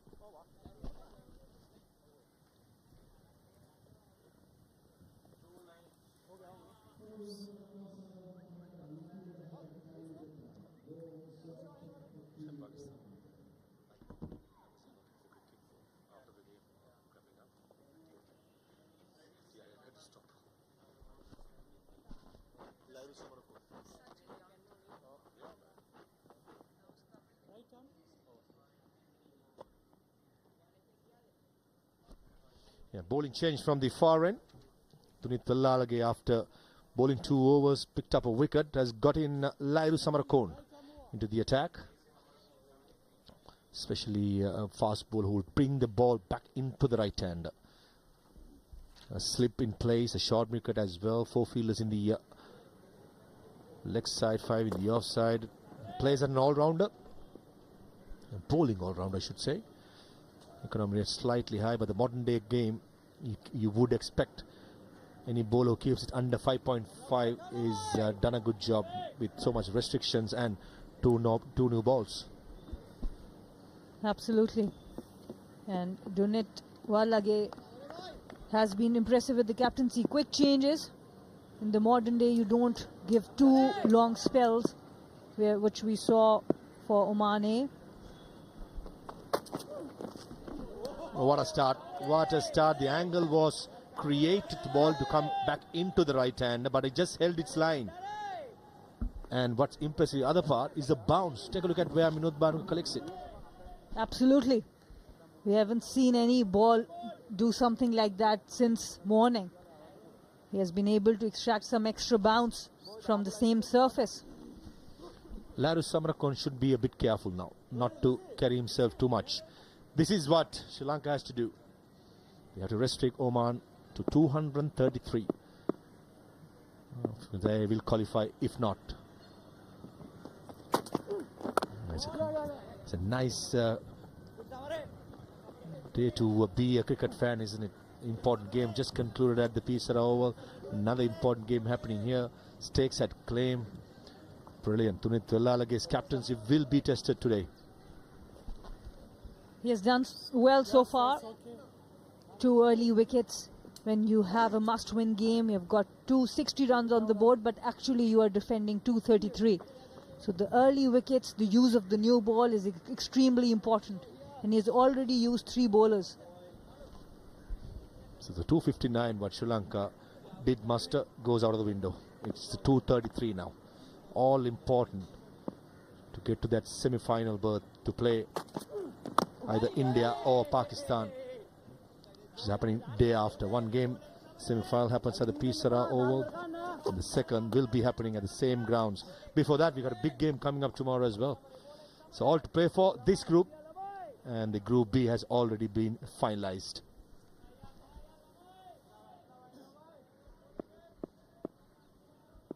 And these are the games left for tomorrow. Nepal versus UAE, where both teams are searching for the first win of the Asia Cup. And the big game, Pakistan A versus India A. Game of 2 halves. Nepal and UAE playing for pride. And India A, Pakistan will be playing for much more. Clash of the Titans. Clash of the Titans, whoever tops the table for them.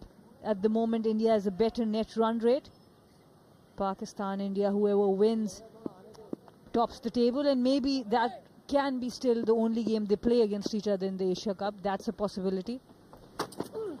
So both of the teams would be wanting to take the other one down. Absolutely. Such a big battle.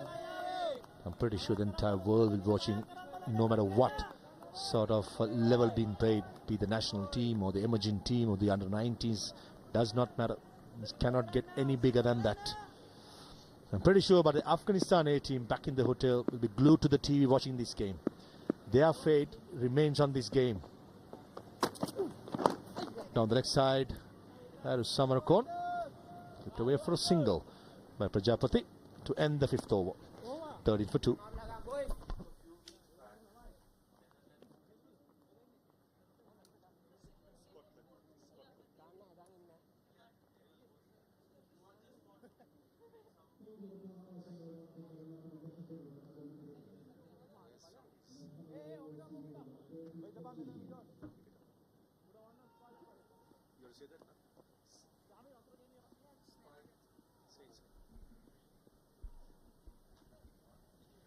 We're talking about scenarios few months ago. Netherlands versus Scotland for the World Cup, big World Cup in India. 278 to win from 44 overs, and Netherlands chased it in 42.5. The difference here is Oman is not searching for that, but Bangladesh will be watching, Afghanistan will be watching really closely. Outside edge, and great piece of fielding by Chami Karunaratne. Certainly saved 2 runs there. There are never a dull moment when Chamik is in the field. The ball with the bat, with the field, he just throw himself around. And that's what you see, that the spirit of the team is up. From word go, the bowlers are spot on, and look at the commitment in the field. The amount of area he has covered, and that big dive in the end, throwing himself around. That's what is really, really important. That what puts the morale up for any team. Oh, swing. On the first bounce to the wicket keeper Minod Banuka. Pramod Madhushan has started well. Point to prove, did not play the last game, was dropped out of the first game. He has started really well. You mentioned about qualifier games, Sana. The Netherlands game, they had to win that and win through some scenarios. Basalidi, the all-rounder from Netherlands who plays for Durham in the county championship, scored 100 and picked up 5 wickets. What a game that was for a fast bowling all-rounder to get 100 and pick up 5 wickets. The most special thing about his innings was the acceleration he did. After his 70, 80 runs, the way he calculated, it was amazing to watch. A brilliant game. So much at stake for both teams. You have to feel gutted for Scotland, but what a game for Netherlands. After that game, Netherlands played Sri Lanka in the finals and had a forgettable day, and unfortunately Basalidi couldn't play. He had reported back to the UK, to his county side, but he certainly made a name for himself to the world in that game. Following in the footsteps of his father. Good change of length, just letting the batsman know it's not going to be dishing out to the front foot only. Very good bouncer. We have been talking about how good Sri Lankan attack has been. 2 wickets. First for the captain, the arm ball, and then the second, the captain of Oman goes high up in the air. An easy catch by Minod. And that's the kind of start you want in a must-win game. 233 is the new target to be defended for Sri Lanka.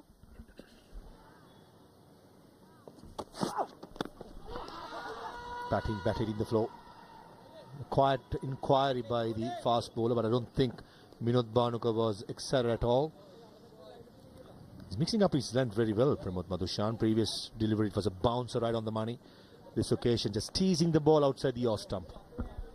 He's shown a lot of good control. He has bowled a Yorker with the new ball, used different lengths. And from this end, the bounce has been double pace as well on the pitch. It's not the usual RPM, that's a surface where you can come as a batsman under lights and go bang bang from the first ball. It's tough work. This is where the courage of the batsman will be tested. They need to work hard for their run. 6 overs gone, 16 for 2.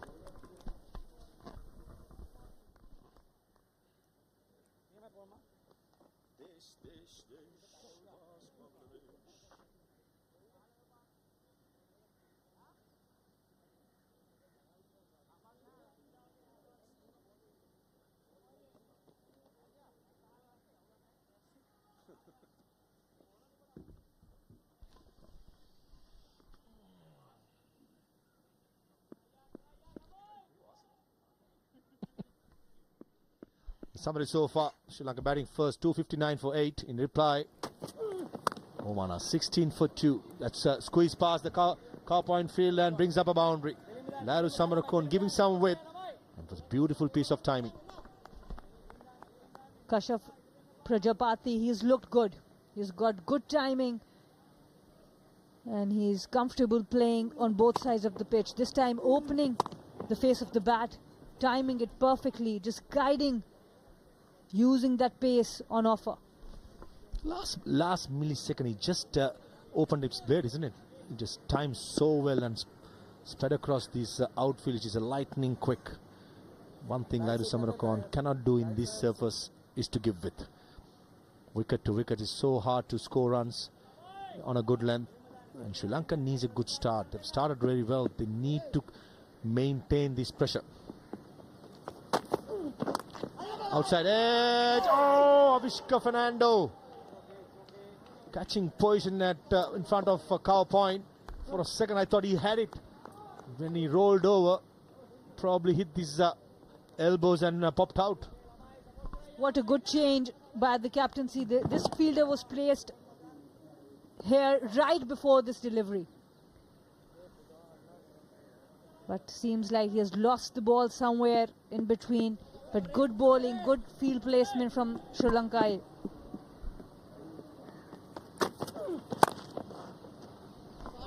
That's a good bit of feeling at short extra cover. Just correcting myself. The last delivery, Avishka Fernando did not have it in his grasp before he even went down. He completely missed it. I thought for a second he had it, and when he fell and hit the elbow, it just popped out. Wasn't the case.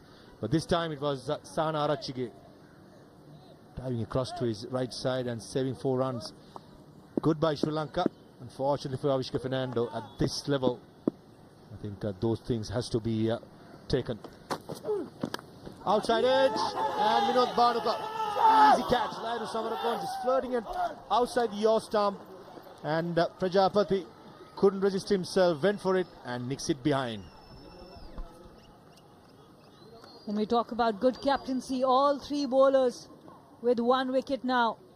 It was wide, the foot was too far from the ball. He just fished it out, extended his hands. Nothing, no weight behind that shot, takes the edge, comfortable catch. Kashyap has to walk back for 18, Oman a 20 for 3.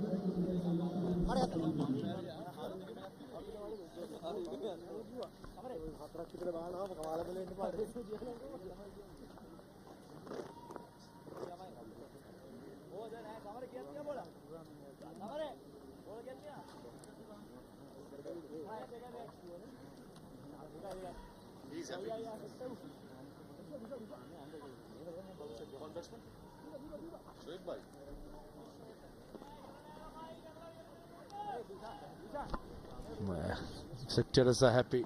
Everyone watching, the Sri Lankan fans are happy that Sri Lanka is fighting back. 20 for 3 after 6.4 overs. All 3 bowlers in this play has picked up a wicket each. Shoaib Khan playing his 29th game, a decent average of 35. It's impressive for a number 5 batsman. He will have his work cut out against a strong Sri Lankan bowling lineup who is hit their straps in this all-important game.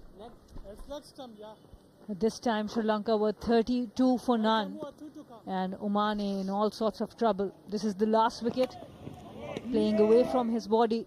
Easy catch, regulation catch for the keeper. And Samar Raccoon with his first wicket.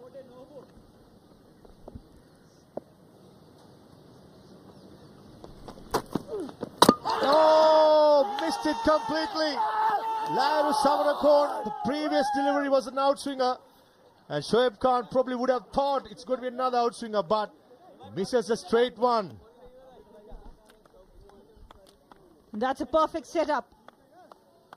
From outside from the dugout, he's watching the bowler, taking the ball away. He comes into bat, leaves it, and the stump is broken. Perfect scenes for a fast bowler. Second wicket for Samar Raccoon. So Shoaib Khan goes without scoring. Oman in all sorts of trouble. 20 for 4.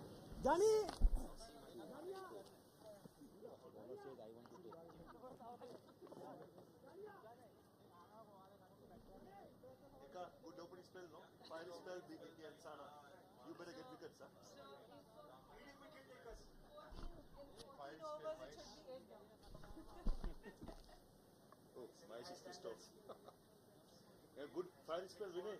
You come and bounce people now. Okay?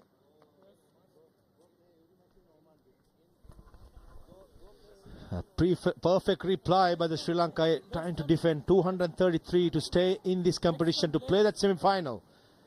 Has got Oman in all sorts of trouble. Wasim Ali is batting at number 6. Not much to speak about when it comes to average. By saying that, Sana, this has been a great fight back by the Sri Lankan A team. It has been a very dominant performance, and Wasim Ali, who has taken a lot of pressure bowling in the power play, now has to face the hat-trick ball. Hat-trick ball, 2 slips in place. Would like to see a gully in place as well. I think Avishka Fernando is moving across, probably to the gully area. Yeah, looks like this is much better. With Samarakon changing the angle to the left hand, coming round the wicket, I think this is a good option to have a gully field that's passing the Surya Bandara. Avishka Fernando at the first slip. Sanara Chigi at this second slip, and he got third slip coming as well. Ashen Bandara. So 3 slips, a gully for the hat-trick ball. What is it going to be? Is it be another bluff? In-swinger coming back into the left-hander. I was about to say. Oh, nicely bowled. But unfortunately, the batsman sees it for Sri Lanka. 7 overs gone. Oman 20 for 4.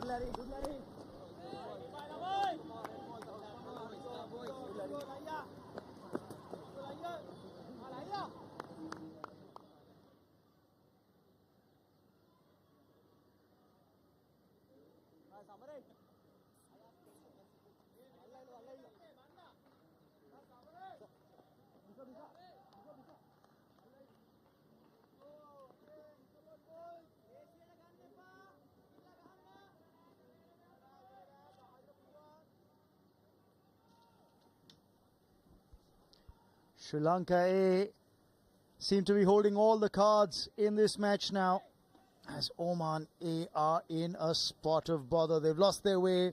7 overs gone, 20 for 4. That double strike in the previous over literally taking the wind out of the sails of this Oman A run chase. A fantastic over from Samarakun, the previous one. Lahiru Samarakun. Let's take a look at those couple of wickets. This was just a wayward shot to delivery far wide outside the off stump. Then Shoaib had absolutely no idea what was coming his way. He was thinking for an outswing delivery over there. The ball came in. Beautiful delivery from Samarakun. The previous one was outswing. Then bluffed the batsman with the in-swinger. 2 overs, just considered 7 runs and got 2 wickets. Brought back Sri Lanka in the game. Change of pace here from Madhushan. Coming back to that previous over, and I remember the previous Sri Lanka A game where Samarakun was bowling, and that was against the Afghanistan A side, and he predominantly in that match was bringing the ball back in to the right-hander. So this, of course, ranked bad shot to a delivery that was too far wide outside off, but I think miscalculation by Shoaib. If he'd seen that Afghanistan A game, he would have known Samarakun does get the ball to come back into the right-hander. Well, if you see his bowling delivery, if you finish from the off stump or 4 stump, balls will come in. If you start from 5th, 6th stump, ball will just held the line and goes out. That's what happened with the 2 batters there.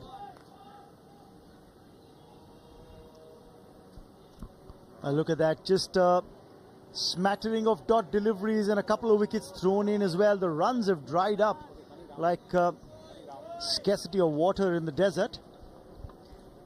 Lot depend on Ayan Khan.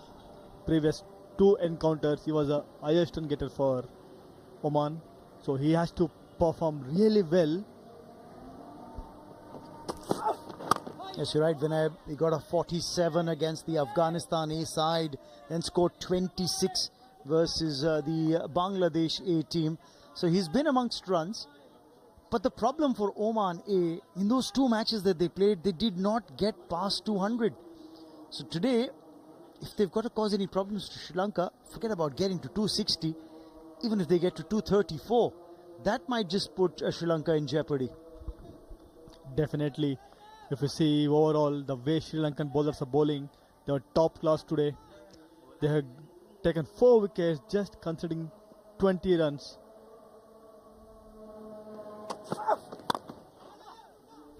In the air and taken straight down the throat of mid-off.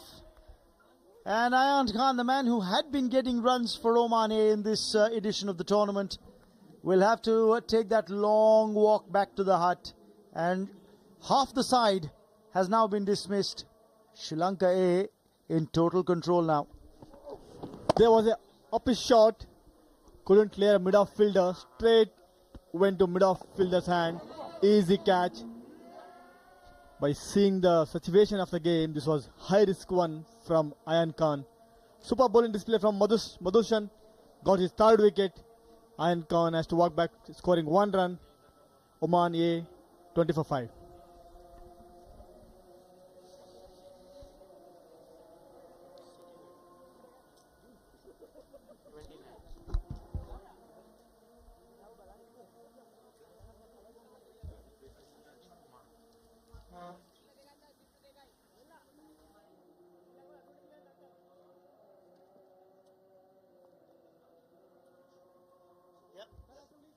do that? Will you give me a points table?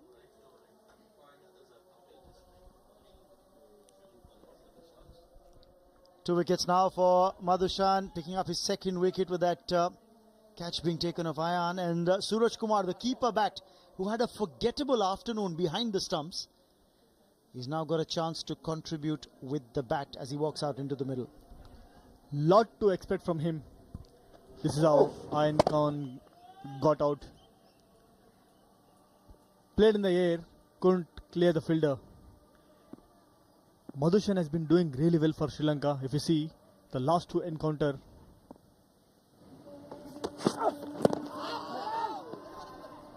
one darted in. A wicket taking over from Madhushan comes to an end. 8 gone, 20 for 5.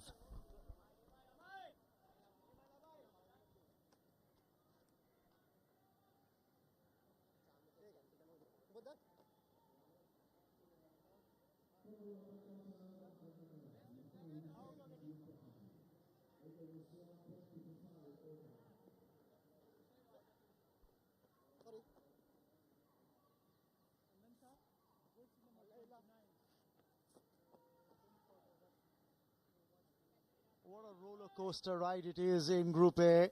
When the day began, Afghanistan A were top of the table. And then came that loss to Bangladesh, and that's the reason why, although the two teams are tied on 4 points, Bangladesh A with a better net run rate are top of the table. And what's more, Sri Lanka with a win here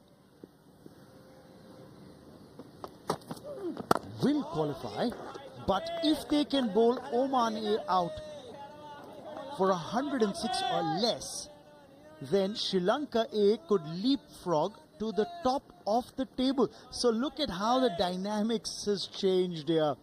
From being third in the points tally to a chance now for the Sri Lankan Lions, the A team, to jump right to the top of the table.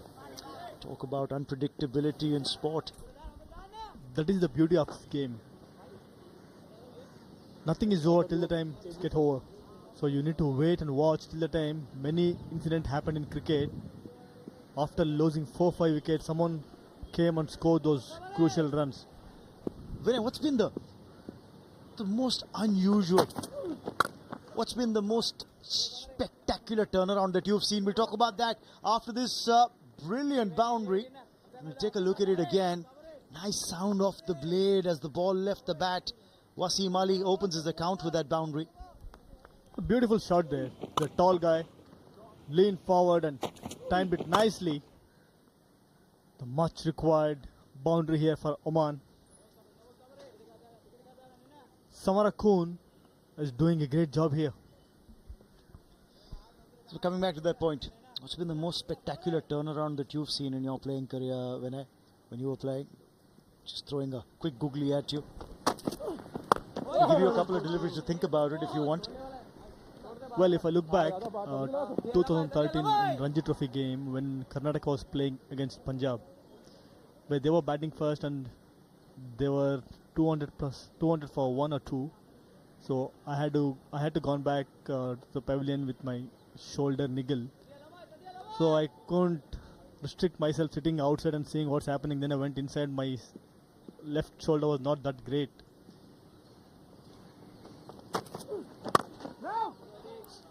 So I thought, okay, let me try with a short run up bowling in that game. That was a semi-final game against Punjab.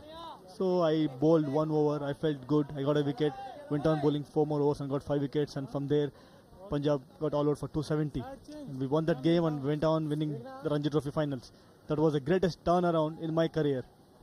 The captain, Karnataka, remember Vinay Kumar, back-to-back Ranji Trophy titles, that 2013-14 back-to-back seasons. Fantastic run for Vinay.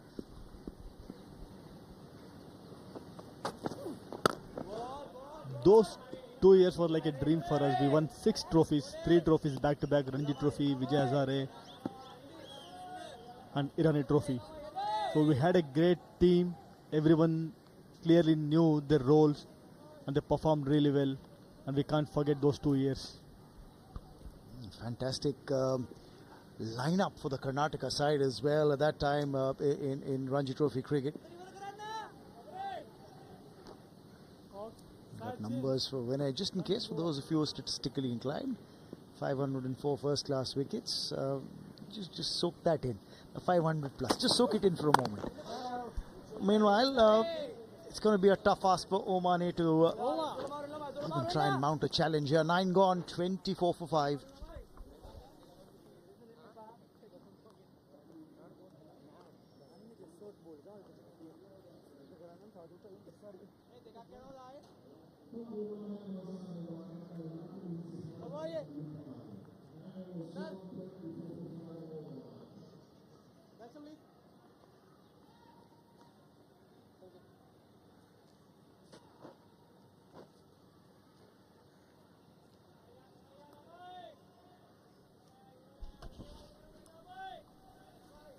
Just 1 over left in the power play, but with half the side back in the hut, Oman now have the stiff challenge to try and bat out the full 50. That's the biggest challenge. It's not about that 260 anymore. Oh, attacking the ball a little too much, but that misfield won't cost the Sri Lanka A side. And the bowler can see the brighter and lighter side of things now. If with that had gone for a couple of runs, I'm sure that smile would have dimmed a little. Unfortunately, Suraj was not interested. He was looking at square leg umpire. So that's how he missed that 1 run. Madhushana bowling really well. Great energy in his bowling run-up, hitting those right areas. You can see Suraj was walking towards the square leg field umpire there. The feet were nowhere there. Suraj Kumar, the wicket-keeper batsman, just no idea about whether to come forward or to stay back. You can see his foot movement there. He kind of got stuck inside the crease. He's neither front foot or back foot. So if you want to score runs, you need to be further up and look to play those front foot drives. If you're waiting the back foot, it's very difficult for you to convert runs or scoring big shots from there. It's so far not been a memorable outing for keeper bat. Being tested by the bouncer there, Madhushan. He's picked up 2 wickets for just 6 runs. He's in his 5th over, so he's bowled with a lot of heart. Hasn't given away too many as Madhushan. He had bowled heart out. You can see from the first ball, the way he was putting his effort. You can see bowler is in what kind of rhythm. If he's putting that hard yards in his run-up, you'll come to know that he's in a great nick. I remember, those are of course his current bowling figures, but I remember Farveez talking about his spell, the 4-wicket haul in that Asia Cup final last year, the T20 format, 4 overs, had 4 for 34 in that game against Pakistan in the final.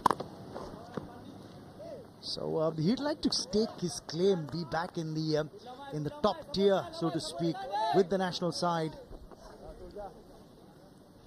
In his 28 balls, he has bowled 20 dot balls. And the most of the balls, he was bowling in the good areas. Especially under lights, the dew coming in.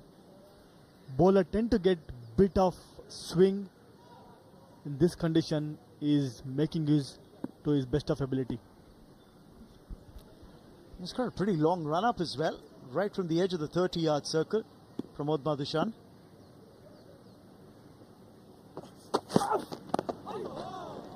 Interesting.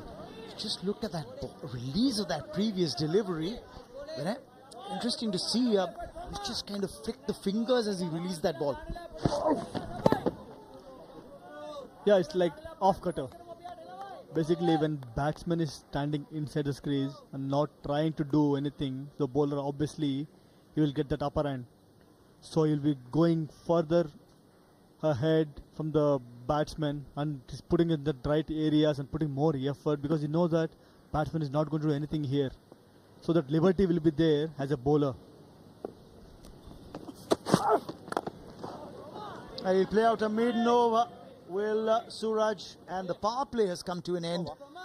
10 gone, 24 for 5, Omani.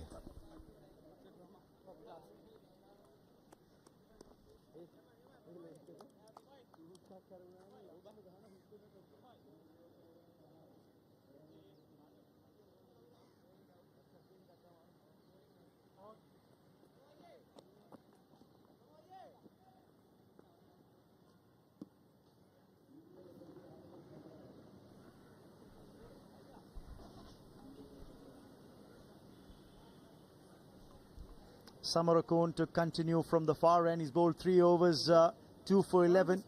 Got 2 wickets back to back. Was on a hat trick at one stage. Wasn't able to complete that, but those telling blows being struck by him.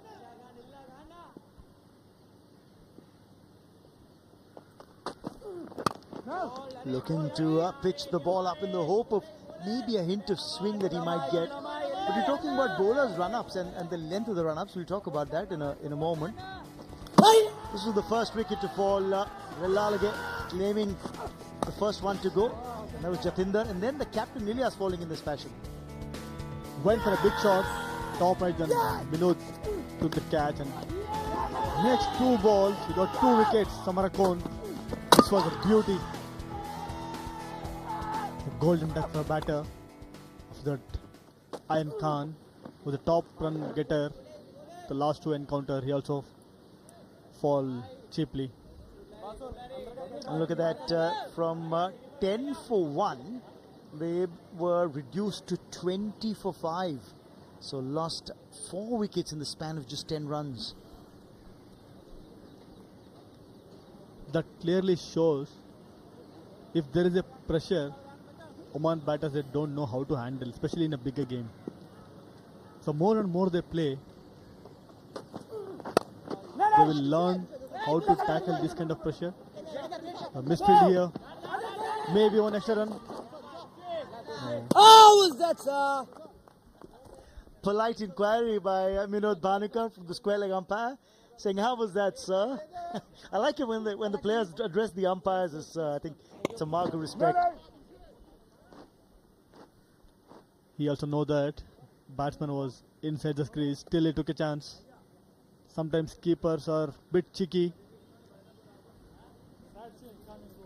The other thing, of course, remember, we're talking about this surface being used today. The strip that's being used on the square isn't bank center. It's off center, which is why when the left-hander was on strike, you know, the fielder standing at square leg was actually on the strip. And that's there you'll make out exactly what I'm saying. With the right-hander on strike, you'll see that this is towards the right of the square.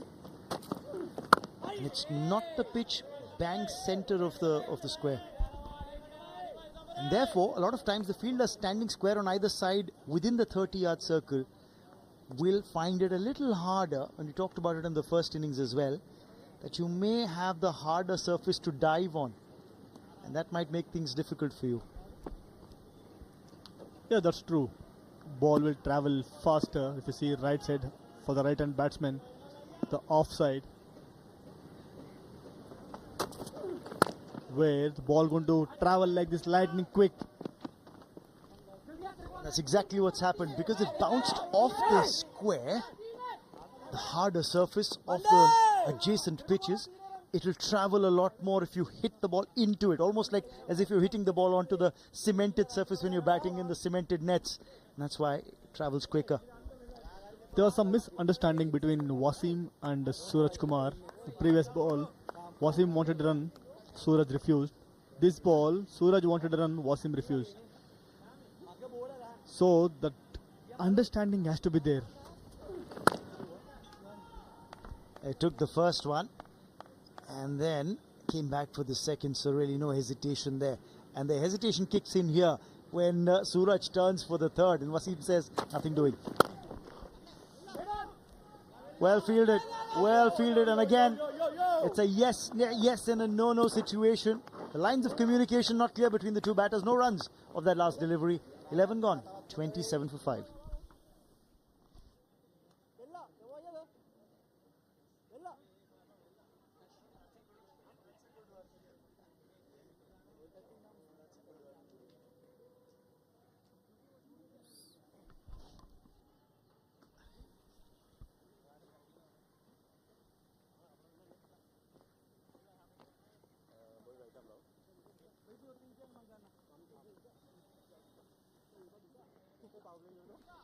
Two teams who are looking for their first win. That's what's happening in the first match. And then two teams who haven't lost yet in this edition of the tournament, Pakistan A and India A.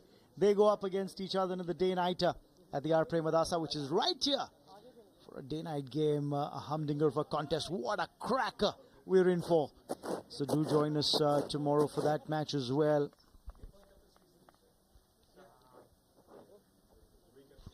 Now, we've seen a bit of hesitation between Wasim Ali and Suraj Kumar in the running between wickets. But I wonder if the lines of communication got muddled when Suraj Kumar dropped a few catches of Wasim Ali's bowling early on. Yeah, it looks like that. Definitely, Wasim will be a little upset because he went wicketless in this innings. But he bowled pretty well. He didn't get any wickets. He was deserved to get at least a couple of wickets the way he bowled. And that brings me to the point, when as a bowler, you put in all the hard work, you create the opportunities, get the edges. If the keeper fails to latch on, what's the mood like in the dressing room once the day's play ends or the session ends? It will be different for different teams. If team is doing really well, if they won that game, then I don't think there will be much problem over there. If the team lose, especially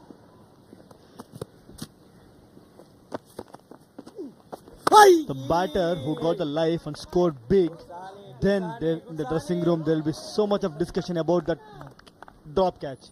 Did you ever have a go at your keeper for having dropped a catch?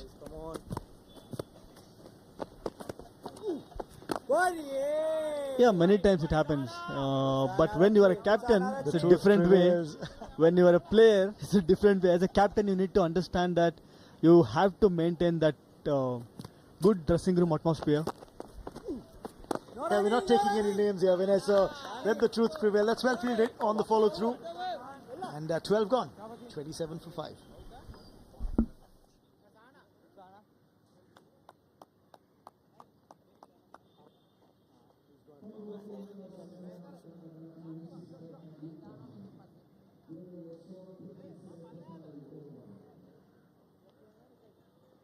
Sir, next one please.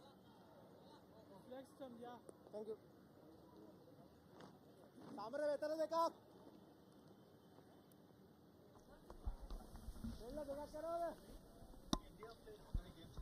27 for 5. Look at the bowling card. 3 of the 4 bowlers used so far have picked up wickets. Arachiga has just bowled that one over. The maiden hasn't picked up a wicket yet. But I just go back to the trend that we've seen in a few matches in this tournament. Driven in the gap, and that's played well by Suraj. That'll give him some confidence. A welcome boundary. Suraj Kumar will be very happy after scoring this boundary. It's a good shot.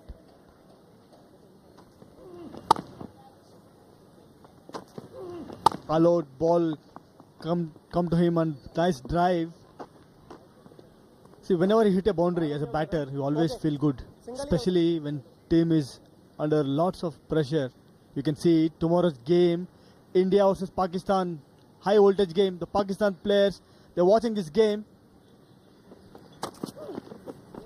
If you see that India had already played one game in this ground, Pakistan yet to play.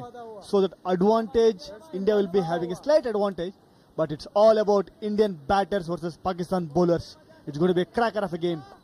I think what they want to do is also suss the surface, see how this wicket's playing, because you're absolutely right when you said that, Vinay, that Pakistan haven't played this side, Pakistan A team in this tournament, haven't played here at the R. Premadasa.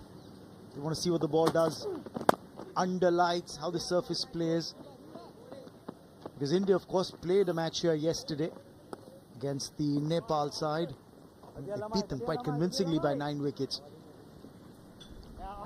By knowing the quality of the players in both the teams, I don't think it will be a problem. It's more than enough for them to getting those few hours before the game to understand the conditions, wicket, and also they'll be watching all the games happened in this ground. So they will get the clue. The good bowlers or good batters, they just need few overs to understand. The surface is off a turn. It's played in the air but short of fine leg. Just a single for Wasim Ali. And the surface has afforded turn to the spinners. So I think Qasim, who picked up 6 wickets yesterday at the Pisara Oval, he would be looking forward to the contest coming up tomorrow.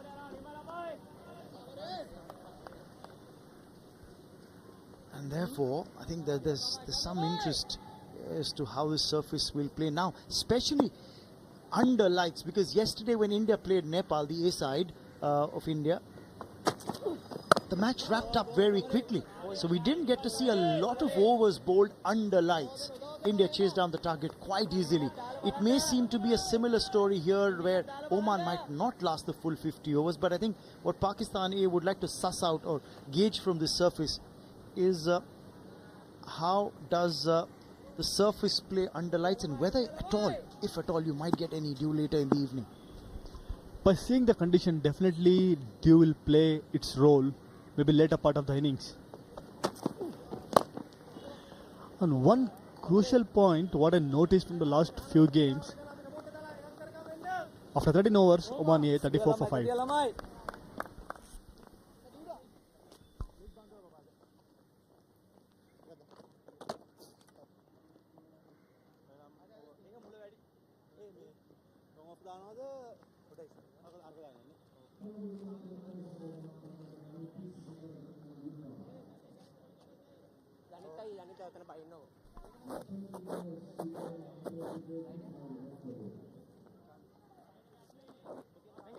Coming over. 13 gone, 34 for 5 Oman A. They've lost their way in the first 10 itself, Vinay.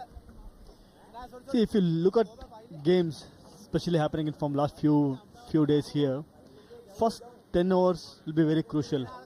You need to have that partnership without losing much wicket. If you are able to get 35-40 runs, perfectly fine. Later part, you can score those runs.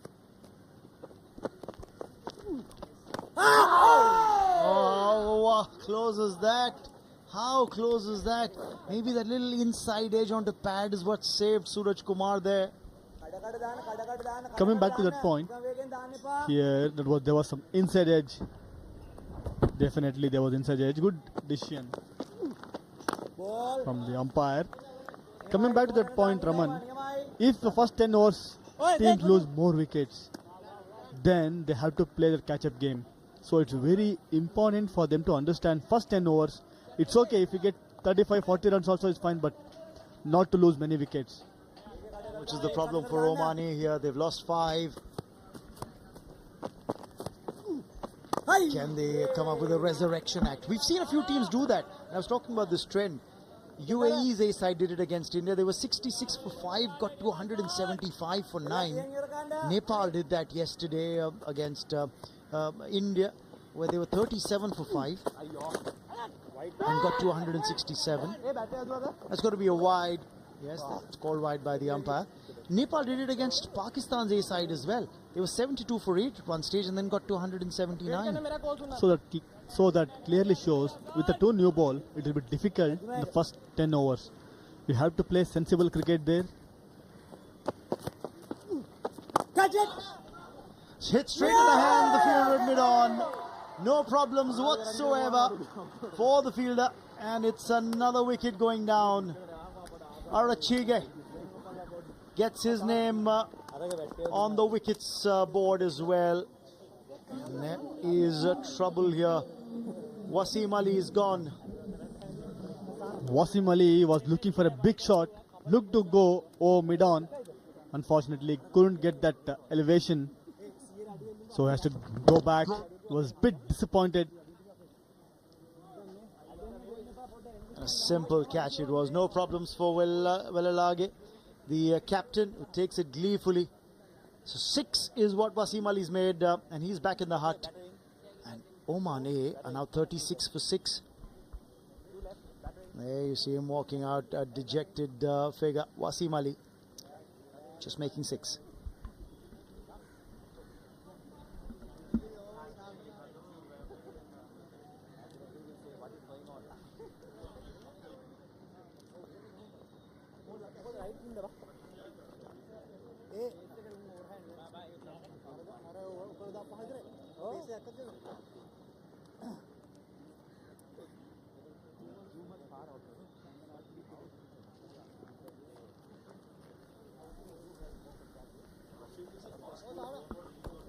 Well, 6 down, 36 only on the board. And Rafiullah comes into bat. He'll finally have an opportunity to make a contribution in today's game. Didn't get a chance to bowl a single delivery while the Oman A team were bowling. Marked his run up, came on to bowl a couple of times, even doffed his cap, and was promptly told off by the captain, who brought the spinner on. Now he has to show the batters how to bat here, because he didn't get even 1 over to bowl. So this is how Wasim got out. So very good catch there. Regulation catch. Yes, he was taken by Wellalage, the captain. So wicket taking over comes to an end from Arachige. 14 gone, 36 for 6.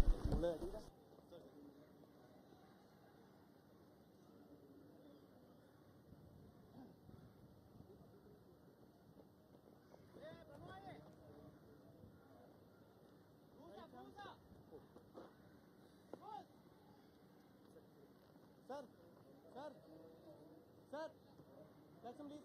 Yeah, it's okay.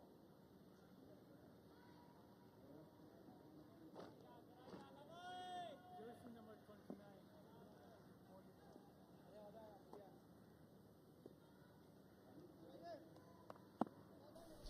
Sri Lanka in the driving seat, 36 for 6, Oman A, chasing a score of 260.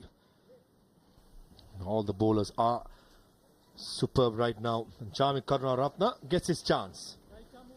The fifth ball to be introduced to the attack. The 4 bowlers have done a wonderful job. Madushan, Samarako, Arachige, Wellalage, all successful. Good start. In the moment yet for Chamika. And Chamika has been impressive with the bat. 20 odd runs on 14 deliveries when Sri Lanka needed acceleration at the end. In the field, he has been very energetic. This is the last wicket. Wasim Ali trying to go big, but couldn't clear that mid-on fielder.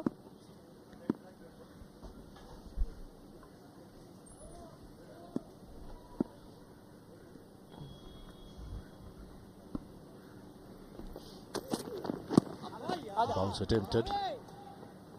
Wasim Ali looked decent touch, though he just scored 6 runs. He just couldn't get the elevation. Thought the option was there with Bidon in the circle. Arachige, not a big spinner. Unfortunately, just couldn't get the elevation. Jami Karunaratne, his confidence will be high. Smashing those couple of sixers in his cameo, playing his 95th game. Economy of 5.77 in modern day cricket is decent. 119 wickets. Was taken to the cleaners in his first spell in the last game against Afghanistan, but came back well to pick up a couple of wickets to bring back Sri Lanka into the game. So these are the players that Sri Lanka will be looking for to perform and to be the leaders. Absolutely. And he has done his part today with the bat at the later end of the innings. Now it's time for him to do it with the ball. Rafiullah and Suraj Kumar. Tough conditions. Oman A 38 for 6. Rather disappointing effort, isn't it, so far by Oman A? So expected much better. There's no demons in the pitch. Is it outside edge? Umpire just checking from the leg umpire. He says it was carried to Vinod Banuk, and Chamika Karunaratne strikes for Sri Lanka in his first over.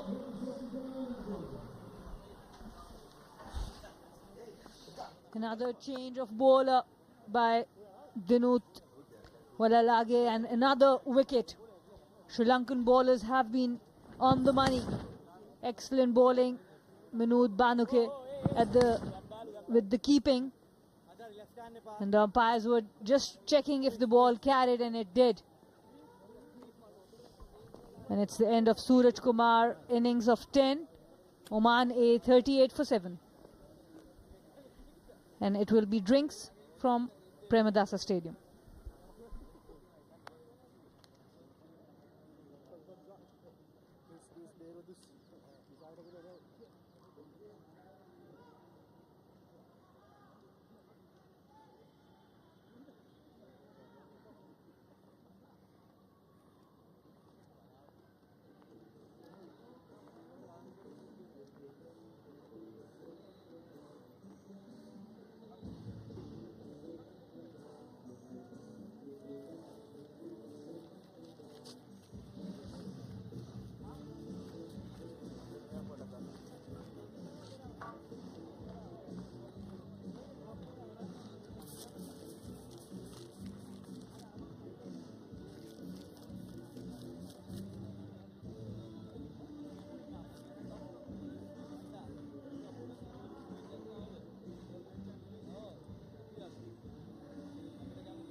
Medal.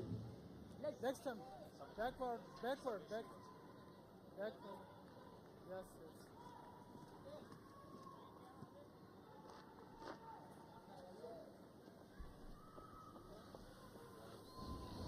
Yeah, Sri Lanka cruising along very nicely. Oman need 222 runs more with only 3 wickets in hand. Sri Lanka on the attack. The new batsman is Same Srivastava coming at number 9. 2 slips in place for Chamika Karunaratne. Sri Lanka attacking. Everyone who has come to bowl today have chipped in. The 2 quicks before Karunaratne, as well as Sahanara Chige, as well as Dunit Vellalage, who started the proceedings, picked up the first wicket. I'm really impressed by his captaincy. He's making sure the team is ready for the knockout stages as well. Every bowler has been given a go, and they are all backing his decision. Oh, straight to the glove. Bending his back, Chamika. Being aggressive. Same Srivastava stopped Chamika in the run-up, so that was his answer. You don't make the fast bowler angry. Fiery character, even in his normal life. He lives in the firing line. Chamika. His confidence will be high after that brief cameo, couple of sixes. Got the momentum back to the Sri Lankan side. Could see in the bowling lineup, that looks close, and up goes the finger. That was straight, and the batsman Srivastava trying to go over square leg, and I think that was crashing into the middle and leg stump. And Chamika bowling very intelligently. The last one was a short pitch delivery, this time fuller, right onto the stumps, hitting that leg stump dead straight. Chamika Karunaratne, he was good with the bat, he's good with the ball. That's an end of Same Srivastava, gone without scoring any run. Oman A 38 for 8. 6 wickets. She's on fire. Tomorrow also she'll be on.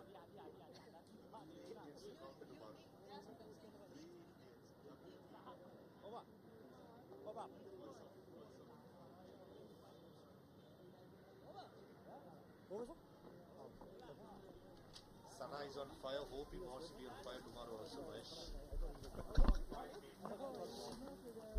We need a pair. If you are joining us through this live coverage, 38 for 8, Oman. Jay Odedra, the number 10 batter, playing as a off-spin bowler, predominantly in the middle, in the 16th over itself. That's how well Sri Lanka have bowled. And this man on screen has led the team really well. Dunit Vellalage bring himself back into the attack with 2 right-handers at the crease. It's a sensible call. Long on in the circle, only 3 fielders outside the circle. Very impressive Sri Lanka. They were under the pump at the middle of the innings, at the halfway mark, and then the way this team responded is definitely commendable. Absolutely, it was a must-win game for Sri Lanka. Chamika bowling the full-length delivery. Only his first over, and he already got 2 wickets, 2 for 2. Nicely bowled by Vellalage. Chamika did go for some runs in the first game as well as in the second game, but picked up important wickets. And today he's got 2 wickets in his first over. Lalage just bowling that corridor of uncertainty. The odd delivery will go with the arm, and this occasion it turned and bounced. Soft hands of Odedra just good enough to get a couple of runs, passing the short third man. And with this action, Dunit doesn't give too much, whether it's an arm ball or a spin delivery. And the qualification scenario, Sri Lanka A will qualify if they restrict Oman A to 233. Of course, that looks very easy. But Sri Lanka A will top the group if they restrict Oman A to 106, which is quite possible now. 100% lookalike, isn't it? The third one to pick up Bangladesh to be the runners-up in the group. And unfortunately, Afghanistan, who was playing really well in the last 2 games, unfortunately today losing to Bangladesh A at the Pisara Oval, had to crash out in case if Sri Lanka managed to scrape through and keep Oman A on the 106 runs, maybe just outside your stump. That looked really close, but I think that is a very, very good decision. Definitely a very good decision. Well played also, because he brought the leg outside the off stump, covered a lot of area there, so the impact was outside off. That's why the decision is a very good one. Good decision by Buddhi Pradhan. Umpire from Nepal under pressure. Does a very good job. 16 overs gone. Oman A in trouble. 41 for 8.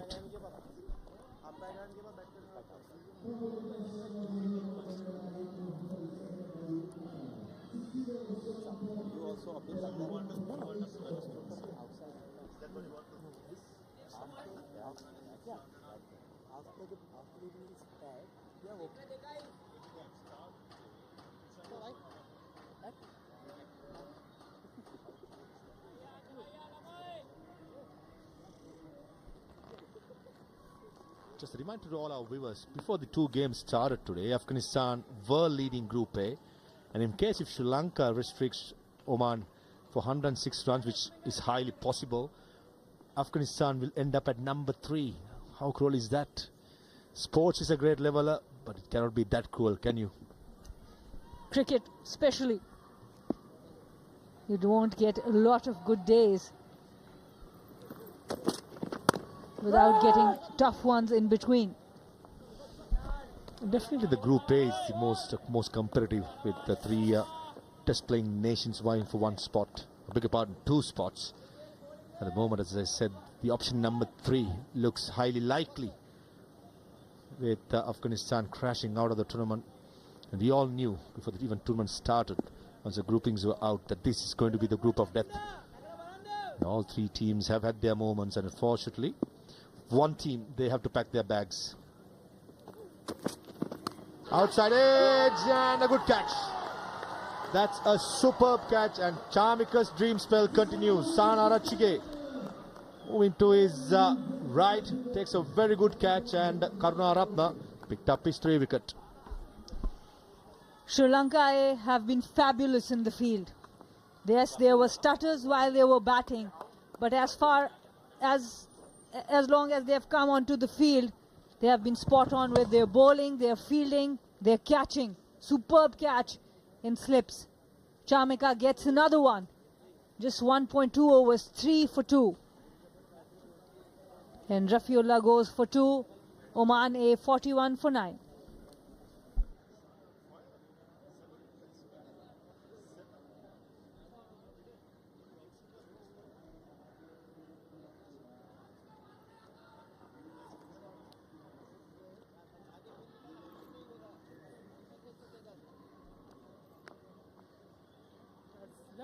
Leg stump.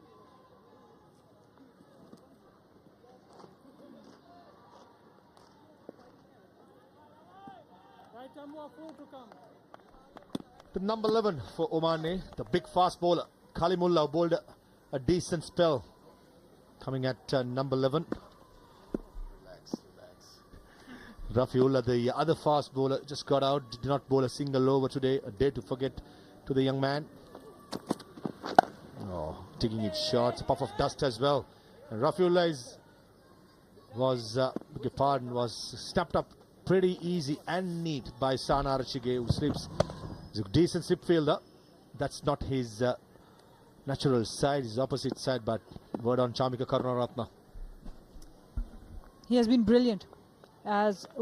He ended the innings really well with the cameo, then his fielding effort, and now with the ball, he has been very, very impressive.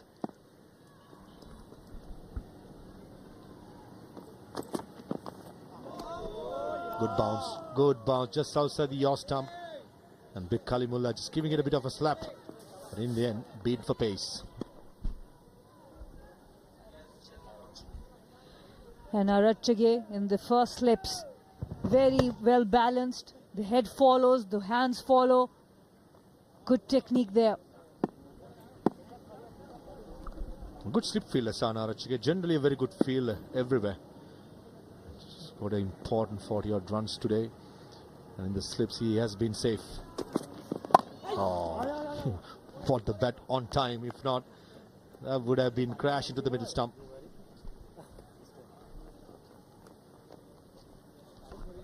Dunit Wellalage opened the bowling for Sri Lanka in the first over. Did a decent job, picked up the first wicket, and then all the bowlers chipping in. Not good signs from the Oman dugout.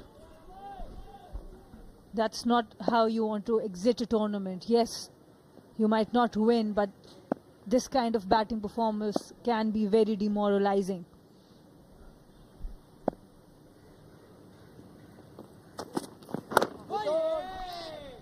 It's a good length again by Chamika, hitting the bat hard. 17 gone, Oman 42 for 9.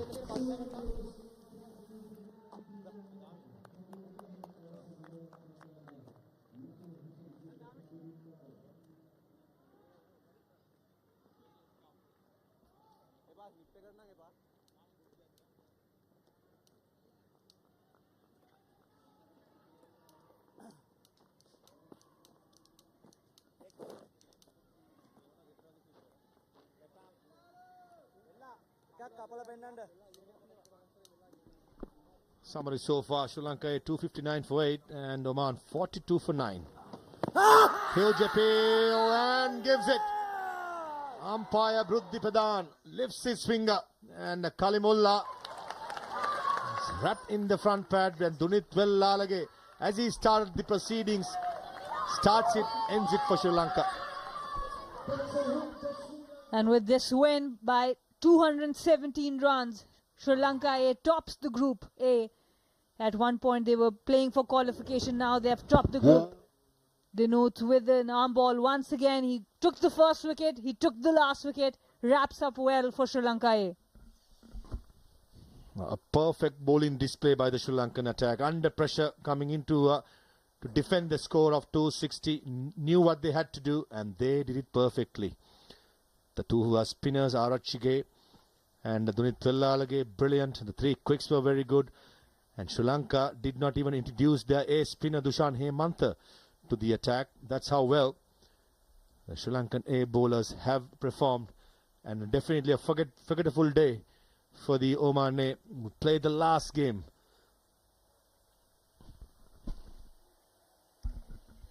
All smiled on the faces of these young, promising cricketers from Sri Lanka A. They were under the pump after losing the match against Afghanistan, who were at the top of the group before the matches start today.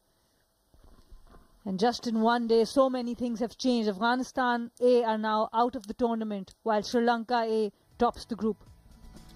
Nothing much to speak about the batting effort of Oman A. Only two players getting the double digits. Keshav Pratapjit and Rafiullah. Beg your pardon, Suraj at number 7. Rest of it, it's all single digits, all out of 42 in 17.1 overs.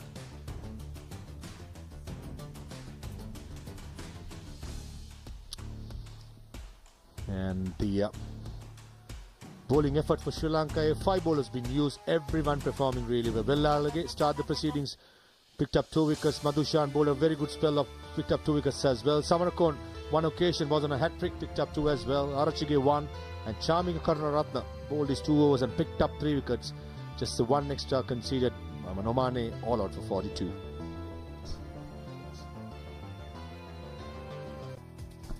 Highlights so far. Sri Lanka had to defend 233 to stay in the competition and start the proceedings. Dunit Vallalage getting the first wicket. And then direction in the batsman, and this time it was the skipper Ilyas going for the full shot, was caught by the wicketkeeper Vinod Bhanukar. It was Lairu Samarakone picked up first wicket of his, and the very next delivery, this up, left a straight one. He swung the ball both ways, and then another wicket to mid-off, soft dismissals. A little bit of resistance from Suraj and Wasim, but it didn't last long. Wasim Ali tried to go big, caught, and then it was Chamika Karunaratne. His 3 wickets just in 2 overs. One from the short delivery, one from the full delivery, and then a very good catch in the slips. And the proceedings were ended by the captain, Dinut, with an arm ball, while Sri Lanka make a very dominant performance. The summary of this game: Oman winning the toss, inviting Sri Lanka to bat.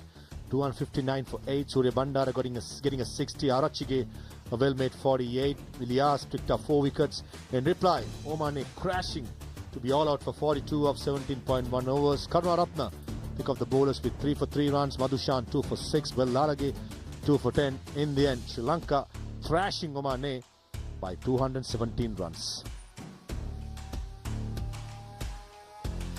Confirmation: Group A has been decided. Sri Lanka topping the table with 4 points, as well as Bangladesh, runners up 4 points. Unfortunately, Afghanistan, who started the day top of the table, ends at number 3 and crashes out of the tournament.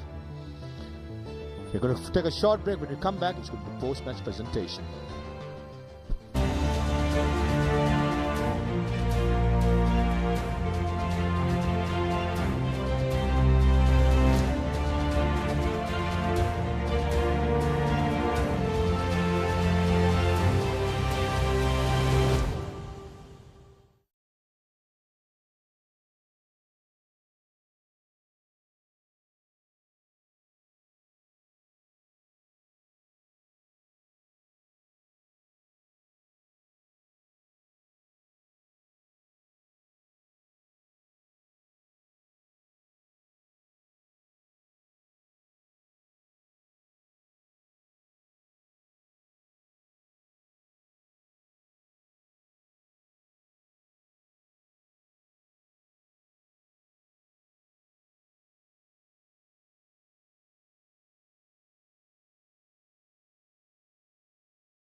bye.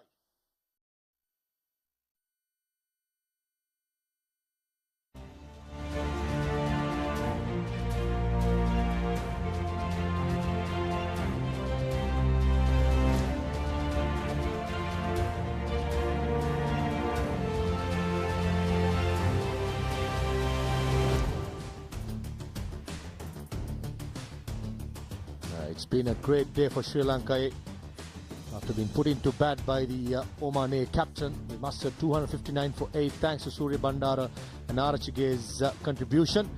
On reply, Oman crashing for 42 all out and winning by 217 runs. These are the standings of both the groups. To one more day to go for the Group B, but Group A is decided now. Sri Lanka table toppers with 4 points. Bangladesh, the runners-up, is qualified as well with 4 points.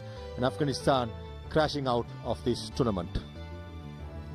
And we are ready with the post-match presentation. We got Drummond ready downstairs.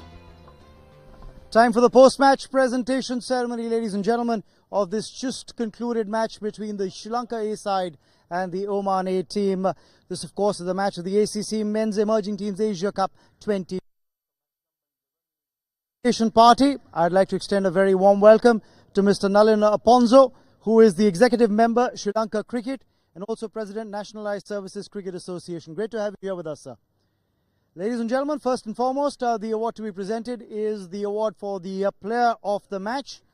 And that goes to Pasindu Surya Bandara for that very, very important half century that he scored when he got those 60 runs of 75 deliveries. A very important innings in the context of this match. We'll just have a quick chat with you, Pasindu. Just talk us through that innings again. You took your time. The boundaries initially seemed to be hard to come by, but then you got those very valuable 60-odd runs with Arachik. Got a good partnership going. I think in the first half, it wasn't easy to bat. There was a little bit of turn, and me and Sahan were trying to rotate the single and rotate the strike and get some singles. Just talk us through, how difficult was stroke making, because there was a lot of spin on offer from the Oman A team. So, what is the game plan to counter it? Yeah, as I said before, we were trying to rotate the strike and get some singles, and also with time, we got some boundaries as well. So that is a good positive for us. Just a very patient knock from you. Took a rotated strike when you got the opportunity. That's when you started getting those boundaries as well. 5 boundaries, but again, it was just the fact that the two of you struck together that 110-run partnership that in the end got you past 250. Actually, we were trying to time the ball and play to the gaps. I think there were some lucky incidents as well. They dropped a catch as well. So I think it's a good thing for us. And just talk us through very quickly your own individual batting form. You got some quick fire runs in the first match, didn't get too many in the second. Now a handy half century as the team's through to the semi-finals. Happy with your form shaping up? I think I'm happy about my performance today, but I could have gotten 50 and some runs in the second game as well. So I think in the upcoming games, I will try to do my best for the team and try to win the game. Well, go well. Congratulations on the Player of the Match award. Thank you so much. That's Pasindu Surya Bandara, ladies and gentlemen, our player of the match for his very magnificent 60 runs. We'll have a quick chat with the captain of the Oman A team who's here with us, Aqib Ilyas. Aqib, with the ball, you picked up 4 wickets yourself. We saw 44 overs of spin from your side. What was the game plan there? Actually, the thing was the ball was churning. It was helping out the spinners. So we didn't want to use the fast bowlers because, there was nothing much for fast bowlers at that time. So we had a plan that the bowlers were bowling really well, and we had a plan of restricting them to 250. And yeah, we were nearby somewhere. We restricted them to around 260 maybe. So yeah, that was the plan, that we have to continue with the spinners. And I think the bowlers, they did really great job. The first 50 went according to plan. What happened when you guys came out to bat? 20 for 5, half the side back in the hut. The batting unraveled very quickly. Yeah, maybe the thing is, me as the captain, I had to take more responsibility because one of the players was down. I played a rash shot, maybe I was overconfident when I did good with the bowling, which I shouldn't have to do. I have to take, I have to concentrate more. And the other thing is most of the players, they played rush shots, they played in the air and they got out where they had to settle down and they had to drag the match. There was nothing much on the board. There was nothing much in the wicket in the second half because the ball was coming on the bat. What we planned, everything went according to. But the thing is, in the batting, we totally collapsed. We failed. Our wrong decisions led us the match. Well, unfortunate the way the batting came undone today. But overall, now that you wrap up your campaign here, just talk us through the fact that how the team fared. You had 3 tough opponents in the group that you were in. You always knew it's going to be a tough ask. Yeah, actually, they are test playing nations. They done really well, but I think we were capable of doing much more better, which we couldn't deliver in this tournament, though we did in the last tournament in Zimbabwe. But unfortunately, maybe we got more complacent mode that we have done well there. We were still in that zone, which is not it should not happen. When we came to play this tournament, we should be more focused. So now one good thing is we can take the positives and we can take this thing that we have to be very focused when we go on to the next tournament, because once the good thing is done, it has been done and dusted, it's finished. You won't carry it with you in the next tournaments. So hopefully we'll do better in the upcoming tournaments. Well, this is the A side for Oman. Any exciting young talent that you look back in the ranks and say this could be the future for your side? Yeah, there are many. I think the Wasim Ali, the left arm spinner who bowled today, the leg spinner. Many fast bowlers are there who couldn't get a proper chance on this tournament because unfortunately we had only 3 matches. But yeah, we have a strong backup and hopefully they will come up. The emerging players will come up with time hopefully, and you will see them in colours hopefully in the coming times. Well, wishing you well for all your future endeavours and commiserations on the loss today. Thank you. That's Aqib Ilyas, the captain of the Oman A side. Bowled well. In fact, overall in the tournament, he's got 8 wickets. 4 today, a couple in the each of the earlier 2 matches as well for you. But he ends up on the losing side. We'll have a chat with the captain of the winning team, the Sri Lanka A captain, Dunit Vellalage. He'd be a happy lad. Dunit, many congratulations on the win and also for the turnaround. At one point of time, I'd like to highlight here, when the day began, Sri Lanka A were 3rd on the points table and they've wrapped up as the top side in Group A thanks to the 217 run win that they've registered today and the result that happened in the other match. So happy with topping the table? Yeah, actually I'm very happy. First of all, Pasindu Surya Bandara, Lasit Cruz Pulle and Sahana Arachige batted really well. Of course, Oman bowlers bowl really well. We want you to step a little closer into the frame, yes. Oman bowlers bowl really well. And then our fast bowlers, Chami Karunaratna, Lahiru Samarakon, Pramod Madhushan, they bowl really well. You picked up 2 wickets as well, so don't forget yourself. You got the first one. Yeah.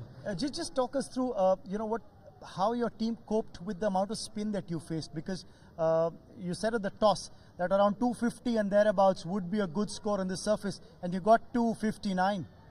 Yeah, I know. We scored 250.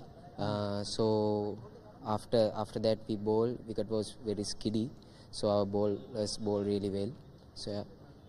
And the way things go now, you end up top of Group A. What a turnaround and a great recovery after going down to the Afghanistan A side a couple of days ago. What was the talk like in the camp after that loss? Because it was a heart-wrenching loss by just 11. And to come back and make a statement here today and win by 217 runs shows great character of the team.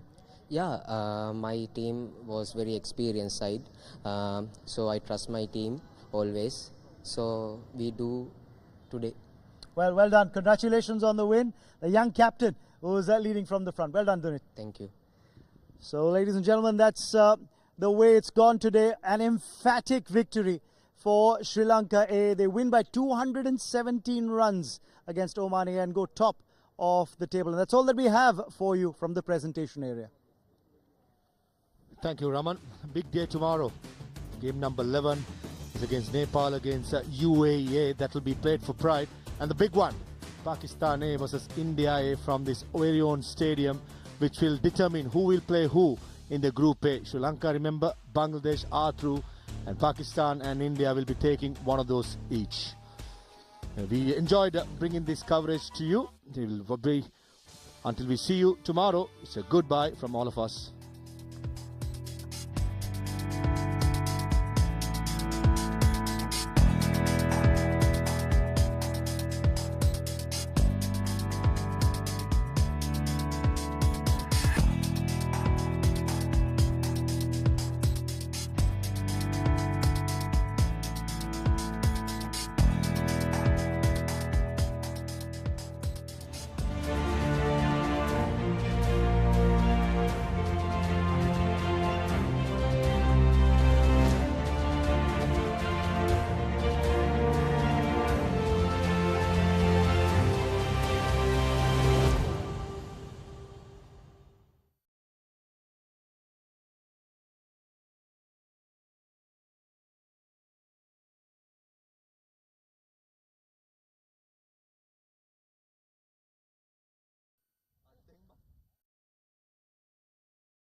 එනවද?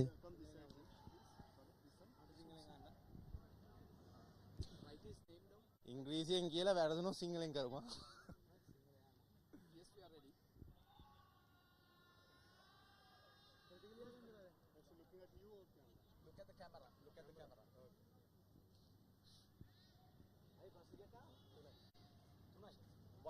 What's your reason to be excited about the LPL season 4?